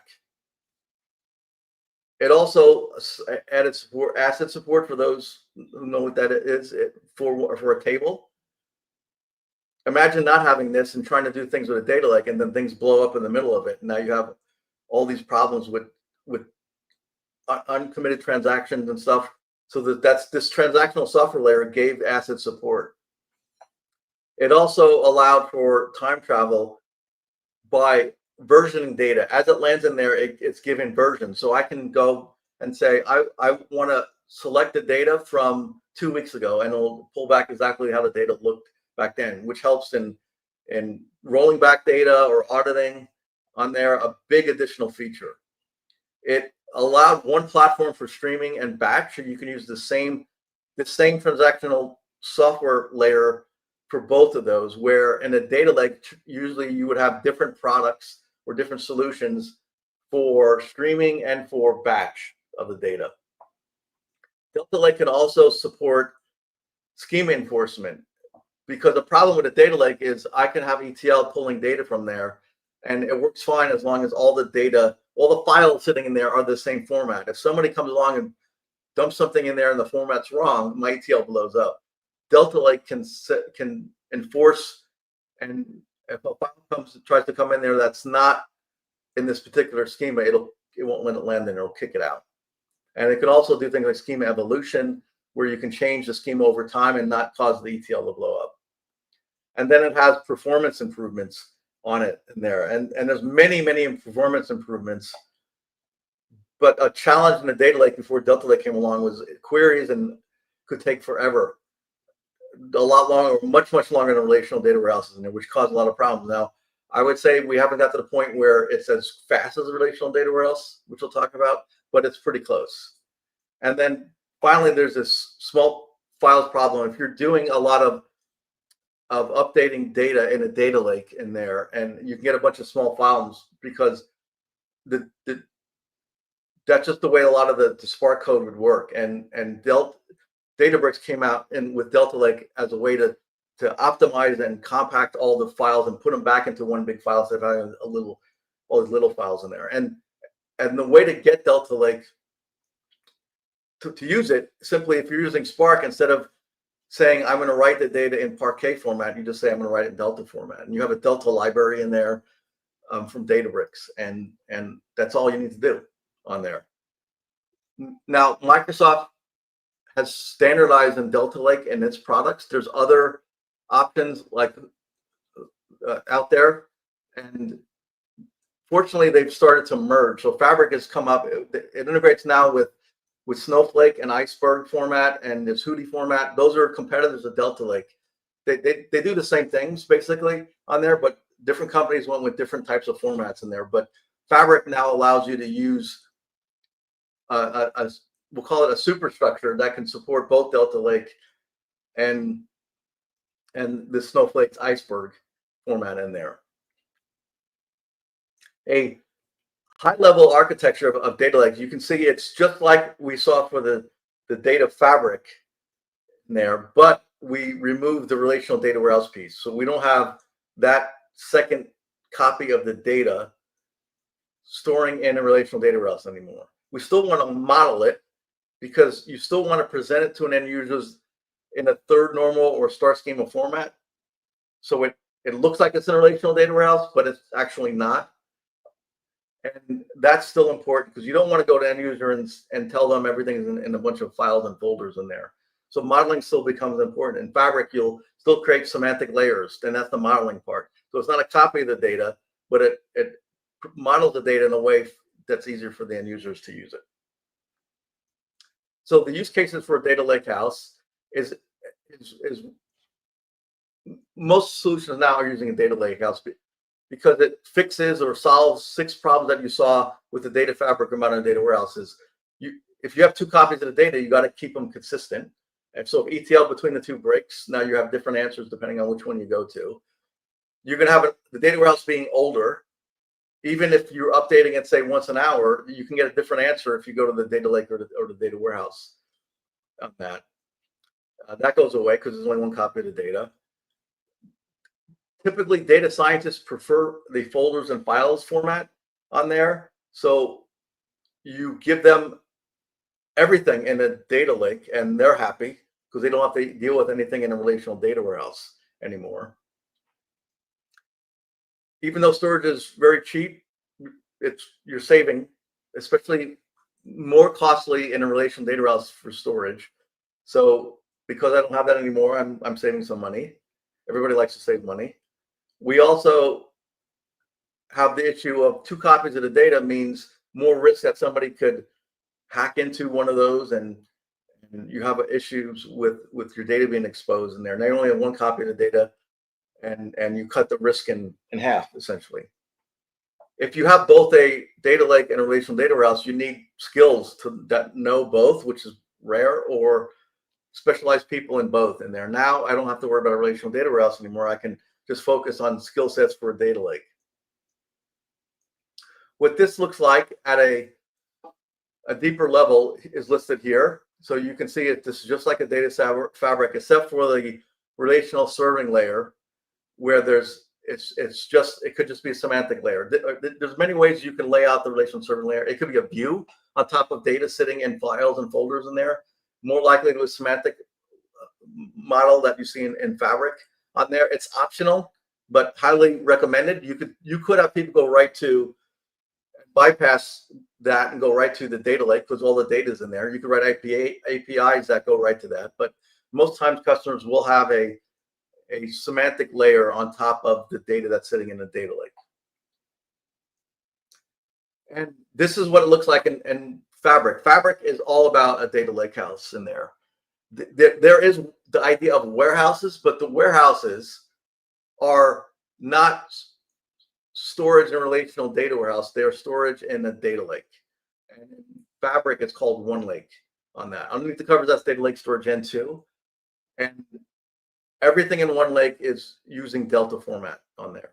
So anything you create in Fabric is storing the data in OneLake in Delta format on that. So I can create a lake house, a warehouse. They're all using OneLake. They're all using Delta format. No relational storage on here. And this is where I've shown here semantic model could be a relational serving layer on here. Inside the data lake, you have all this data. You need to clean it and transform it. Many options in there. I can use Dataflow Gen 2. I can use the Spark Notebook. I can write T-SQL and a stored procedure on there. So a lot of options with Purview. That's great. That's where some of the confusion comes in, though. Which which should I use? And that's where I have long discussions with customers and do architect design sessions where we see the best approach for their particular situation. Usually a big decision point is, what are you currently building solutions in there? Do you like to use Spark? If I ask about Spark and they just give me a blank stare, I'm going to say, okay, don't worry about Spark. Use Dataflow Gen 2. It's a visual way of transforming the data. That's probably going to be easier for your use case. Now we're getting rid of the relational data route, so there are some concerns about that. One of them is speed. You'll never have queries against a data lake in Delta format go as fast as a relational database, because the relational database has all these things like advanced statistics and indexing and query plans and whatnot and that just doesn't exist, or exists to a smaller scale in a Delta format in there. But generally, this, if we got the speed, so instead of a query taking a relational data warehouse, maybe the query takes 2 seconds and it takes 3 seconds in the Delta format, is that a big deal? I mean, it's up to each individual in there, but the gap is closed so much that it's generally not a problem. The Delta format doesn't have things like row-level security, column security. Those don't exist, so that's a trade-off. Now, how do I solve that? There's many different ways as a workaround on that. In Fabric, they do have a thing now called in preview that called One Lake Security that gives you row-level security. But outside of that, you would have to do row-level security in Power BI or whatever solution you're building. Row-level security maybe can be done in the reporting tool that you're using. So there are workarounds for this, but they're workarounds. And keep those in mind. If you need some of this, there may be a situation where you need to use a relational data routes for a limited subset of the data. Question: why is relational serving layer outside of OneLake on here? So if you think of Power BI or Fabric, I should say, and you create a semantic model, the semantic model is pointing to data in the OneLake. So that's why I have it separate on that. And that relational serving layer could be any third-party tool. Maybe I have a view in some other Oracle database that is pointing to the OneLake in there. And so a lot of these tools understand Delta format, so you can create a serving layer that is in fact outside of Fabric altogether, or even if it's within Fabric. I would say the semantic model is it's a layer on top of the OneLake, but not inside the OneLake. So that's my answer. Hopefully that makes sense. Another problem with getting rid of relational data warehouse is people are used to relational data warehouse in there. And now the semantic model, this is why you still want to have that. So they think it's relational data warehouse. The challenge is that you don't have a forced metadata layer anymore, which could be a problem. Meaning in a relational data warehouse, I create this metadata layer. I have to create a database and a table and the field and schemas and put the data in there. So I'm doing all this work up front. But the benefit of that is that the metadata is always tied to the data. You can't have one without the other in a relational data warehouse. That's not true in a data lake, unless you go to Delta format and then you do force schema. So that's a workaround. But without that, turning that feature on is I can dump a file sitting in a data lake, and it can just be a CSV file with no metadata. It just numbers. There's no header on there. So that becomes a challenge of where's the metadata on that.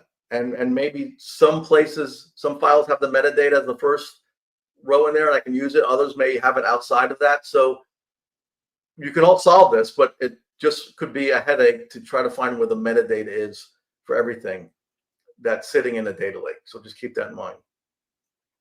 And that's kind of what I was talking about, the complexity on that.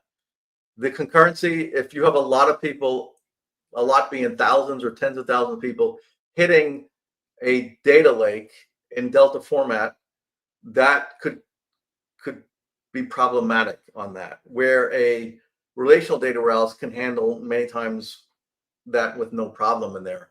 So it could slow things around. Now there's workarounds for that. You can have another copy of the data. You can import the data into a Power BI report and solve that problem on there. But keep this in mind that you may have to solve this outside of what can be done inside of a Delta format. And then there's missing features in there. So You don't have things like reference integrity and Delta format in there. So if you need that, you would have to do that in code and check that in there. And so over time, most of these missing features have gone away, but there's still a few that you need to be aware of that I list around here. And the biggest is asset against multiple tables in there. If you need a begin transaction, update a bunch of tables in Delta format, and then an end transaction, it doesn't support that on there. It only supports one table. So if you need that, you're going to have to do something outside of Delta format. Do it in your own code and solve that, but it won't have it built in.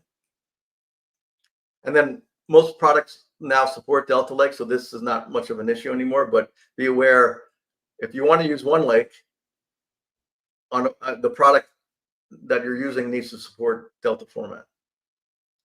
And Microsoft Fabric has addressed most of these concerns on here as I talk through them at.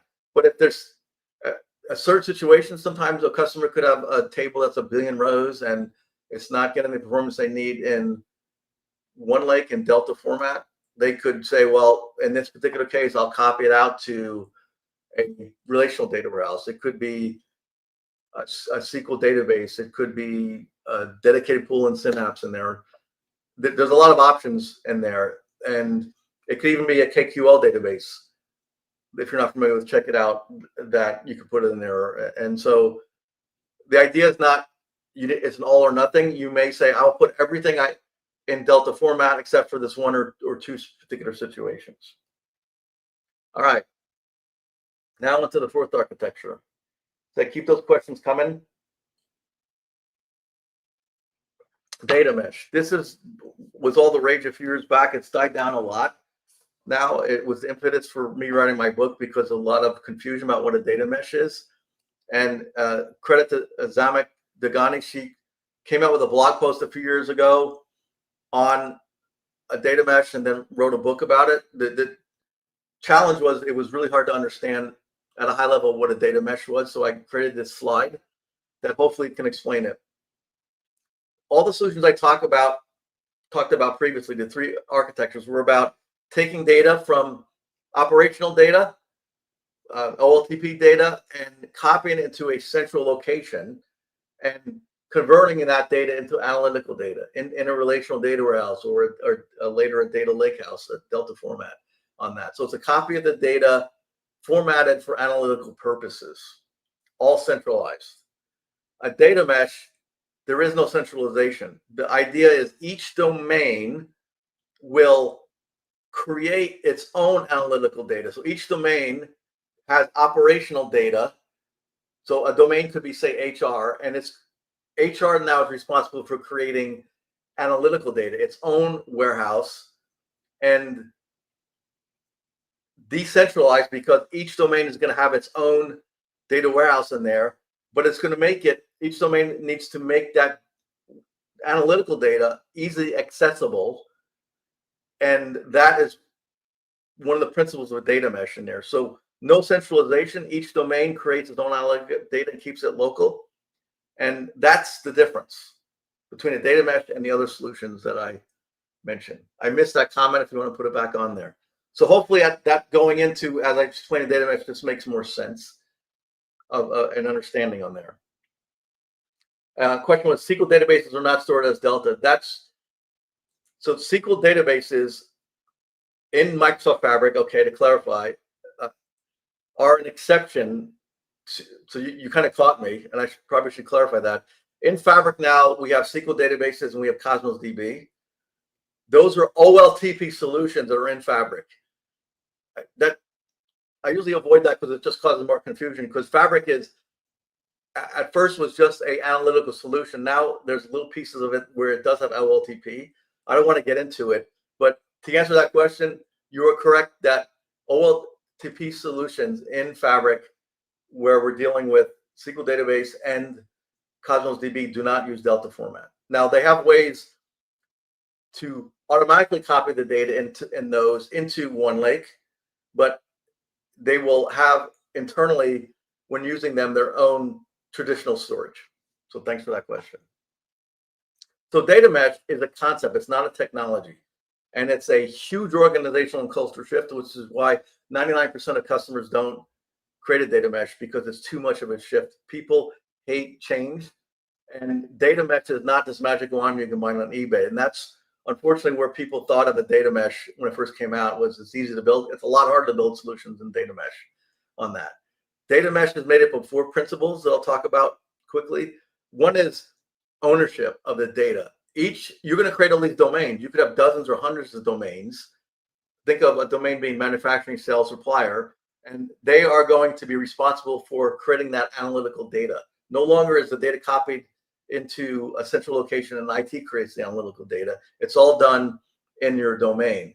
Those domains need to treat data as a product, meaning they need to make it available easily for others to use. So that's principle number 2, is maybe they create APIs and say, if you want to get our data as well as our metadata, just call us API. And all the domains need to do that on there. Each domain now is also going to have their own teams that are going to build the solution, their own mini IT teams on there. And they're going to build their own analytical solution. They could use any of the approaches I talked about before. They could use a data fabric or a Mondados or a data lakehouse, and they're going to create the hardware or utilize the cloud and to build it out. And that's principle number 2. Now, if you have all these domains that are out there building these solutions on their own, it's a lot of reinventing the wheel. So principles 3 and 4 try to help that. 3 is self-service data infrastructure as a platform, is the idea of creating ideally some scripts that each domain could run that will automatically provision the storage and the compute and the security and the ETL to build out their analytical data. Now, there's no product that does that. Nothing even comes close as of yet. Maybe at best we'll get something that'll help 25% of what you're going to do. Most customers build out their own scripts for this. And it's just an accelerator to make it easier for each of the domains to build their solution now, which you're in charge of. And then finally, federated computational governance is the idea is you need to create these rules that all the domains can follow, because you can't have each domain going and doing their own thing when it comes to security or cleaning the data or modeling the data. Even simple things like, well, if one domain is creating US states and they're using an abbreviation, others using the full name, if down the line I need to join the data, that's going to be a problem in there. So these rules come into play that deal with all of that and try to make sure that all the domains follow those rules. And that's what principle number 4 is. So when we look at the use case for data mesh, it's trying to solve 4 challenges with having a centralized solution in there. That's who owns the data. Well, that goes away because if we copy it to a central location, an argument could be, does IT own that data, or is the original domain own that data? And we have sometimes battles I would see companies over that. That goes away because now there's no IT owning the data. It's just the domains in there. The quality of the data is going to be improved, at least in theory, because the domains are cleaning the data and they know the data better than some IT person. And then the 2 biggest reasons for the data mesh were scaling. If I have all this data being centralized, then the IT becomes a bottleneck because they have a limited amount of people and they can only do so much in there. So things get backlogged. If I have a data mesh, each domain has its own IT team. So the more domains I have, the more people are hired. So I can scale organizationally wide and solve that problem. And then along the same lines, if I have a central solution and I build it with this certain technology, I'm going to be limited by what that technology can handle at a certain point. And with a data mesh, each domain is building their own solution. The more domains, the more hardware, their cloud use they're creating on there. So I don't have that challenge of scaling technically wise also. What you would do when creating a data mesh is you create these domains, and each of these domains would have products within them. And this is where a thing called domain-driven design can come in here, and it could take months to come up with this. And this is not just logical solution, but you have to move people around into domains and product categories in there. And this is where there's a lot of change, a cultural shift. This is why a lot of people don't use a domain data mesh in there, because there's so much change in there. And I'm going to go into the concerns with the data mesh in here. There's a lot of concerns, and I put these in my book. But if you've been around a while and you hear about a data mesh, some of the things are going to come into play on there. One of just to point out a few of them is it's a huge investment in organizational technical changes in there, which is why people hate change and they don't implement a data mesh. It's just too much change. I mentioned you have to hire people in each of the domains now. It's hard enough getting quality people in IT. Now you have to get them for each of the domains. And now each of the domains is in charge of hiring technical people, which they may not have any skill.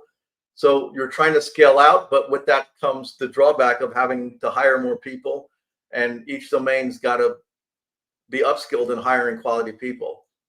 And another big challenge is if I go to a domain, and domain has traditionally been copying the data to IT, and IT now says, stop giving us the data, we want you to build your own analytical solution. You may get pushback where they go, man, I can't even keep what I have running. Now you want me to go build a data warehouse with my analytical data? I'm not going to do, why should I do that? What is your response going to be? If it's just, hey, you do for the greater good, that's probably not going to go over well. So this is where you get a lot of pushback. And even if one domain now says we're not going to do that, then you have a problem. You have to have all the domains in play on that. And then finally, the big picture of combining the data, because all this data is sitting in the domains, many people are going to want to combine it from different domains. Each domain, if they're building their own solution, they're not going to care usually about how other people are going to use it. So they may build a model that doesn't work well with other models in there. Nobody's around looking at that big picture that you do get when you centralize the data. So you can have a lot of challenges then combining the data in the future. So there's a lot of reasons why data mesh doesn't work. Not that I haven't seen it, but it's just very limited. And what I think you'll have in most cases is a combination of people using some pieces as a data mesh and others are not. So they may have built a centralized data solution, and they may have purchased another company. And what they'll do is maybe that company has some unique domain, and instead of trying to centralize that domain, they'll have that new company that they acquired create a data mesh with their unique data and say, we're going to use that on top of our centralized data solution on that. And so they have a few data mesh pieces in there, but most of the stuff's still going to be centralized. This helps at the very least. It's not as much work for IT. If you can get at least a couple of domains building their own data warehouses in there, that offloads some of that work, and IT doesn't have to do that. So when to use each architecture in here is, you still may want to use a modern data warehouse for a very small amount of data. You can even say, I don't even need a data lake if it's that small. Maybe I put everything in a SQL database in there. But keep in mind what you're using now is that going to use in a few years or even in a few months. And if you're going to say, we're probably going to greatly increase the size of this, then you don't want to use a modern data warehouse. A data fabric, I typically only see that if they're doing a large migration effort. And otherwise, people go right to the data lakehouse. And I say, just do it if you can't. And that's the thing about data lakehouse is use Fabric until you find a situation where it doesn't work, as I talked about, and then maybe you find an exception there. And a data mesh is only for very large domain-oriented companies in there. Bottom line is use each piece of this architecture, understand all the architectures, and use the pieces that will apply to your case. I have a lot of customers who will say, well, we're not going to build a data mesh, but hey, I like the idea of data as a product, and maybe I use that, and I use that with semantic models in there. So understand all these approaches, and then take what will work best for the use case. And I'll just take 2 minutes to talk about data architectures on Microsoft Fabric, because I covered a lot of that, and I want to give enough time for the next speaker in here. There's a thing at Microsoft called Analytics, AI, and Governance, or MA2G, and it's not just about the architecture, but the technical aspects of it, but building teams and all that. data lake design, that's all in this solution that you can, there's a ebook that you can, I'll make these slides available that if you can't find it, that you can go out and pull down and understand how to build a solution. Also, it goes over the people in the process on there. And this can be used for any architecture. It could be a data mesh, it could be a data fabric, it could be a data lakehouse on there. And so it covers a lot more than just the architecture on that. And many companies, the few companies that are using Fabric to build a data mesh have a lot of exceptions that I list here. There's a whole ton more, but I won't get into it on there. But then it gets, should you even call something a data mesh? It's 4 principles. If I'm only using 2 of the principles, can I even call it a data mesh? And many customers, they may be using 2 principles kind of halfway. And I said, this shouldn't be called a data mesh because it's really a data lake house that's federated on that. But people like the word, okay, fine on that. And then finally, I'm going to skip ahead to Fabric and data mesh. Fabric has the idea of you creating domains. And so you can say, oh, I can use Fabric for a data mesh, but these domains don't have any rules that it automatically applies to make sure you're building out a data mesh in there. So you can, these domains can essentially be anything. It's just workspaces. So you have to be really careful if you were going to use Fabric and say, I'm creating a data mesh, that just because you build domains, that doesn't help with following those 4 principles at all. But it's there in case, but there's a lot of due diligence you got to do outside of just creating a domain to make it a true data mesh. All right, great. Last thing I promised for those who stayed, if you want a copy of my book, just send me an email and I will send you a PDF version. Just say you attended this presentation, and I'll reply back with a free PDF full version of the book, where I go into much more detail about everything I talked about today. And if you have any follow-up questions on here, I answered a couple, please send me an email and I'll be happy to answer it outside of this presentation in there. And you can also email me for the deck. So hopefully I didn't make you feel like you're going to pass out at Denny's on there. You got a very high level understanding of all this, these architectures and data lake and data warehouse in there, but please email me if you need some clarification.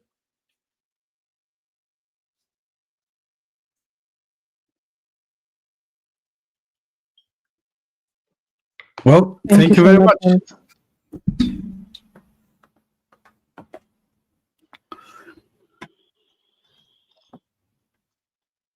I'm checking the chat and there are no additional questions. Just thank you for this great overview. Awesome. Glad to help. Well, it sure helped.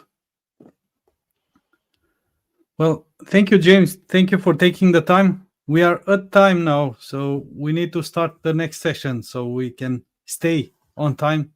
Thank you very much for spending 1 hour with us here on Saturday. Thank you, James. Sure. My pleasure. See you all next time.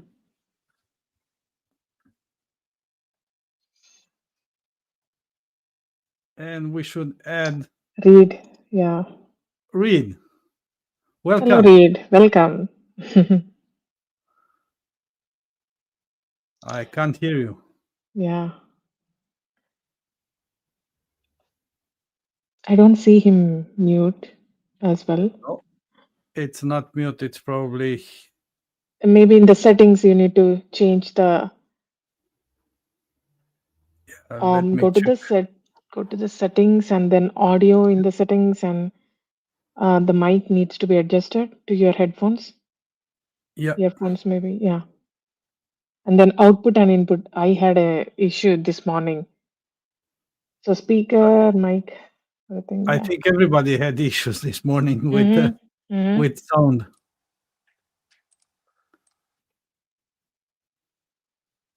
No, we still can't hear you. So sometimes what happens was, like today morning, what happened to me was I adjusted everything on the app, but my local computer sound needs to be also adjusted to the earphones. So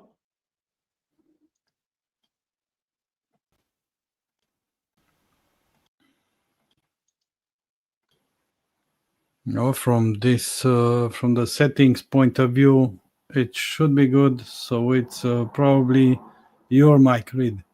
This morning we had a problem. We were not hearing each other because we were not on the screen. So in the back end, there was no sound. But now it should work. Nope, not yet. So the settings from the app itself, from the audio settings, I think you need to adjust that.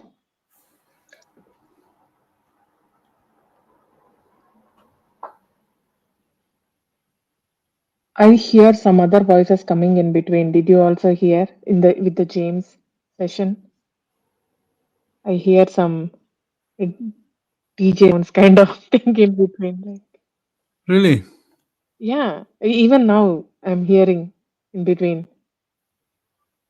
I don't know if YouTube is also hearing. I don't know. But you don't hear anything weird, right? No. Okay. I can only hear you, and Okay, it's that's working. good. That's good. And let me see if I can automatically adjust mic volume. I think I can hear Reed.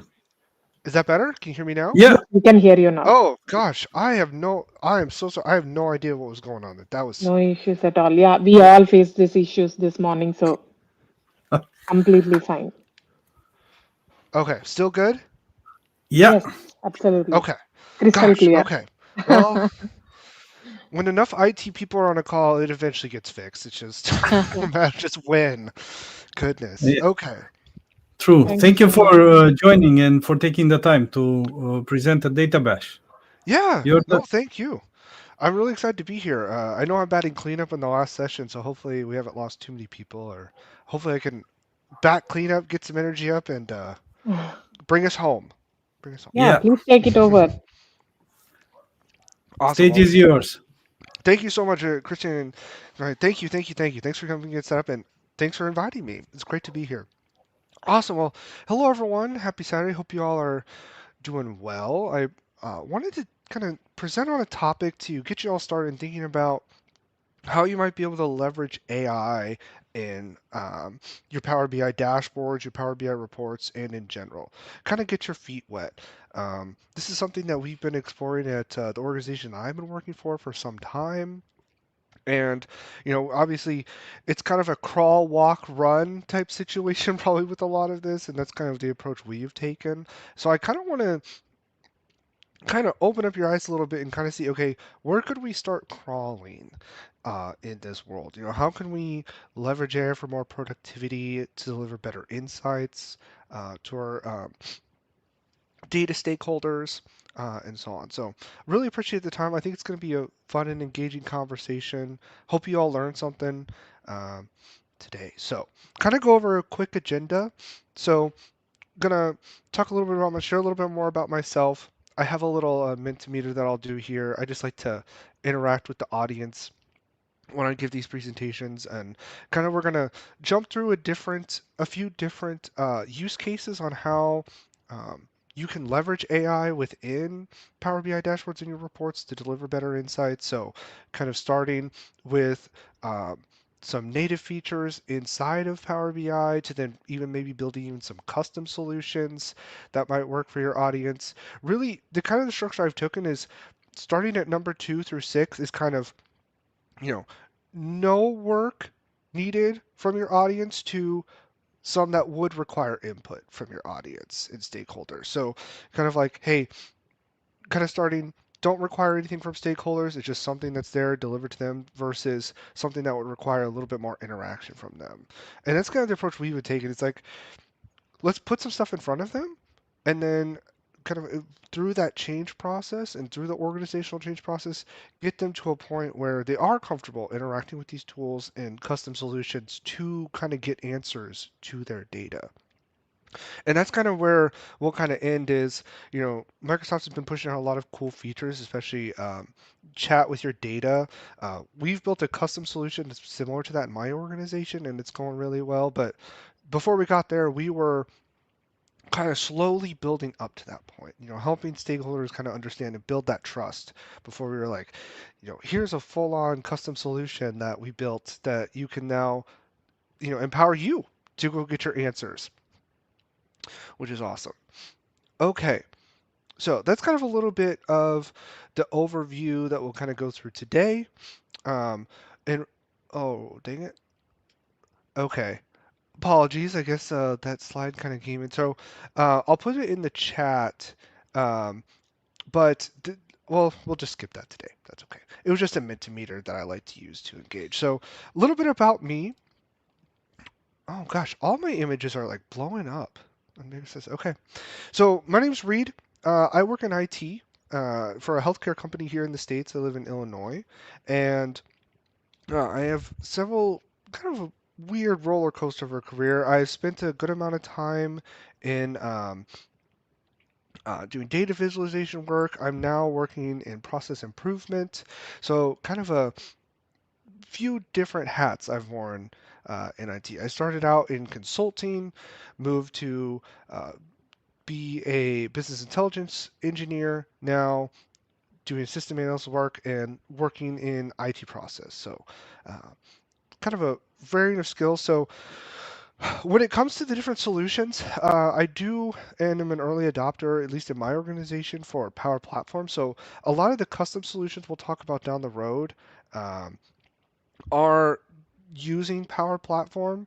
So obviously you can go different routes, and I do talk a little bit about that if you want to.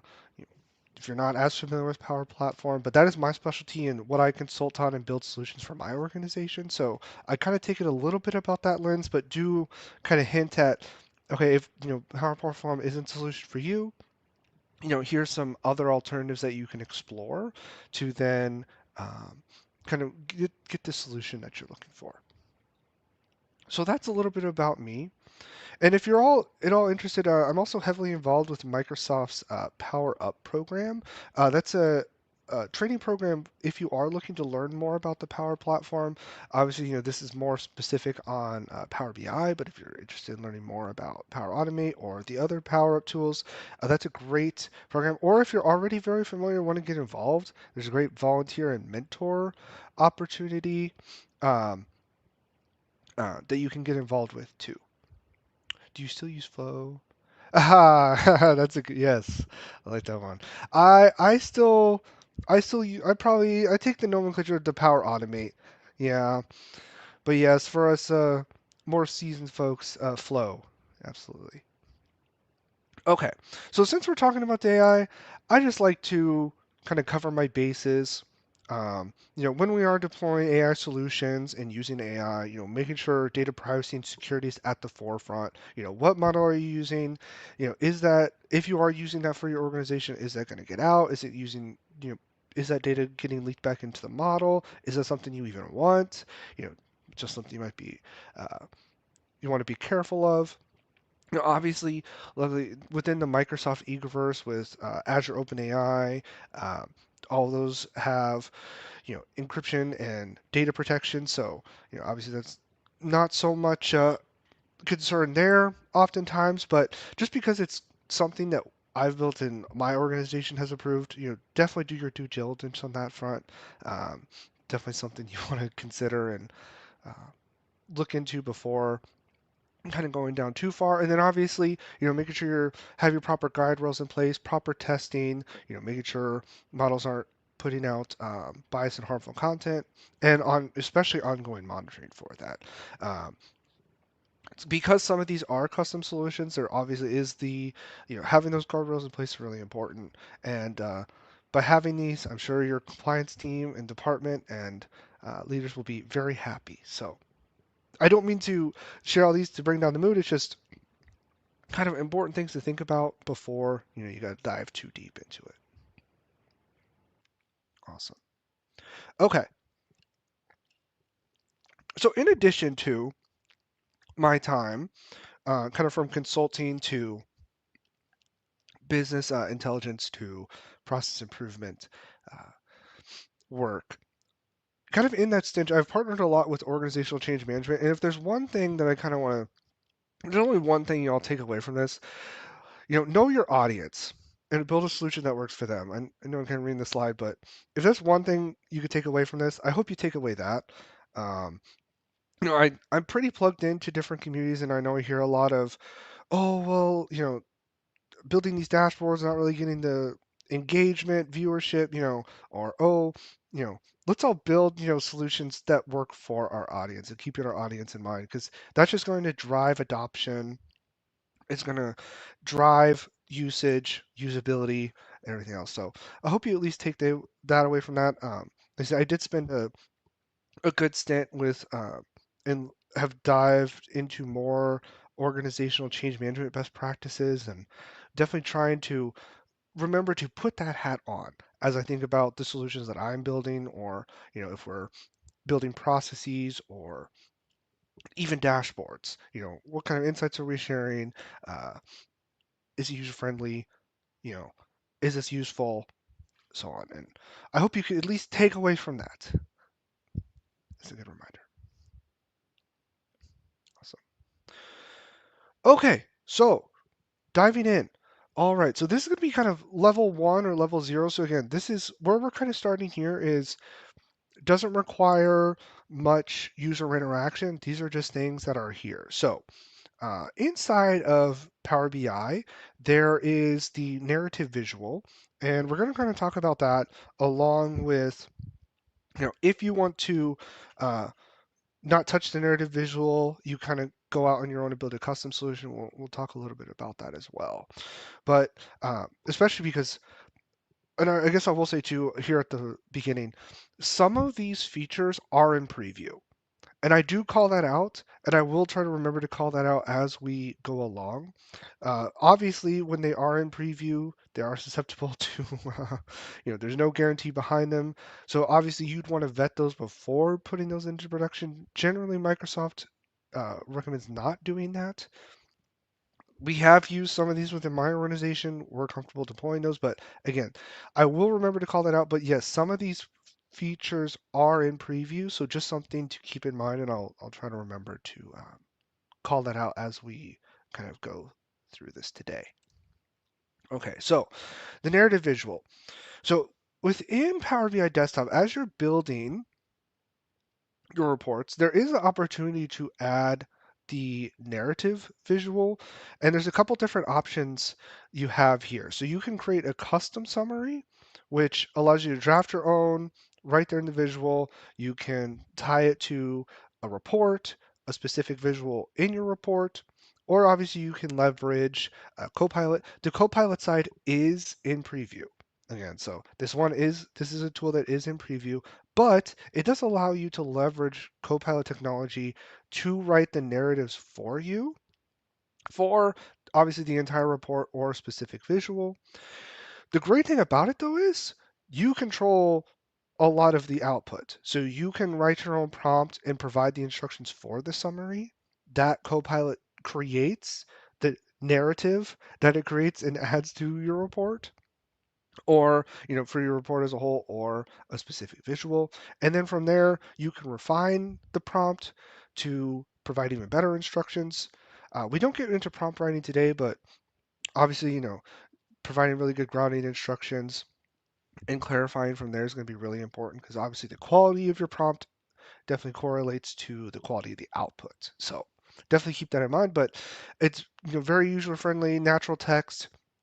Type in your prompt, provide the instructions that you'd like it for the summary, and then even from there you can, once that summary is provided and the narrative is in the visual, you can then go from there and provide any formatting you want to the text. So if you want to edit the text from there, like what is already created, if you want it to sound less body, less AI, you can edit the text, kind of edit the summary that it provided, and then you can provide any color formatting, fonts, colors, any other text properties that you want to kind of match the overall theme. So if you have existing fonts that you're using for titles or other visuals, you can then keep the consistency with the output that Copilot provides.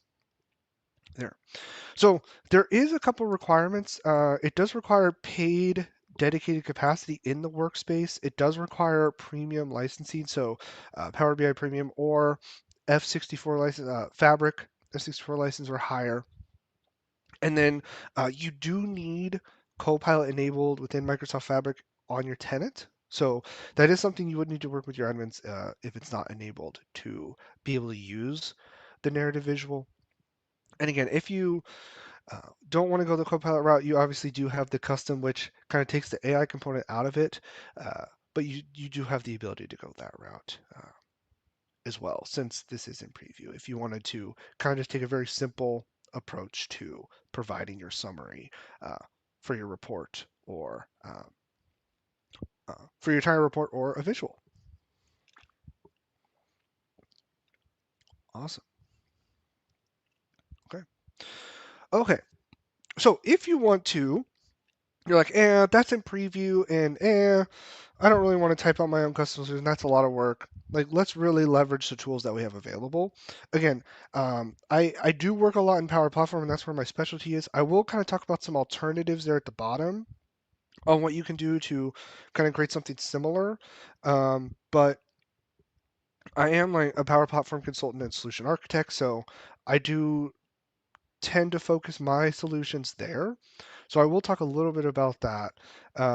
So in regards to specifically Power Automate, the great thing about that is you can, or Flow, if you want to use that nomenclature or that naming convention, you could obviously you could establish a workflow that then runs your data through any model that you'd like. If that's, AI Builder and Power Platform, Azure OpenAI model, ChatGPT, Google Gemini, whatever AI model you want to run it through, you totally can. Again, probably make sure those are vetted and make sure your data is not getting out there. But you definitely have a little bit more customability with that. But you can establish a trigger. You can, if you want to, publish your data model and then grab the data from there, you can using the run a query against a dataset action, which is also available in Azure Logic Apps. So if you are more comfortable with Azure Portal and want to go Azure Logic Apps, that's another workflow application that this would work for. But again, kind of more focusing on Flow and Power Automate. So if you want to go the route of, hey, my data is already in the data model, I like the structure there, let's just tap in and get that back. This run a query against the dataset action is a really easy one to understand. So all you have to do is you select your workspace, the dataset within your data model, and then DAX. What we're all used to. We're already, if you're in Power BI often, you're already writing DAX. You write your DAX query for the data you want it to return. From there, you can format any data. So select which part of the data that you're extracting. Obviously, you can refine it through your query, but there's a little data manipulation that you can go through. You can run it through your model and then store it right back in your data model, or if you want to store it elsewhere and then kind of add it to your model later. Store your data and then you can visualize it via a card or any such number of things. So this is kind of the custom side. If you don't really want to go, or if you don't have the capacity on that front, if you aren't enabling Copilot within Power BI and you want to build something custom, obviously Power Automate's a great option. Azure Logic Apps is also great. So if you don't want to go through your data model and you want to go directly to the source, Azure Logic Apps is great, especially if you have connections there to your data sources within Azure, and you can call the workflow from there. So you can, and obviously there's a little bit more flexibility with Azure Logic Apps, especially if you want to do more pay as you go or pay for your capacity if you're just more comfortable there. again, kind of same idea. Power Automate's built off the logic from Azure Logic Apps. So it's a very similar interface. So if you are like, ooh, I am familiar with Power Automate and I've never heard of Azure Logic Apps, it's really easy to pick up. Azure Logic Apps is more the more for infrastructure level data flows. But again, if you're working with lots of data, I work in healthcare, the healthcare industry. There are several databases where there's billions of rows of data. So Power Automate is probably not the solution for some of the solutions we've built. So we kind of go the Azure Logic App side. And again, just based on where the data is at, much more efficient on that front, on those larger scales workflows.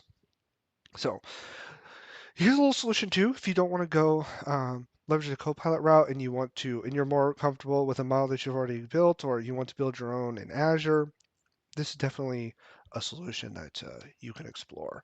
And this is just like a quick example workflow. It's really simple. So this is in Power Automate. Again, so in this one, I just established a recurrence workflow that would run on a monthly basis. Well, we have that run a query against a data set where I have my workspace, the data set, I have my query, I'm doing a quick data manipulation, and then running it through AI Builder, which that's just it's using Azure models or Azure OpenAI models within it. It's just more user-friendly wrapper for this example, more click and play. So another thing too is if you do the AI Builder route, the consumption is a little weird.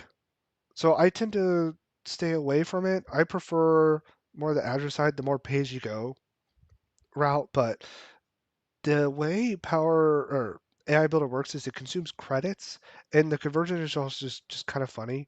I kind of like to keep it simple and just like, hey, this is what I'm going to use. This is what I need. Here's my budget. We'll just go pay-as-you-go. But in this example, I just kind of threw in the AI Builders to it's like a easy example for this scenario where the data is already published. We're going to go to the data model. We'll extract the data, run it through a quick model, create a quick summary, and then post it right back into the model that we can then view on a visual for our report or dashboard. Okay, so that's going to be summarizations. So obviously we have Copilot if you want to go out and build your own custom solution. Okay, this is going to kind of take it one step up. So within Power BI, if you're more seasoned professional, obviously there are alerts that you can establish within Power BI service to alert you of any data changes. The cool thing about this though is, yeah, you can establish the alerts. There's a lot of customality where you can do with those alerts. You can deliver them via email, via Teams, but this is kind of like another idea, kind of step up to supercharge those alerts. Working in the area I am in with process improvement, we sit and follow a lot of the continuous improvement and running IT services. We really think more about how can we be proactive in IT, not reactive. So especially if you're sitting kind of in an area where you can kind of be more proactive, having these alerts and then being able to trigger workflows based off those alerts to then provide deeper insight can really help trend towards that more proactive nature. If it's, if you're sitting in finance or you're in IT and you're looking at incidents, if we can kind of establish that and have AI scan the data and then put it in front of us and say, oh yeah, like, oh, this type of incident is creeping up. Like, hey, let's interject before this gets worse. It's a great opportunity to kind of involve those use cases instead of just saying, oh, here's an alert, it's reached this threshold, now let's go investigate. So that's kind of where this kind of next level looks at. So there is some required licensing involved when you're doing data alerts. So these are notifications that are established within Power BI service that alert you of data changes. And there's a couple different, you can start your data changes via key performance indicator thresholds that are, those can trigger it, or any other predefined limits that you set on visuals. So again, the licensing is a little weird on this one. So if you're doing, if you have them, if you're setting them up for dashboards, it requires premium capacity and does require a few different steps. But if you're just doing them for reports within Power BI service, it does require being in a Fabric enabled workspace. So keep that in mind.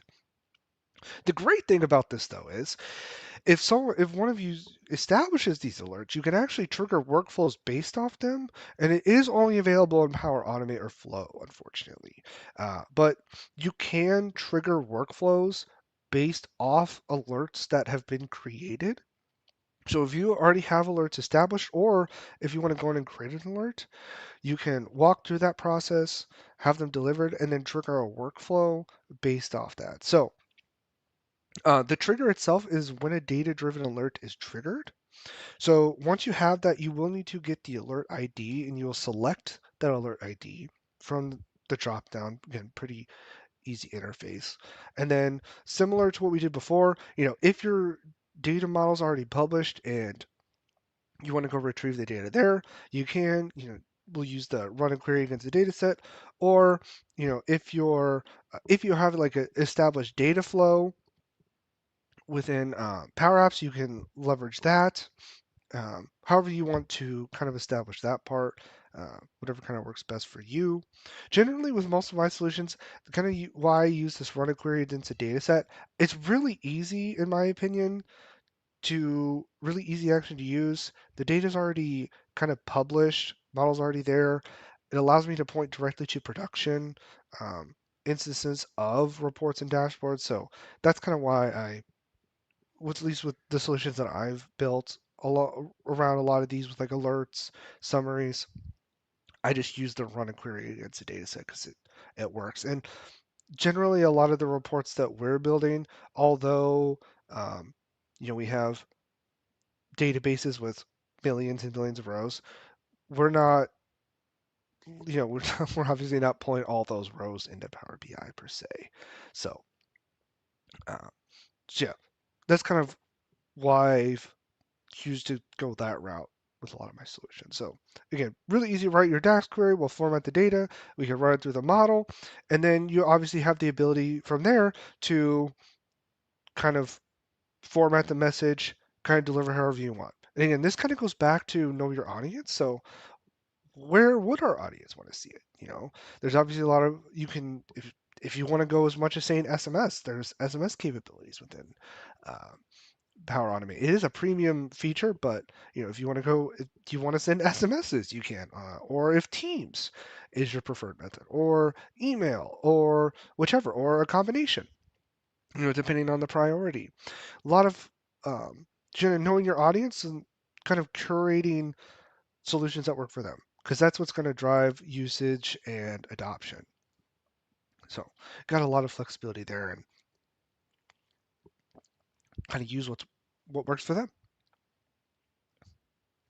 Awesome.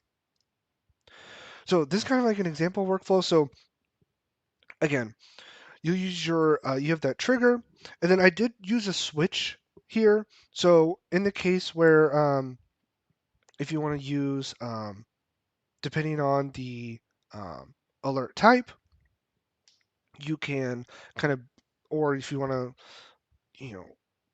depending on the severity of the alert or threshold of the alert, you can kind of build a switch and say, okay, for this case, I want it to just send a Teams message because it's kind of low priority, or this is a higher level priority alert, or it kind of reached a threshold that kind of hit a critical level. Then you can kind of go down that route. So kind of gives you some flexibility there, but it's kind of the same idea. You can run the query against the data set. And also, there is an option too within Power Automate. If you don't want to use DAX, you can also run a JSON query. So if you're more comfortable with that, you also have that option. I'm just more familiar with DAX from my business intelligence background. So I've always just gone that route. But you do have that flexibility in that option as well. Again, we'll format the data, run it through our model, and then we can output it from there again, depending on what works for your audience and depending on what you want to do there.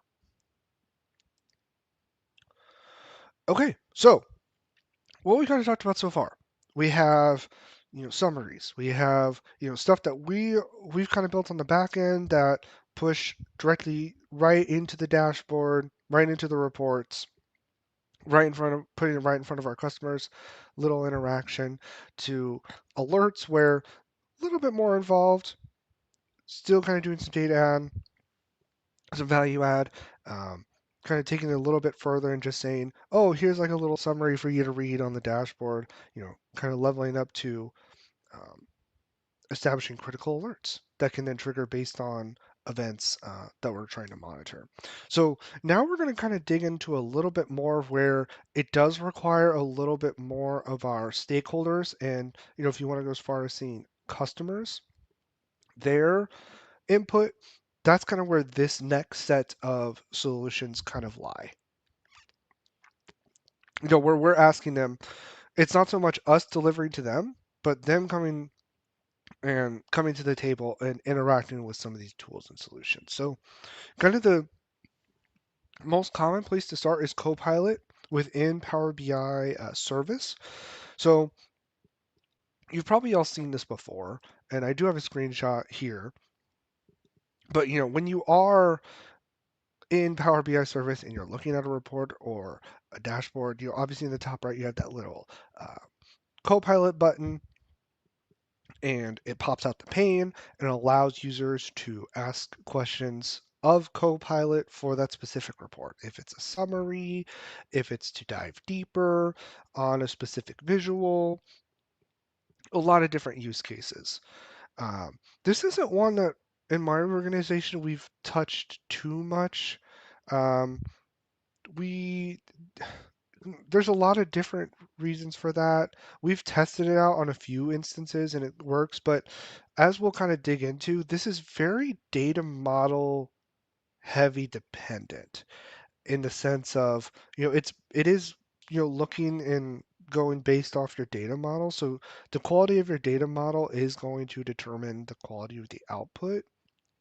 And not that like we have built bad data models with microservices, but sometimes it's just there's a little bit of a disconnect, or the quality of the output isn't like what we're kind of looking for, or the accuracy isn't quite there.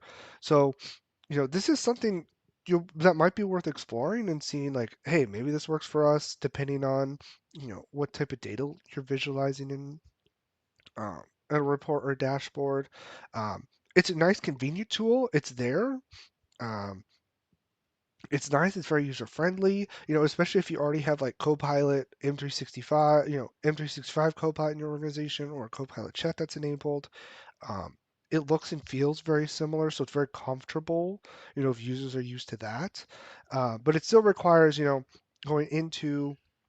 It still requires a little bit more input from the users. They got to go to the dashboard and Power BI service, open it up, and then they can start asking questions.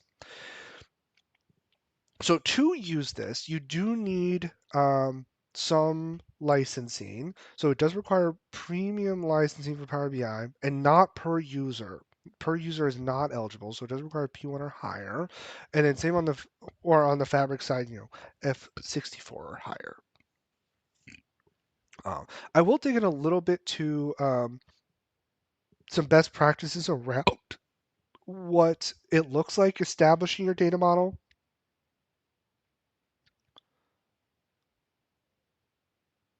Oh, that's a good question. Is F64 really required? I've tested it with F2 capacity, dedicated for Copilot, and it works, even if you zoom. Yeah, that's a good question. Double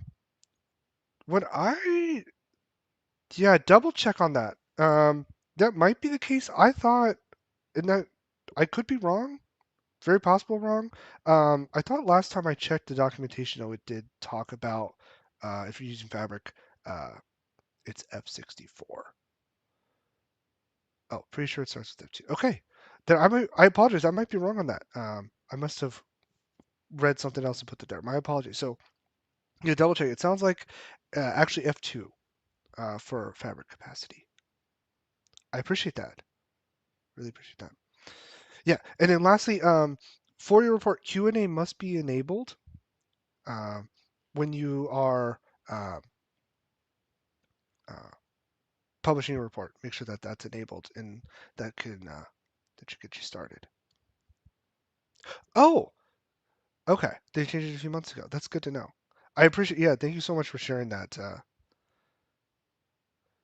Good to know. And I will make sure and update that. I apologize. I definitely did not mean to share misinformation, but yes. So F2 on the Fabric side. Okay, so there's a couple different things to do to prep. So obviously star schema and building good data models is obviously very important when we're publishing our reports, but it's even especially more important when you're using Copilot. So you have kind of before you publish, these are some kind of those points on the left. Apologies, I didn't realize they would get squeezed there. But those are some of the published things that Microsoft kind of shares as some best practices to increase the quality of the output. So, establishing clear relationships within your data, um, um, making sure nothing's broken, making sure one to many, many to many. Making sure really clear relationships are established between your tables.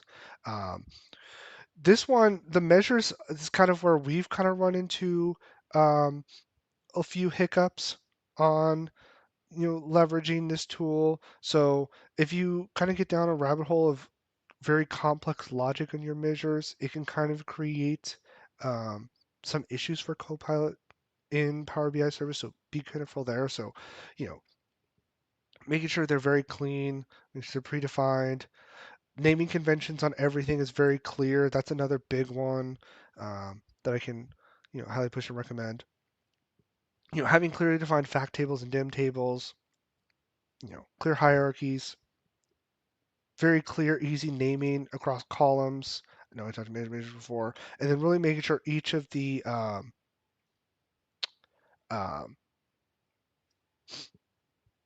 one second. Making sure, and this is something I often forget is, within our data model, making sure all the data types for each column is selected. That's another big one.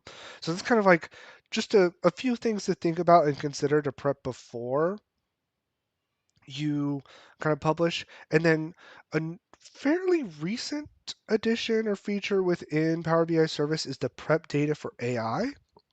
So if you go into your semantic model, there is a button that you can click up at the top right. If you can see it there, I have it circled. The button's called Prep Data for AI. It is also available in Power BI Desktop. So if you are developing your report and you want to use there, you can. Or if there's something, if you already have your data model published in your report or dashboard live, you can go into the semantic model and click the Prep Data for AI. And it's a really easy interface. We'll kind of go through it on the next slide, but very easy. It'll walk you through, refining your data to select which data you'd like for Copilot to learn off of, and then allow users to kind of ask on. So this is kind of off to the right is a little screenshot of what the interface looks like. So kind of step one, you're going to select the data that you wanted to reason over. You can kind of select different columns from there. And then next step is adding verified answers. So these are human approved answers, visual responses that you can create based on trigger phrases. So if you wanted to say, you can create a trigger phrase, assign it to a visual, and then have kind of a verified response outputted there. You can add a few different there. You don't have to add any. Totally up to you. And then there is the option, so similar back to the narrative visual, you can add custom instructions via natural language. So you can use natural language to provide additional instructions via prompts to further refine Copilot within Power BI for Service, Copilot for Power BI Service, to kind of help guide users and guide decision making. So really cool there. Again, that feature is in preview. Prep data as a whole isn't, but for that specific part, that is in preview and something to definitely keep in mind. But yeah, this is a really easy interface. Again, you can, if your model's already publishing, your report's already there, you can go into the semantic model, or if you're already in development and you're building out visuals, you can also find this prep data for in Power BI Desktop, and it's the same interface. Kind of same idea. You can walk through the same steps, look same, to select your data, add any verified answers, and then add any instructions if you'd like, apply it, publish it, and you're on your way. Let me see. Okay, awesome. So, kind of talked a little bit about Copilot for Power BI Service. So, that chat interface where users go in, they have the look and feel of Copilot, can kind of chat directly with the data, ask their questions, get a summary, dive deeper, kind of generate things. So this is the kind of the level that my organization is spending a lot of our time doing. So offering more custom AI solutions for the data that kind of let the stakeholders drive. This kind of looks a little different and probably has the most flexibility in kind of design how you would like. So, but at least for us, what this kind of looked like is giving control back to our users to control different reports that could be generated based off the dashboard. So if they want to look for deeper insights into a certain time frame, if they want it something in Excel or like a little write-up in a Word doc for a different time period or anything, this is kind of where this kind of lies. Now, where we've worked with these solutions, we've built them all based off the Power Automate button in Power BI. So within Power BI Desktop, you can add the Power Automate button to kick off workflows. So by clicking the button, it will then trigger a workflow that you can then do whatever you'd like with. If that's, provide some sort of output, provide some sort of summary, any such things. The possibilities are truly endless with the Power Automate button. So they've actually done Microsoft has done a lot of work on the button. It used to be where you can only house it in your default environment, but not too long, some time ago, Microsoft finally rolled out that you can actually select any custom environment. So that's great. The only thing that you do want to keep in mind though is who has access to actually click it. So you can do groups. So if you have an audience, you can add them to a user group and then add them as like a run only user.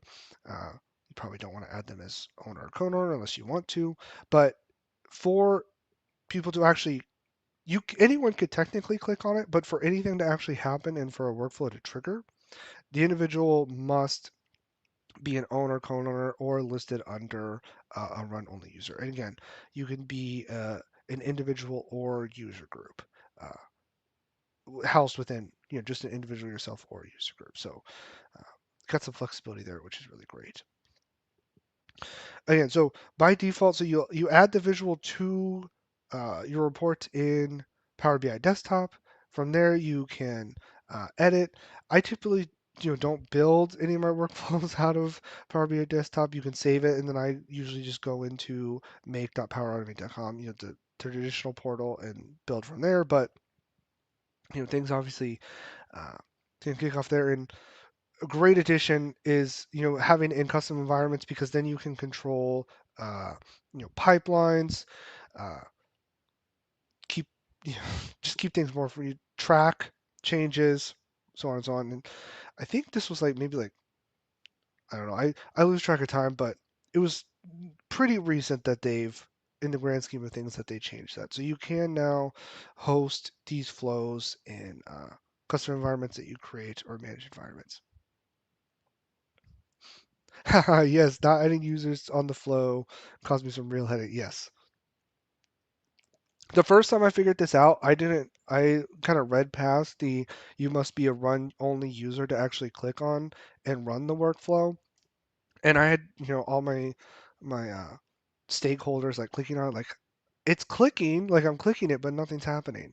Yeah, you do have to be listed as a run, at least as a run only user. And the great thing about that too is, especially if you're like using user groups, you can build different workflows that can manage that for you. So, you know, if you're very familiar with Microsoft Graph API, that's really powerful. You can do batch for user groups and user management. Um, so, there's a lot of really easy ways and tools that you can manage that user group that then can then sit within your run only user. Really powerful stuff. Awesome. Okay. So yeah, the use case specifically that we built for this, so we embedded the button, we made it clickable, and what we had is we had it generate a number of adaptive cards that were sent to our users within Teams. And and obviously like, we were able to develop that. So the part that we were really honing in on was we were looking at some text data from incidents that was sent to our service desk. And we wanted to kind of have it digest a lot of the comments in the work notes from those incidents so that we can kind of see like pull resolutions and such activity plain text out of tickets. And we manage all of those within ServiceNow. So we kind of built adaptive cards that would then be sent in the workflows app within Teams, and then stakeholders can then go in and select their desired time frame that they'd like to look at. They could select delivery method. Kind of just make it very comfortable because again, we're a very Teams heavy and Microsoft heavy organization as a whole.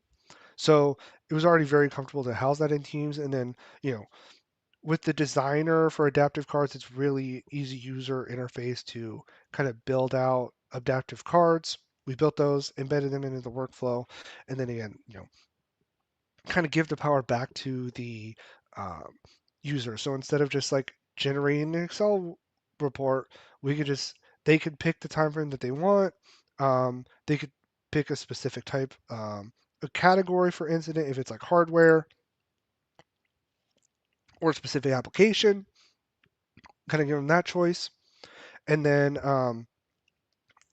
again, time frame, and then they can spit out a summary. They submit that, the workflow will run, it'll summarize the data and kind of then spit it back into a report. And again, you have the option to even like create a file if you want it there, have it emailed, a lot of flexibility, but we just kind of spit it back out in Teams to right back in front of them because the interface was already there. So that's kind of how we generate this. Again, you can go as far as creating files. So if you want it to generate if you want to like create like an executive summary of something, if you have a report and you want it to have users the ability to click the workflow and have it like spit out a nice Word file of an executive summary or overview, you could do that. You could just have it have the trigger be the click of the button, run through, and then you can kind of put in a file template and have it spit out a nice little summary that's then sent, or whichever. Kind of a lot of flexibility with this, which is great. Oh, security group. Does security? I'm assuming is like, are you asking is the security group the same as a user group? I think that's what it's asking. Yeah. So yes, in this case, yeah, interchangeable. In the doc, I think in Power Automate they talk about it as a user group, but yeah, it's effectively a security group. Yeah. Good question.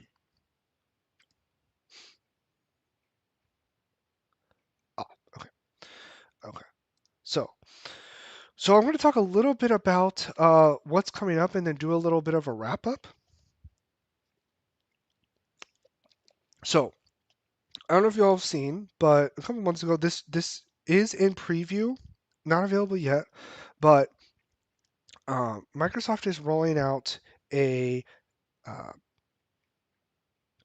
new chat interface within Power BI that is similar to Copilot and Teams to chat directly with your data. So it's essentially like an M365 equivalent.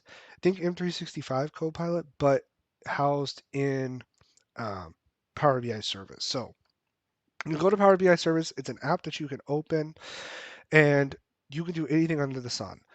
You can.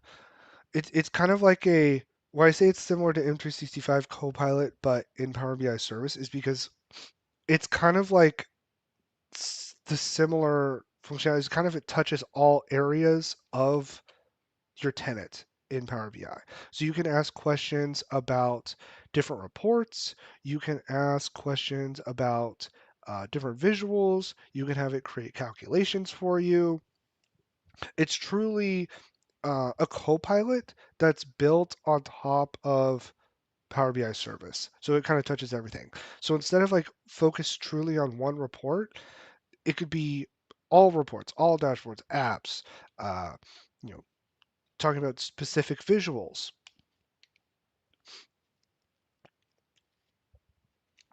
You know, there's lots of the possibilities are truly endless, and then you can even like refine it. So the nice thing about this is this is actually something that my organization built customly. So we built a custom solution around this.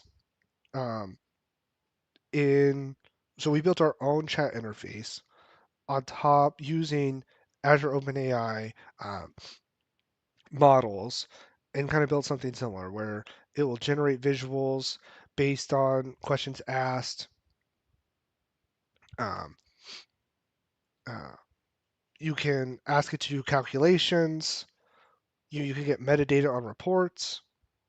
You can ask about specific reports. Again, kind of similar. It does everything that the pane visual does, but then opens it up to all. So you can, again, like let's say, I want to pull my incident dashboard.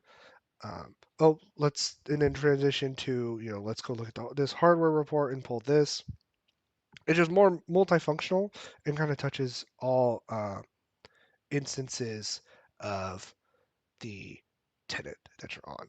Now, this is still in preview. It does need to be enabled.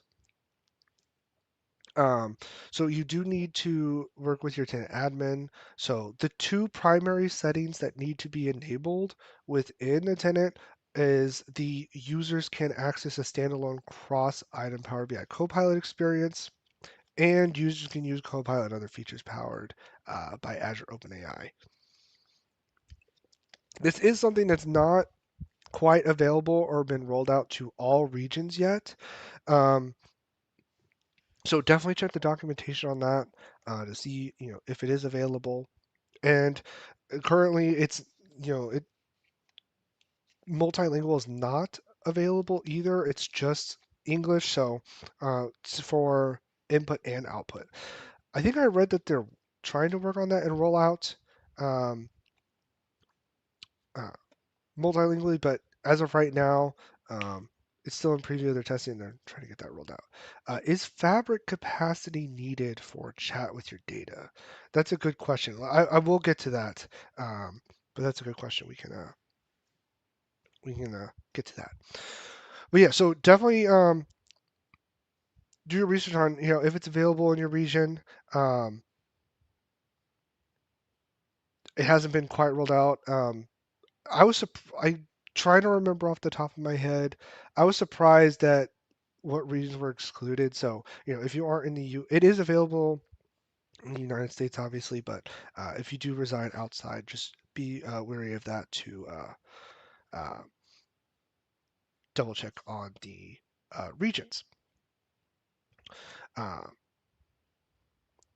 So, obviously, this is kind of pretty cool. Again, it does require a lot of user input. So, as like with our organization, this is kind of something where we're kind of working on. Again, we built our own custom solution that is similar to this.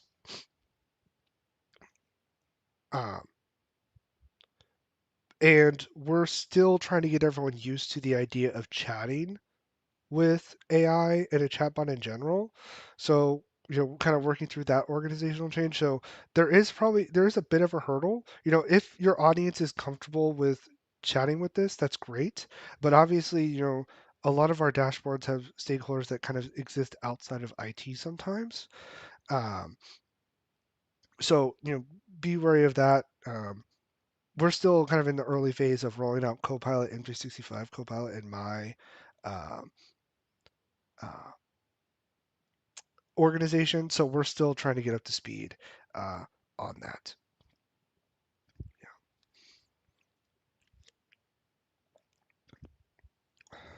So, in is for the so yes, you do need Fabric capacity for chat with your data. Did you have like a more refined question than that? Like which specific license or anything? Or is it mostly just do you need Fabric capacity? So the answer to that one is yes. Awesome. So yeah, this is a pretty cool feature. I'm kind of excited to see this one roll out.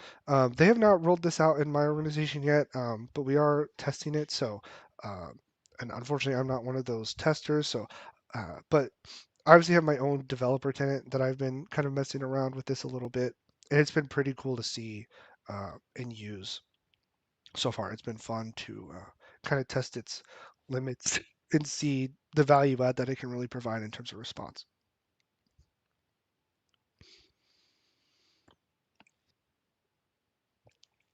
Oh yeah, so thank you. So yeah, correct. Yeah. Bum bum bum. Sometimes I wish I had a button to. Sorry to be the bearer of bad news there. Yeah. Okay, so I know we have a couple minutes left.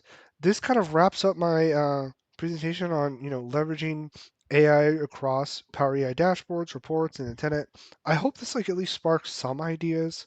Again, kind of back to my message at the beginning. If there's one thing you can take away, understand your users and kind of build solutions for them. I hope good presented a nice spectrum of solutions or things that you can implement, from very custom to stuff that's already integrated in the platform. But I hope this helps, and I hope this generates some ideas that you can now take back and share within your organizations and build from there. But thank you so much. I really, really appreciate it.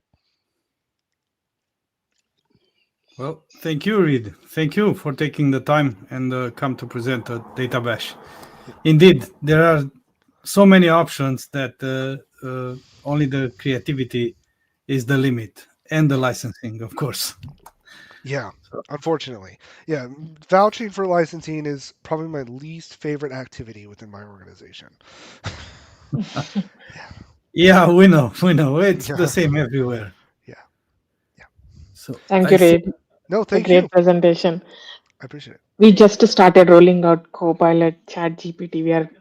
We are just trying to test everything. So we volunteered to download those apps and try and figure out which one is better. Mm-hmm.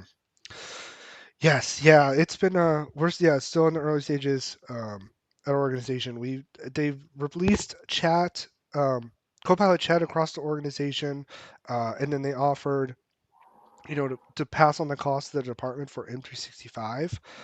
So some of us have it, some don't, but it's definitely been a bit of a slow roll. Definitely, unfortunately, have some laggers, which not a bad thing. We just help them along the journey, get them up to speed, and it's definitely paying dividends, which is great to see, and glad to see everyone's getting up to speed on adoption, because I kind of just see the possibilities are truly endless. Indeed, and with Microsoft interconnections between softwares, including Power Platform and Fabric, I think they have a good advantage in leveraging everything. Totally. Yes. Yeah, especially when the chat with data comes out, and that's just gonna if you're already leveraging Fabric, yeah, it just and one thing that is funny, because I was saying we built out like a custom solution for that. People like came to me like, and the obvious question was like, "Oh, isn't this going to take away like roles of data analysts?" And I'm like, "Absolutely not. No, it just gets us the answer quicker." Like, there's still there's still leaders who are like, "Yeah, I need this information," and now we have the solution. I can just go there, find it, and send it back. It's just a quicker turnaround, just more productivity. I really don't see it as like at least from my point of view, as like a doomsday or a black pill of the world of or role of data analysts is ending because of solutions like this. I just think it speeds up responses and quality more than anything. Indeed. So thanks again, Reed. Thank We you. are at time. You had the last session of the day and the last session of the conference. Thanks again for taking the time. Thank you to all the speakers that came to DataBash, and thank you for our sponsors. Yes, I would the like to also videos- thank you, everyone. Thank you, Christian, for being my co-pilot today. You did most of the part, but I joined in the afternoon. But I would like to thank all. I see Damu Venkateshan. Excellent information session. Yes, of course, yeah. And thank you, SSBI Central. Special thanks to you. You were asking multiple questions, and all of them are like valid. And yeah, you brought some color to this conference today. Thank you so much. So thank you, everyone. Thank you for the sponsors. Let's see for the last time the sponsors videos, and see you next year in 2026. Yep. Bye, everyone. Thank you all. Bye.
Hello, DataBash. I'm Arthur from the DatenWG core team, and we are a bunch of dedicated Power BI, Fabric, and Copilot experts who are really enthusiastic about Microsoft Data Platform and all the community stuff. This is B5. Humbly, we call us the Avengers of Power BI, and this is how we really look like if you want to see.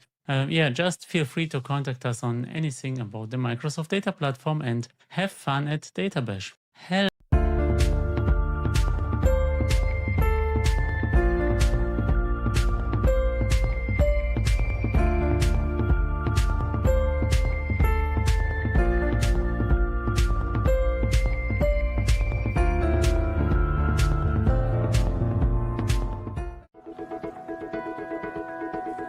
Timișoara este un oraș cu peste 350.000 de locuitori. Suntem o primărie destul de mare, în jur de 500 de angajați și încă câțiva mii în subordinea noastră. Ne ocupăm cu digitalizare de documente. Primăria va fi la fel ca și o companie multinațională care are sisteme foarte avansate.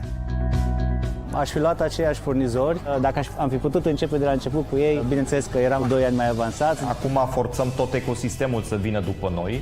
Această eficientizare ne lasă să ne focusăm pe ce este important, adică pe partea creativă, pe partea empatică.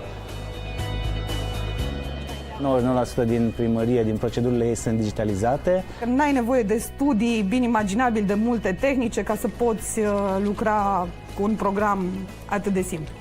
Vă doresc cât mai multă răbdare. E un proces anevoios câteodată, dar excepțional în momentul în care este finalizat și implementat cu succes.